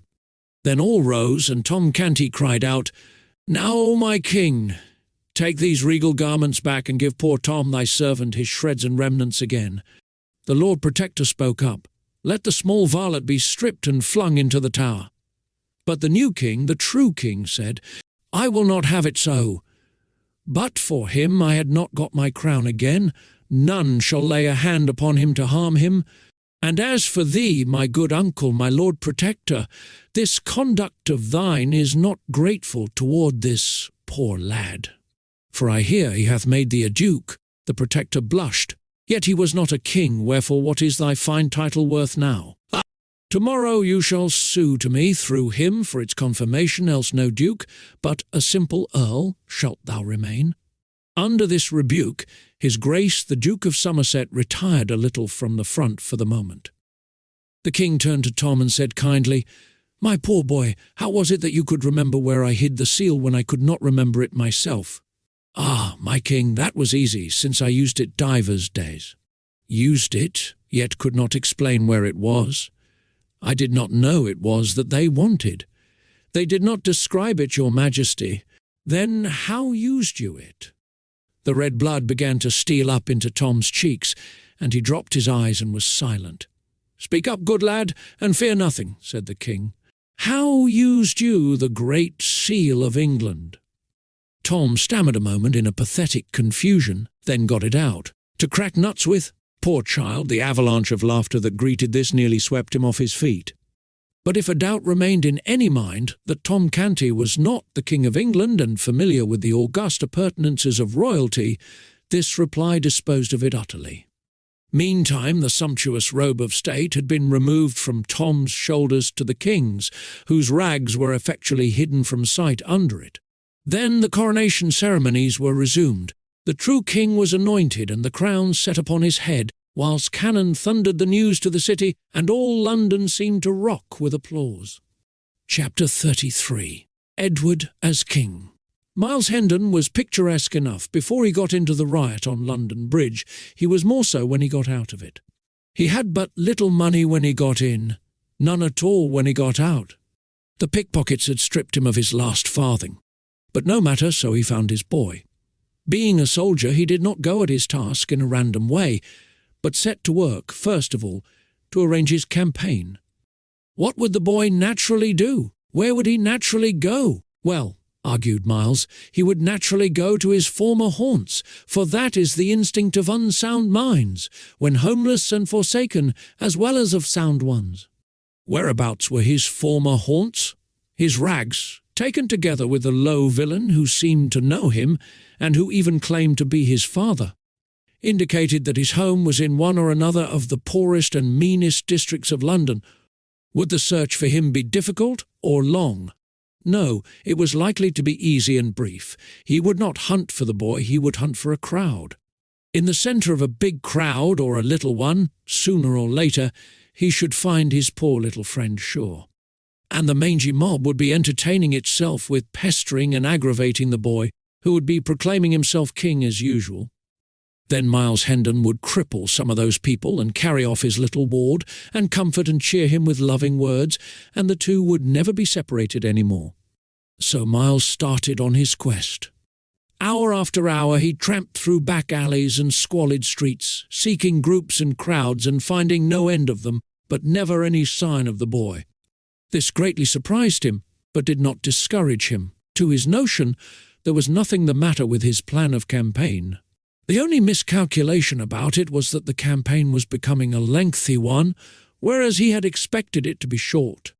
When daylight arrived, at last he had made many a mile, and canvassed many a crowd, but the only result was that he was tolerably tired, rather hungry and very sleepy. He wanted some breakfast, but there was no way to get it. To beg for it did not occur to him. As to pawning his sword, he would as soon have thought of parting with his honour. He could spare some of his clothes. Yes, but one could as easily find a customer for a disease as for such clothes. At noon he was still tramping, among the rabble which followed after the royal procession. Now, for he argued that this regal display would attract his little lunatic powerfully.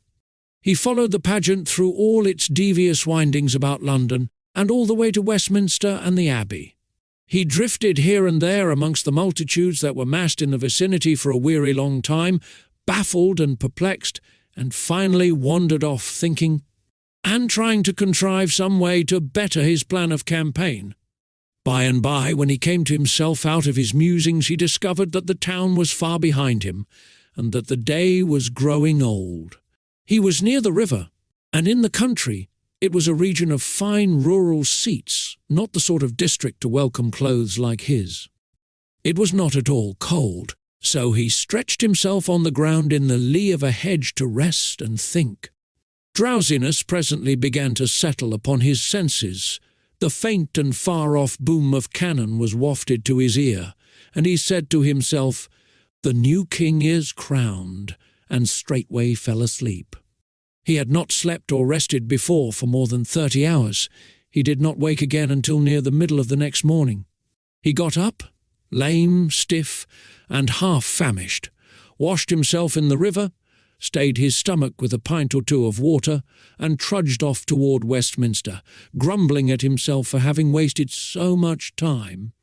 Hunger helped him to a new plan. Now he would try to get speech with old Sir Humphrey Marlowe and borrow a few marks. But that was enough of a plan for the present. It would be time enough to enlarge it when this first stage should be accomplished. Toward 11 o'clock he approached the palace, and although a host of showy people were about him, moving in the same direction, he was not inconspicuous.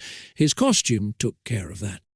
He watched these people's faces narrowly, hoping to find a charitable one whose possessor might be willing to carry his name to the old lieutenant. As to trying to get into the palace himself, that was simply out of the question. Presently our whipping boy passed him, then wheeled about and scanned his figure well, saying to himself, "And that is not the very vagabond his majesty is in such a worry about. Then am I an ass, though belike I was that before." He answereth the description to a rag, that God should make two such would be to cheapen miracles by wasteful repetition. I could contrive an excuse to speak with him.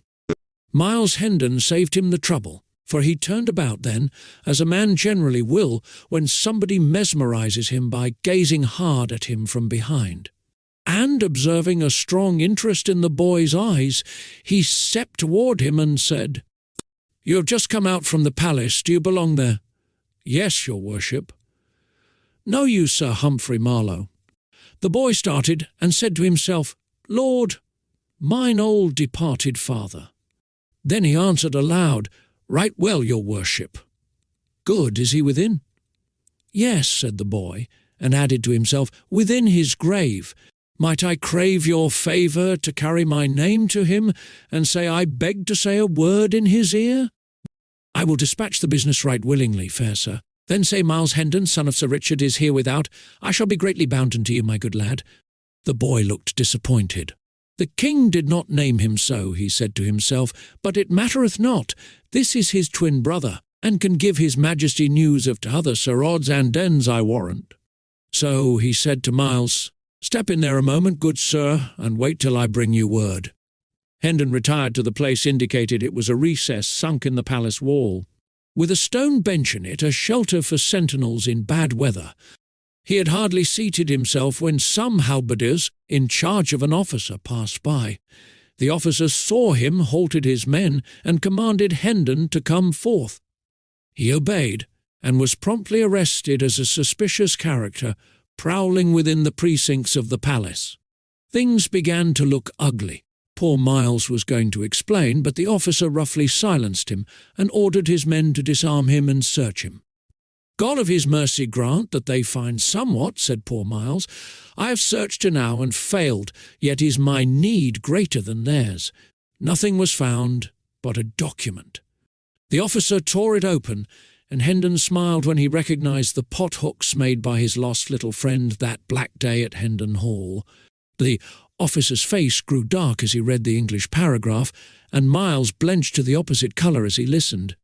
"Another new claimant of the crown," cried the officer. "Verily they breed like rabbits today. Seize the rascal, men, and see ye keep him fast, whilst I convey this precious paper within and send it to the king." He hurried away, leaving the prisoner in the grip of the halberdiers. "Now is my evil luck ended at last," muttered Hendon, "for I shall dangle at a rope's end for a certainty by reason of that bit of writing. And what will become of my poor lad? Ah, only the good God knoweth." By and by he saw the officer coming again in a great hurry, so he plucked his courage together, purposing to meet his trouble as became a man. The officer ordered the men to loose the prisoner and return his sword to him, then bowed respectfully and said, "Please you, sir, to follow me." Hendon followed, saying to himself, "An I were not travelling to death and judgment, and so must needs economise in sin, I would throttle this knave for his mock courtesy." The two traversed a populous court and arrived at the grand entrance of the palace, where the officer, with another bow, delivered Hendon into the hands of a gorgeous official, who received him with profound respect and led him forward through a great hall, lined on both sides with rows of splendid flunkies, who made reverential obeisance as the two passed along, but fell into death throes of silent laughter at our stately scarecrow the moment his back was turned, and up a broad staircase among flocks of fine folk, and finally conducted him into a vast room, clove a passage for him through the assembled nobility of England, then made a bow, reminded him to take his hat off, and left him standing in the middle of the room, a mark for all eyes, for plenty of indignant frowns, and for a sufficiency of amused and derisive smiles. Miles Hendon was entirely bewildered. There sat the young king, under a canopy of state 5 steps away, with his head bent down and aside, speaking with a sort of human bird of paradise, a duke, maybe. Hendon observed to himself that it was hard enough to be sentenced to death in the full vigour of life, without having this peculiarly public humiliation added. He wished the king would hurry about it. Some of the gaudy people nearby were becoming pretty offensive. At this moment the king raised his head slightly, and Hendon caught a good view of his face. The sight nearly took his breath away. He stood gazing at the fair young face like one transfixed, then presently ejaculated, "Lo, the lord of the kingdom of dreams and shadows on his throne." He muttered some broken sentences, still gazing and marvelling, then turned his eyes around and about, scanning the gorgeous throng and the splendid saloon, murmuring, "But these are real. Verily, these are real. Surely it is not a dream." He stared at the king again and thought, "Is it a dream, or is he the veritable sovereign of England, and not the friendless poor Tom o' Bedlam I took him for? Who shall solve me this riddle?" A sudden idea flashed in his eye, and he strode to the wall, gathered up a chair, brought it back, planted it on the floor, and sat down in it.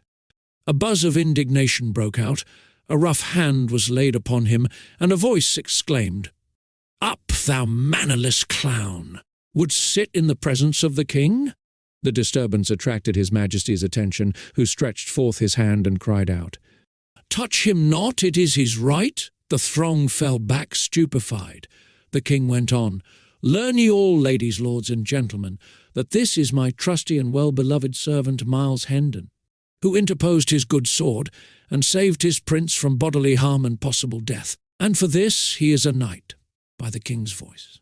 Also learn that for a higher service, in that he saved his sovereign stripes and shame, taking these upon himself, he is a peer of England, Earl of Kent, and shall have gold and lands meet for the dignity. More, the privilege which he hath just exercised is his by royal grant. For we have ordained that the chiefs of his line shall have and hold the right to sit in the presence of the Majesty of England henceforth, age after age, so long as the crown shall endure. Molest him not."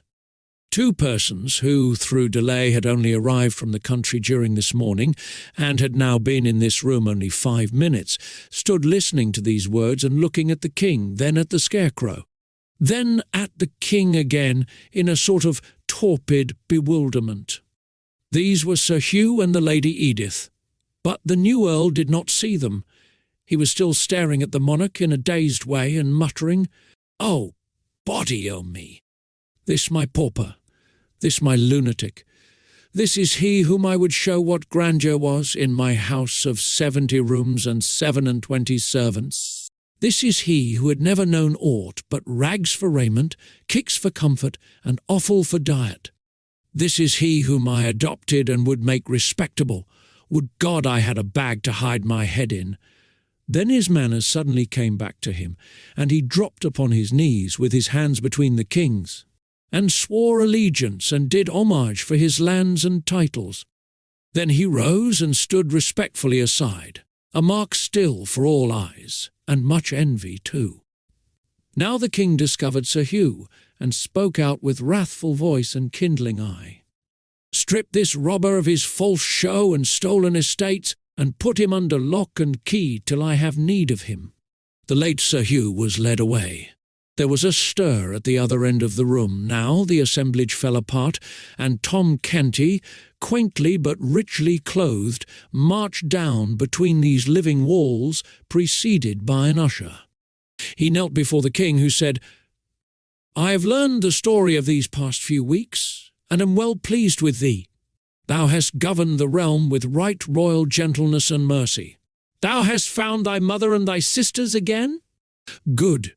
They shall be cared for, and thy father shall hang, if thou desire it and the law consent.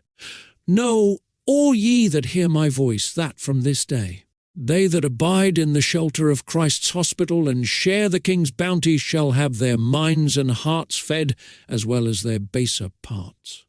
And this boy shall dwell there, and hold the chief place in its honourable body of governors during life. And for that he hath been a king, it is meet that other than common observance shall be his due. Wherefore note this his dress of state, for by it he shall be known, and none shall copy it. And wheresoever he shall come, it shall remind the people that he hath been royal in his time, and none shall deny him his due of reverence or fail to give him salutation. He hath the throne's protection, he hath the crown's support, he shall be known and called by the honourable title of the king's ward." The proud and happy Tom Canty rose and kissed the king's hand, and was conducted from the presence. He did not waste any time, but flew to his mother to tell her and Nan and bet all about it and get them to help him enjoy the great news. Conclusion: justice and retribution. When the mysteries were all cleared up, it came out, by confession of Hugh Hendon, that his wife had repudiated Miles by his command.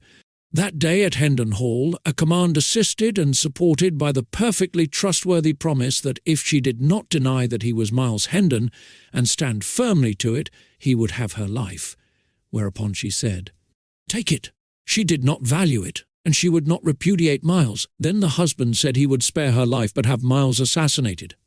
This was a different matter, so she gave her word and kept it.